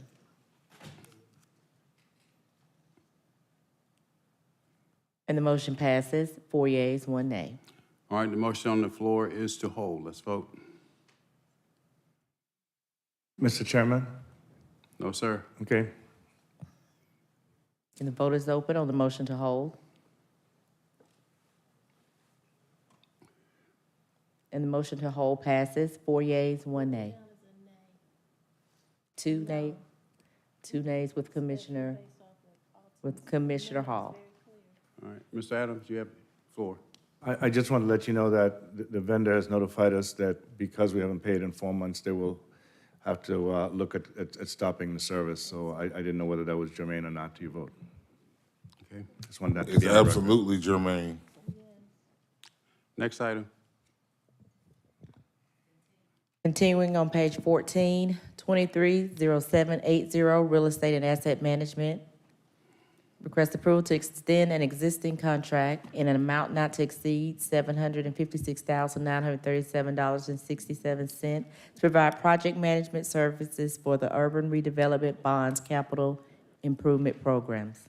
All right, the motion to approve by Commissioner Thorne, seconded by Commissioner Abdul Rahman. Please vote. And the vote is open. And the motion passes, 5 yeas, 0 nays. 230781, request approval of a statewide contract in an amount not to exceed $128,792.10 to provide facility maintenance services for the new Fulton County Animal Services Facility. We have a motion to approve by Commissioner Hall, seconded by Commissioner Thorne. Please vote. And the vote is open. And the motion passes, 6 yeas, 0 nays. Under Health and Human Services, 230782, Public Works, request approval of an IGA between Fulton County and the City of Johns Creek for water main relocations in the amount of $3,736,760. All right, favorable motion by Commissioner Abdul-Rahman, seconded by Commissioner Thorne. Please vote. And the vote is open. And the motion passes, 5 yeas, 0 nays. On page 15, 230783, request approval of a contract item agreement between Fulton County and the Georgia Department of Transportation for the relocation of water facilities The amount? at an estimated cost of $5,391,245.87. All right, favorable motion by Commissioner Thorne, seconded by Commissioner Abdul-Rahman. Please vote. And the vote is open.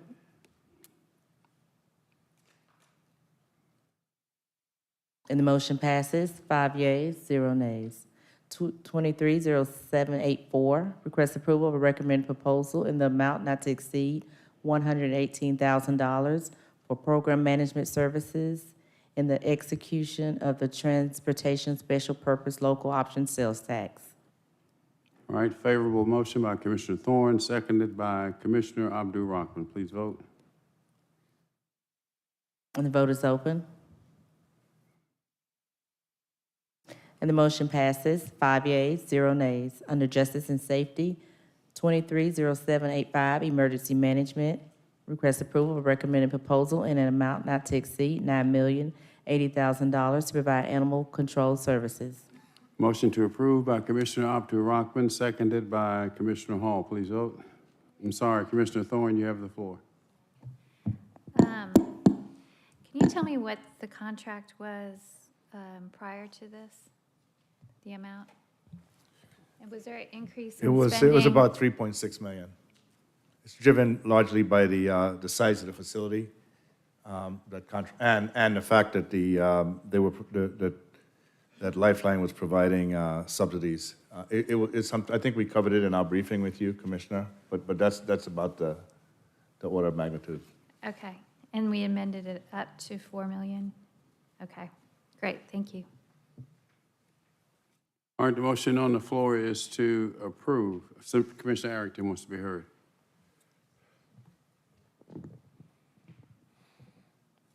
Yeah, that's a big jump from 3 million to 9 million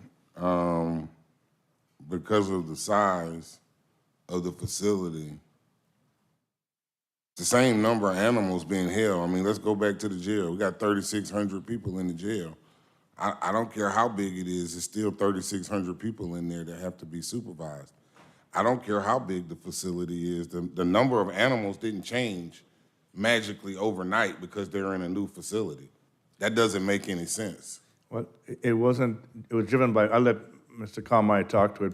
We did take each one of the offices through it and the rationale and what was driving the cost. We haven't had an increase in the cost for 5 years, so a lot of it was catch-up cost, but I'll let Mr. Carmine talk to it. Okay, each of the offices except mine. Go right ahead, Mr. Calamine. Thank you, sir. Remember, you did promise to all you be gentle on my last day, so let's go ahead. I'm going to hold you to that, sir. I'm going to hold you to that promise. Okay, but this is $10 million. But be gentle. You did say that. So we did have an opportunity to speak to your chief of staff about this, sir. It really is looking at a 55,000 square foot facility, and I know what your statement is about the same amount of animals, but the amount of staff that it needs to go ahead and properly manage a facility of this size and magnitude. Also looking at what Mr. Adams said, it was actually 6 years of a flat fee. We didn't build the contract in a way that we could actually go ahead and properly adjust our program to the true cost of what it is to go ahead and maintain animal service program today. So we're playing catch up. And really what we are is getting everyone to what the true cost to operate a program of this magnitude is, as well as taking away the need to depend upon philanthropic donations. Because up to this point, we've been looking at donations from the community to be able to shore up the program. And the county this year went ahead and stepped up and put another $1.6 million into the pot to be able to try to shore up the program.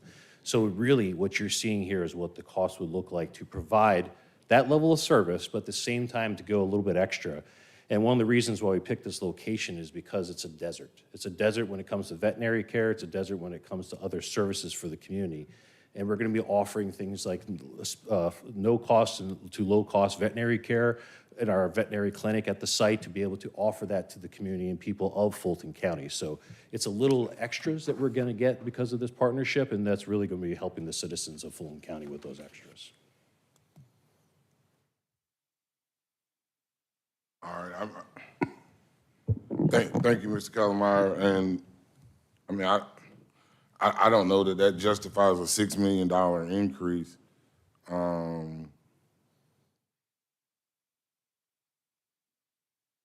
You know, we just had a whole budget talk earlier today, which I'm sure you probably saw, and we're talking about prioritizing areas. Commissioner, this is a pass-through. The cities pay for this. Oh, so you're telling me you already have an agreement with the cities for them to pay all of this money? We've sent the IGAs to them. We've briefed some of them in person. Mr. Kalmar and I briefed the top 5 cities, and we've sent the presentation that we were going to take your office through, as well as the IGAs and so on. So this is a pass-through cost. Wait a minute. I want to make sure that I understand what you said. I heard you say you sent it to them. That doesn't mean that they approved it. Well, we've had so tell me, hold on, wait a minute. Let's be real clear. Because I could send you 1,000 things. That doesn't mean that you have approved of them. Have the cities approved to pay this money? The city councils have not met and approved their budgets. That is correct. We have had discussions, Mr. Kalmar and I, with the largest cities that account for the bulk of the costs. That is at this point. All right, I'm going to do a substitute motion to hold until we know what the cities have done, until the cities approve to pay for this. You can't tell me it's a pass-through if they haven't approved it, sir. You want it to be a pass-through, but if they haven't approved it and they haven't said that they're going to pay it, then who gets left holding the bag? I thought so. Commissioner Thorne? I'll be gentle. It's okay. I was just joking earlier. I hope we will still try to get philanthropies to work and get those donations. We aren't just cutting them off and saying, please, we don't need your money or your donations of time and goods. So I do encourage that we have a lot of animal lovers out there, and I hope we'll engage the community and also listen to the wants and needs that they think we need. And I understand the playing catch-up. Have we adjusted any of our fees that we charge for things? So our fees, we change based upon the need to be able to go ahead and adopt animals out, So we do waive fees at times to be able to get more animals out of the shelter into forever homes. We also have a campaign that I wish I could be a part of going forward with this. We're going to be doing a lot more when it comes to licensing of animals. So Ms. Rebecca Gwynn can come up with me. She's the CEO of Lifeline to maybe share a little bit about those type of campaigns that we're going to have. But we still are alive and well with philanthropic donations. We just don't want to make it the source to cover the cost of the program. Mm-hmm. One of the things that was really grateful to hear is one of the individuals in the court system that we have here, some of the individuals that come to be on the jury said, we would love to be able to donate our contribution for being the jury to animal services. So we have set that up, so that's just another form of revenue that we'll be able to go ahead and capture to take the shelter to another level with all these donations. So that's what we're looking forward to, is things like that to continue to grow within our community. Ms. Gwynn, would you like to talk a little bit about some of those fees as well as the program when it comes to increasing our licensing within Fulton County? Thank you, Mr. Calmer. Yes, we do pet licensing in Fulton County. It's required by law. There's not a really high compliance rate of that. What we'd like to do is engage all of the local veterinarians to assist and just tack a small surcharge onto the licensing so that they can do that directly. Right now, there's not a way for them to administer the program directly. So we think we'd see a good bit more compliance with that. That's one of the proposals. There are some things about the new shelter that are a little bit different. One is it's 4 times as large, but there are 6 times as many animal enclosures because the old Fulton shelter was built for group housing. So you have 6 or 7 dogs in a particular run. It's not safe. Everybody knows about the old shelter. That's why you've invested so much in this new one. So there are some real differences in how it has to be managed and just the sheer volume of the number of enclosures. That's 6 times as many spaces, animal spaces that are occupied that have to be cleaned. There are things like that, 2 different entrances. The really exciting thing for us is this, it's a full-service veterinary clinic. It's really a state-of-the-art veterinary clinic that's being put into this county shelter. And so that's going to enable us to provide these services at low cost and no cost to the public. And we're going to be able to start doing that right away when the shelter opens. So we'll have like a walk-in basis where people can get vaccinations at a really low cost. We've looked at that pricing structure. We operate our own clinic in that same way. And so we've looked at that pricing structure and priced it so that any fees that we collect for that go towards the operations of the shelter. Also, the county's increased its coverage for animal services officers. So there's an added cost there. But I think that the main thing, the current contract is for $4.9 million with the increase that y'all made. So it's not quite as much as it sounds from $3 million to $9 million. But it is, the shelter's 4 times the size, 6 times as many enclosures, and it is almost double in cost to be able to operate it. What's the difference in cost, like to encourage spay and neutered animals in licensing? There's a differential licensing that's $10 if your pet is altered, $25 if not. So. Do you think would it be better to maybe try to raise that fee if it's not, to encourage people, considering you are going to be offering these low-cost spay and neuter programs? I think that's certainly a possibility, Commissioner. One of the things that we'd want to make possible here is that a lot of times it's not a matter of responsibility, but of resource. People aren't getting their pets spayed or neutered because they don't have the resource to do that. So we want to try to make that more available. There's also a national veterinary shortage, and that has really impacted the animal population. During the pandemic, spay and neuter kind of ceased when all businesses shut down, and we're seeing some increase. A lot of the animals that we're getting in are 1 to 2 years old, which makes sense. So. And kind of off topic, if you get a license plate, a specialty license plate, they have the animal ones, do we get any proceeds from that? So the Department of Agriculture administers that, and they have a grant program, and we do regularly apply for a grant. The grants are really very small. So I believe the current grant we have may be in the $3,000 to $5,000 range to provide free spay neuter.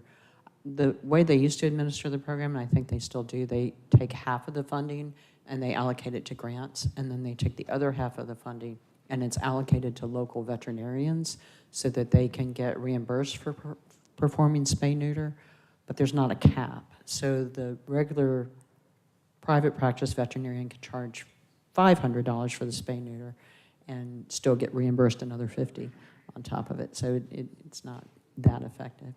Okay, thank you. That's all I have. Vice Chair Ellis. Yeah, thanks for this, and I want to thank y'all for briefing us well in advance. We've known this is coming. We've known it for a long time. We didn't make the adjustments last year to costs. We ate them, a lot of these increased costs, right, instead of passing them on to the city. So none of them should be surprised. You all have done a good job of socializing with it, so they're all aware of what the costs are, and it shouldn't be a surprise to any of them. And as you said, this is a service we provide for them because they don't want to provide it. We all know that we've had extreme challenges in this area, and what we're about to go to will put us from this level to a world-class level. So I applaud y'all for all the work. And technically, we've got to pass this in order to present IGAs anyway, right? We need to go first versus them, so they have something that we can present, we voted on, and then they can approve thereafter. So Thank y'all. All right, Commissioner Arrington, you had made a motion to hold. Is there a second to Arrington's motion to hold? Is there a second? One more time, is there a second? All right, you have the floor, motion. Thank you. Do we know how much has been raised through our efforts of seeking donations already since we've been with Lifeline? We did share that number last time it came for the presentation. I don't have the current number in front of us, but we can make sure that you and your team gets that number, sir. Okay, thank you. Commissioner Abdul Rahman? Any chance you'll change your mind and stay? As long as you. All right. Okay. Okay. All righty. I would thank you for all your work. The motion on the floor is to approve. Let's vote, please. Vote is open.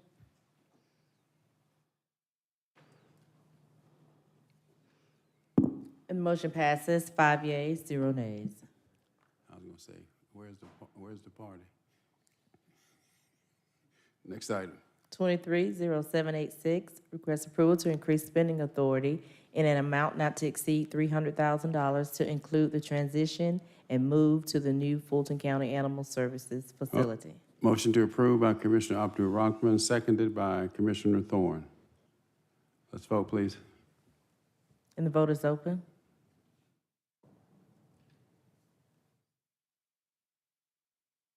And the motion passes 5 yeas, 0 nays. Next item. Commissioners' action items, 230727, request approval of a resolution urging the Georgia Governor and the General Assembly of the State of Georgia continue efforts to reform and improve mental health services for the citizens of Georgia and for other related purposes, sponsored by Commissioner Arrington. All right, motion to approve by Commissioner Thorne, seconded by Commissioner Hall. Commissioner Arrington, you have the floor. Thank you, Mr. Chair. You know, we just need to, we're thankful for all that our state and our governor has done for mental health, but we need a lot more help. There's no reason that the Fulton County Jail should be the #1 mental health facility in the state. We need, we're thankful for the money that we've gotten for our behavioral health center, but we need money for mental health centers. Over 60 to 70% of the people in the Fulton County Jail are there because of mental health issues. And I just saw in one of those long reports, someone had been in the jail for 19 years due to mental health challenges. Someone that should actually be at a state mental health facility, but the one facility that we have access to is full and not taking any other people. And so we really need as much help as we can get from the federal government and the state government. And so I urge you to support this. This is, you know, we're just simply asking for help. I think this is one of the other levers that might help relieve some of the pressure that we have at our jail. All right, the motion on the floor is to approve. Let's vote. And the vote is open.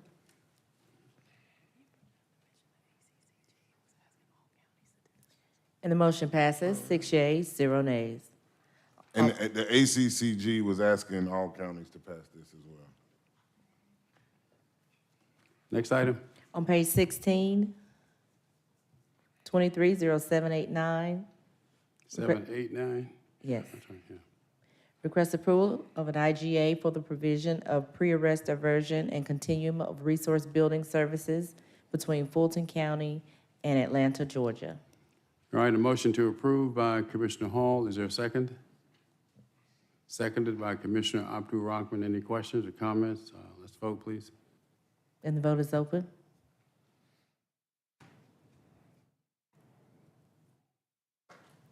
And the motion passes 5 yeas, 0 nays. Commissioners' full board appointments, 230790. Fulton Atlanta Land Bank Authority, Commissioner Abdul Rahman has nominated Kenneth Chris Hyder Burdell for a full board appointment to a term ending August 7th, 2027. All right, motion to approve by Commissioner Thorne, seconded by Commissioner Abdul Rahman. Please vote. And the vote is open.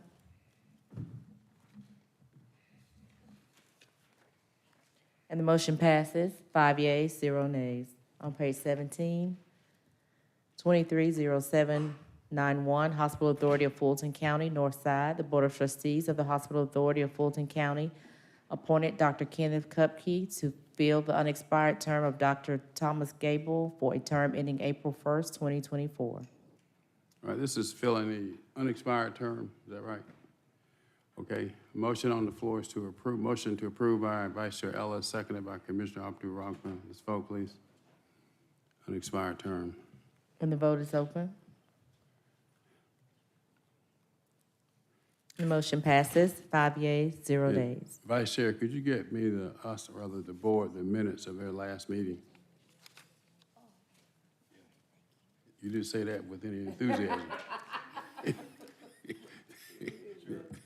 They don't exist. We have to, and we need an audit.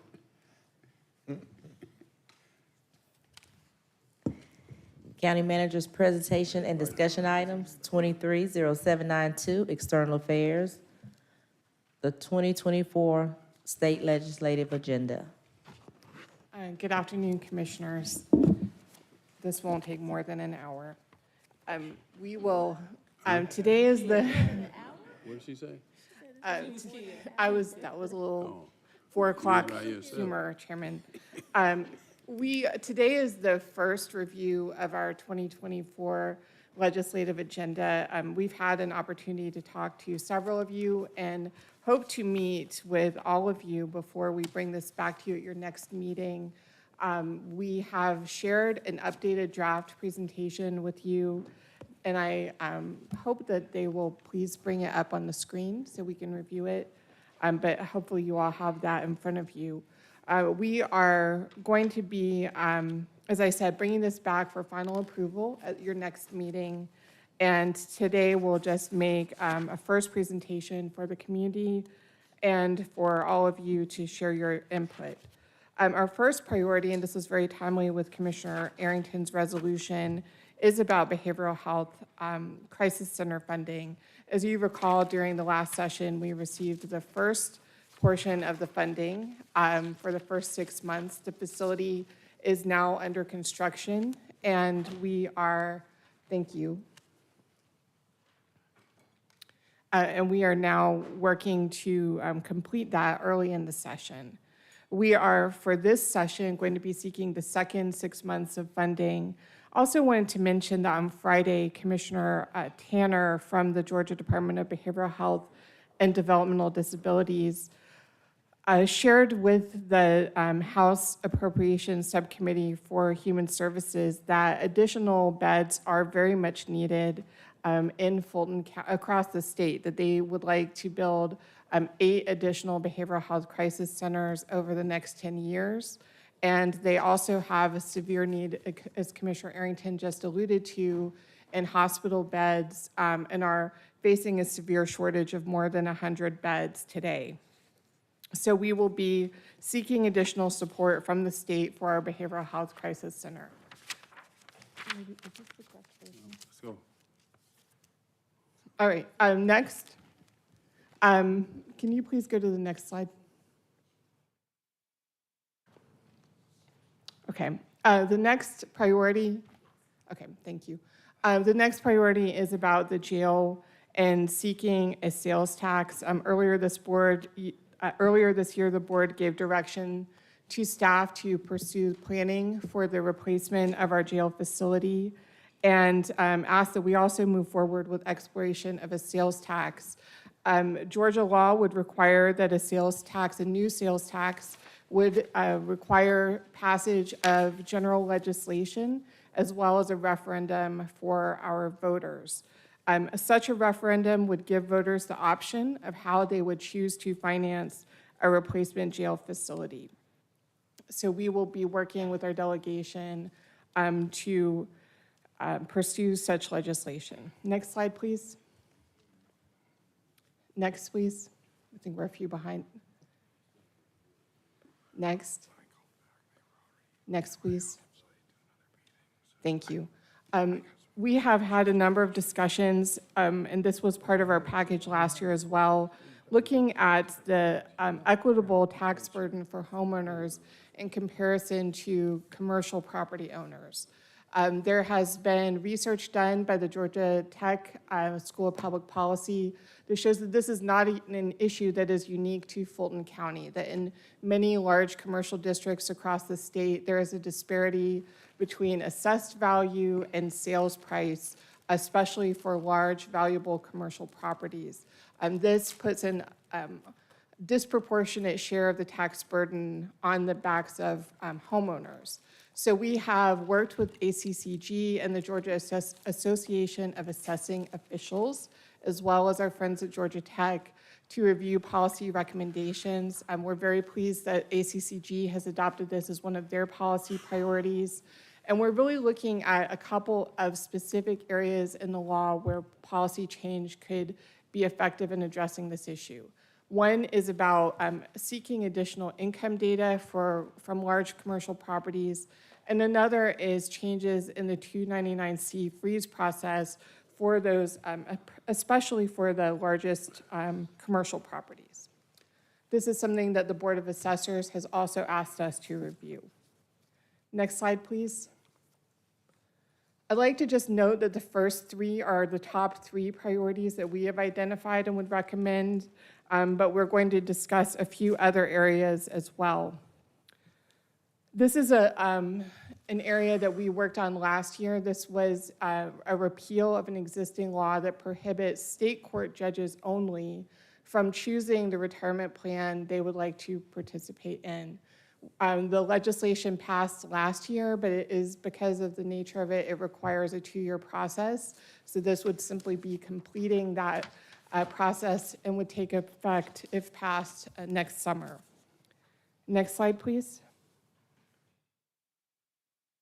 We have had this discussion on a number of occasions as well. The current election day equipment allocation formula really does not fully consider voting habits, particularly early voting, which more than half of Fulton County voters choose.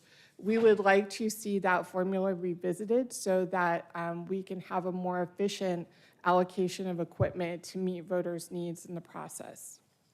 Next slide, please. In the justice system, we have had a lot of discussion here today about the justice system and efficiency.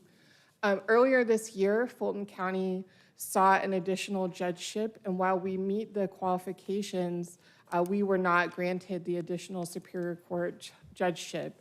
There is certainly a lot of perspective that an additional judgeship would allow us to process more cases more efficiently, especially in the Superior Court. Secondly, the state court, and the second bullet here, state court has expressed an interest in a pilot program that would allow for digital recordings of court proceedings, which are already occurring through some of our virtual hearings, to potentially take the place of a human recording of legislation. Sometimes there's a shortage of human court reporters, so this would potentially supplement that through digital recording. And again, this is a proposal for a pilot and seeking that through state law. And then last, this is one where we'd certainly like to hear the board's perspective, is justice system changes that would improve efficiency. And there have been some who have proposed the creation of an elected chief judge position. Today, that is a position that is selected from among peers. I'm going to... Sure.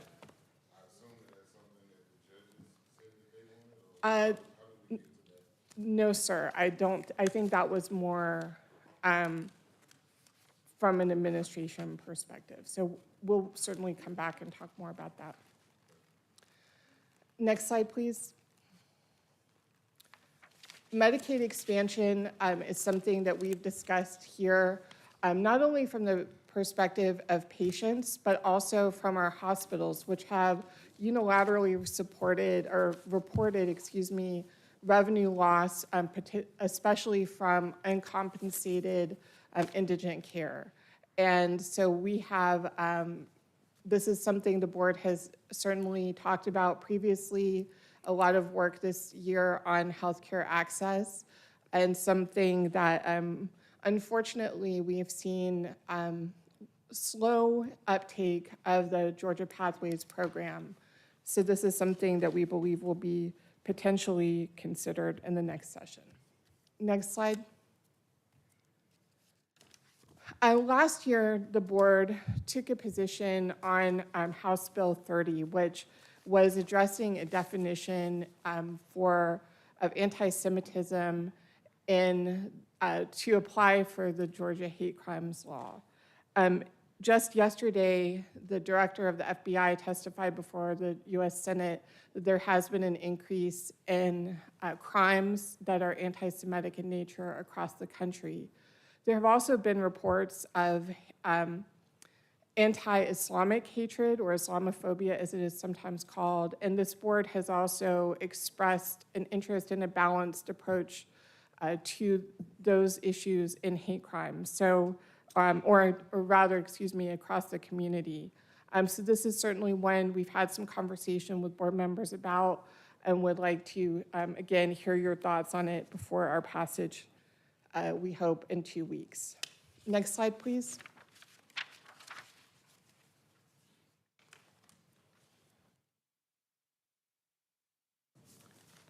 Hello, friends. Next slide. Thank you. The senior homestead exemption simplification, this was legislation that was adopted last year, Senate Bill 303, that would have eliminated a renewal requirement on a homestead exemption for very low-income seniors. Unfortunately, due to a misunderstanding there in the need for a referendum, this legislation was ultimately vetoed. The senator has agreed to come back and revisit this legislation, and we are meeting with her as well as other members of our delegation to try to address this issue. This particular homestead exemption is the only one for low-income seniors in Fulton County that requires a renewal. And the department has expressed that it is a burden not only for the taxpayer, but also for the department who have responsibilities for administering this and sending out reminder letters and things of that nature. We've also heard from Atlanta Legal Aid, who has a clinic serving seniors on property issues, and they have expressed that they've seen a number of unfortunate incidents where seniors have faced very large tax bills because this particular exemption lapsed. Next slide, please.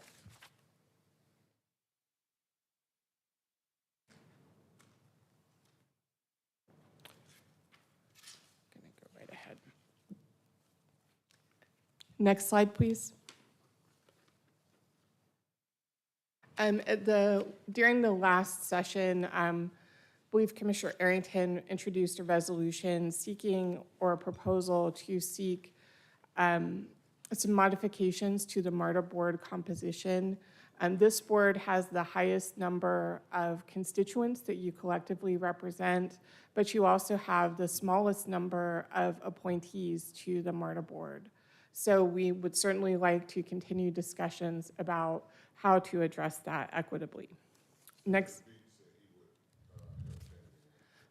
Thank you, Commissioner. Thank you for that reminder.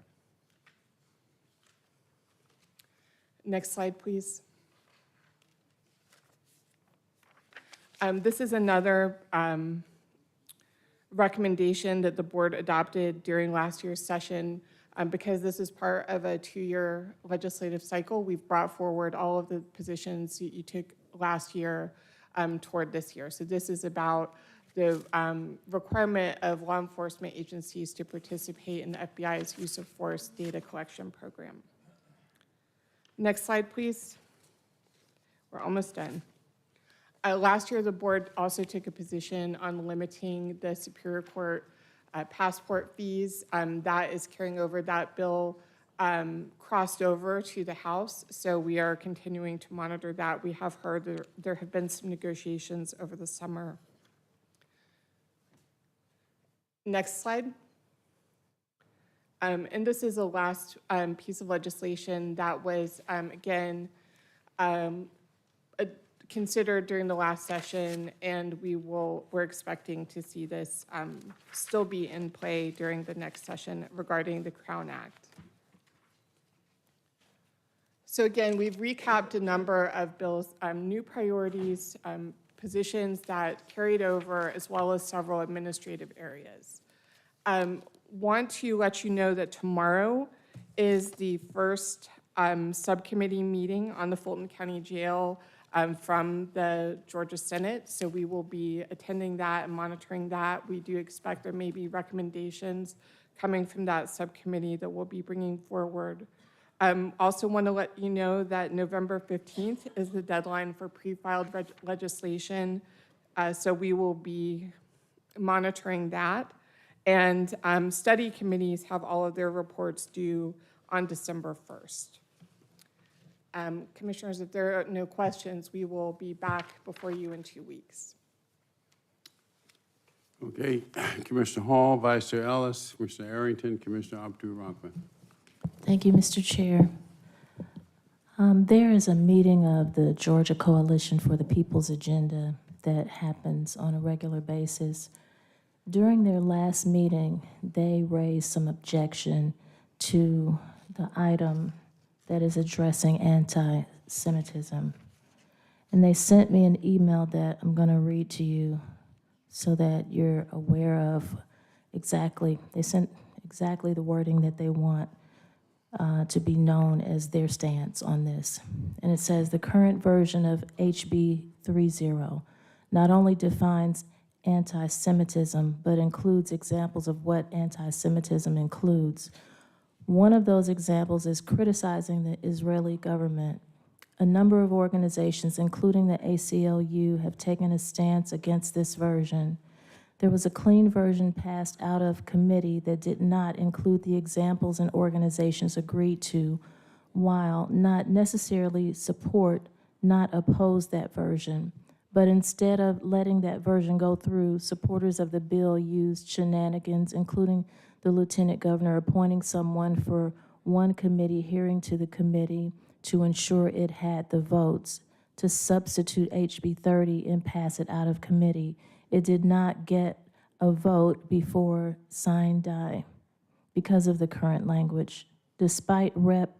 Panich making a deal to trade her vote on SB 233, a voucher bill that would be detrimental to public education in Georgia, for a vote on HB 30.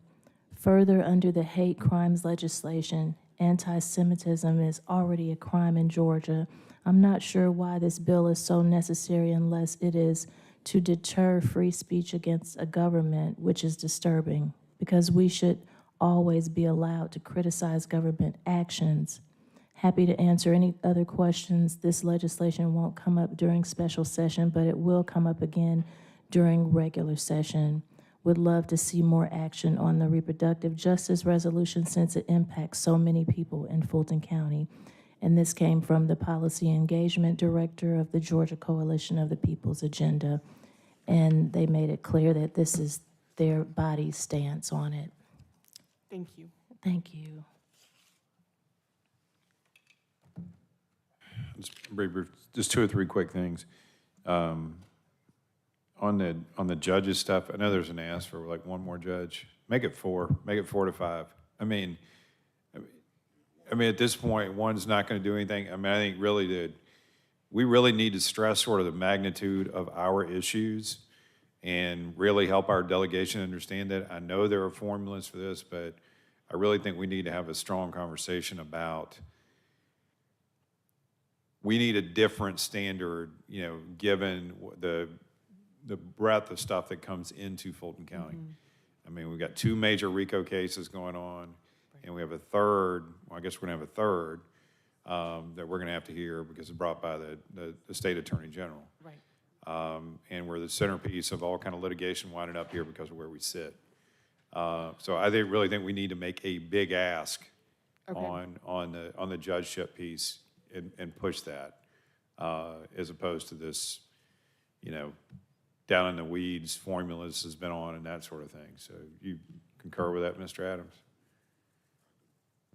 Yes, per Jessica's point, we had actually been put in a request. Again, we've been doing it every year for the last 5 years. The state apparently appointed 3 new judges. Yeah, I mean, So it's challenging. Just the legislative Right. way apparently is the only way to go if you want to get more judges. That's Yeah, correct. I mean, I think this should really be one of our major legislative priorities, because it's for obvious reasons.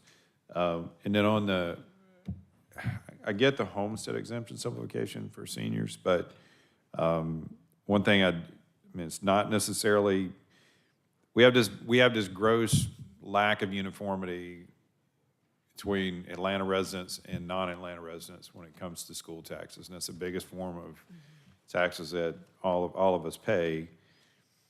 And I really think we, on behalf of the citizens that we represent, that we hear from because we send out the bills, that APS should have the same floating homestead provision that Fulton County Schools does. And we should make an ask that they put that on the ballot. So just whatever.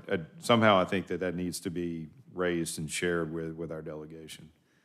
And on the, and I agree that the operational funding should be our main ask really when it comes to behavioral health. But it's other bills and that sort of come forth in this arena. I think we should monitor them and not just sort of say, hey, we have this arbitrary, we're all in favor of anything that's mental health related, but it really needs to, the stuff that needs to come forward needs to be about more funding at a local level, more beds, both crisis and permanent, and youth and children's beds, and funding and support to provide us with more clinicians to provide these services. And so I think it's important to sort of monitor this legislation, that if there's legislations that come forth, that it's really about that and not about a bunch of other stuff that's not going to move the needle for the concerns we've got when it comes to doing day-to-day services. So, Commissioner Ellis, if I could respond, especially to the last point on behavioral health, I will share with you all the presentation that Commissioner Tanner gave to the Budget Subcommittee on Friday, because I will say it seems to me that was very much focused on bed capacity. They have just completed, we have not seen the full bed study, but really identifying numbers about the gaps in both crisis beds, hospital beds, and as you know, part 2 for us of our Behavioral Health Crisis Center, we want to expand to youth programming, and that is certainly an unmet need today. They also included some labor analysis of the, unfortunately, the gap between the payment salaries of Georgia behavioral health professionals compared, especially those working for the state, compared to those in other states. It's something we're already concerned about with our BHCC, and so I think we're on the same page, and there's a lot of opportunity to do that. good, great. Commissioner Arrington? Thank you, Vice Chair Ellis. All right, Jessica, you know what I'm adding. I'd like to hear you say it, sir. HOA. Yes, sir. Absolutely. Yes. These community associations are a huge, huge problem. And we've got to have some standardization for how they're governed and how they operate. And I certainly want to see us add that. And, I also want to see, I know we have this thing in here about the Medicaid expansion, but I know that there's been pushback on that. So I wonder if it makes sense to address our healthcare deserts and hospital deserts separately from asking for Medicaid expansion, right? Because frankly, I don't care what you call it, right? You can call it bananas if you want to, but we need the money and the resources to address the healthcare deserts and more specifically the hospital deserts. And frankly, we need to be talking about certificate of needs and how we can get more of those, right? And so I think that's a whole separate conversation than Medicaid. And maybe it's a separate conversation, but maybe it's the same as part of the healthcare and hospital desert conversation. But that's the real conversation, because right now, if they take their certificate of need to Cobb, which that's what they're planning to do or have already done, then it doesn't matter if these places stay as hospitals, we still can't use them. So we need certificate of needs. That's a great life point. safety, health issue. And so I think that's got to be a big priority for us.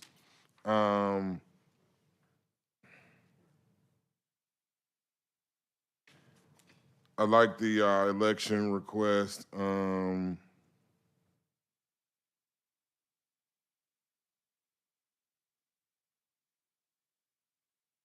Yeah, when we talk about this elected chief judge position, where did you say that came from? It's something that has been discussed for a number of years. I know Mr. Adams and some others have had discussion. I've talked with some of the commissioners. Chairman Pitts and I met yesterday. So I think I think that's been an idea that has been out there, but I don't know that it's one. I can't say definitively that the position of the judges on that issue. All right, yeah, because I guess you would. I mean, we have an elected chief magistrate judge, Right. and the judges of the state court and the superior court are already elected. Right. So we're just talking about whether, I guess you'd have to create a whole separate position? Potentially. Or, again, that's something I think we can discuss further. Yeah, I'd love to hear what the judges have to say about that. All right, so we talked about the healthcare deserts, hospital deserts. You know, this anti-Semitism, anti-Islamic hatred stuff had a lot of different meaning when this was adopted than it does right now with this war going on. But I think I like the changes that I heard suggested by Commissioner Hall to keep it clean, because I think you can protest the actions of a government without being anti-Semitic or anti-Islamic, right? And so, you know, I think we definitely need to look at a cleaner version, and I don't know if that means maybe we need to re-adopt what we adopted to make sure that it was cleaner. And I'll say this, that my recollection is that Commissioner Barrett brought forward that adoption of that support, and it was before some of the changes that Commissioner Hall referenced. When we had an opportunity, I'm sorry she's not here today, but when we had an opportunity to talk about this, she mentioned that I think that some of the changes were not necessarily favorable at that time. I'd also like to note that anti-Islamic hate or Islamophobia was not part of that bill.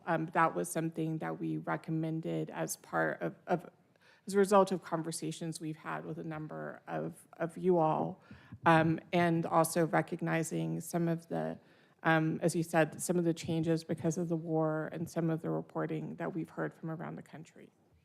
So we might need to try to bring ours back and maybe talk with Commissioner Barrett before we bring it back, so that we have something that everyone can support. Fine with the homestead exemption, the MARTA board, we definitely need to look at that.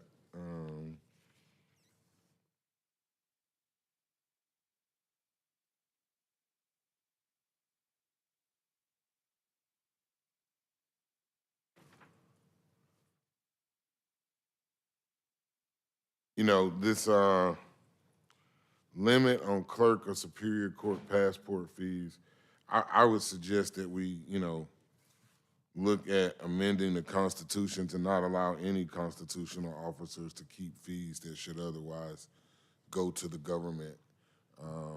You know, I don't like the idea of singling out one office. We are all public servants. None of us should be pocketing any money, even if the law allows us to. Okay?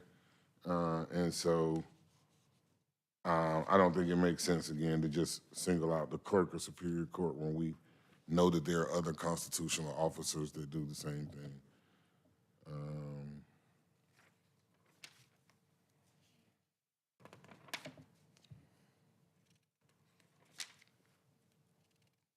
I guess that's it. I guess that's all I have for now. Thank you.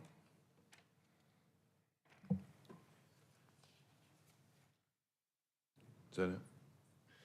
Yeah, I guess I want to talk more about this municipal jail authority. I thought the reason we were doing that was because so that we could avoid having a referendum.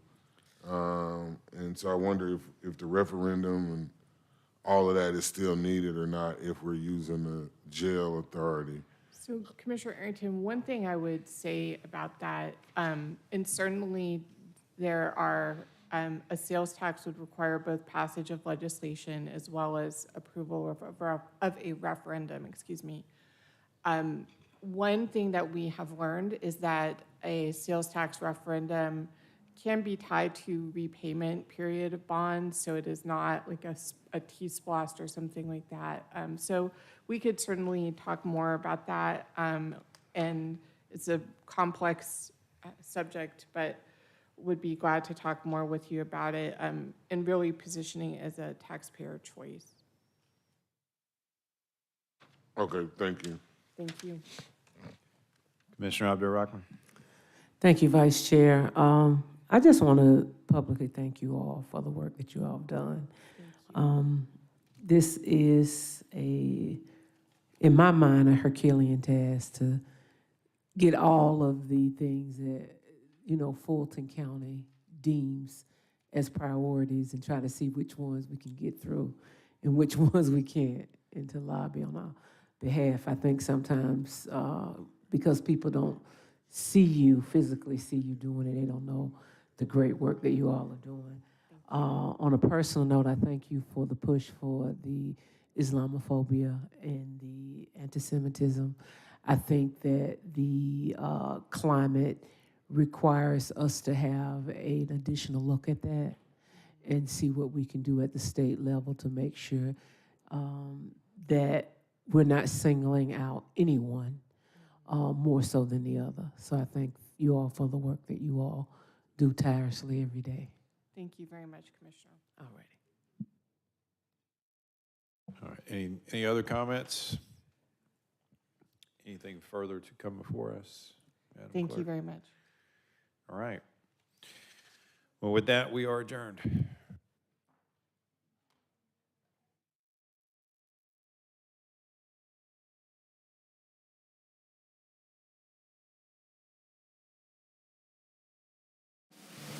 For a written transcript of this meeting, or if you need reasonable accommodations, including this communication in an alternative format due to disability, please contact the Clerk to the Commission's office at 404-612-8232.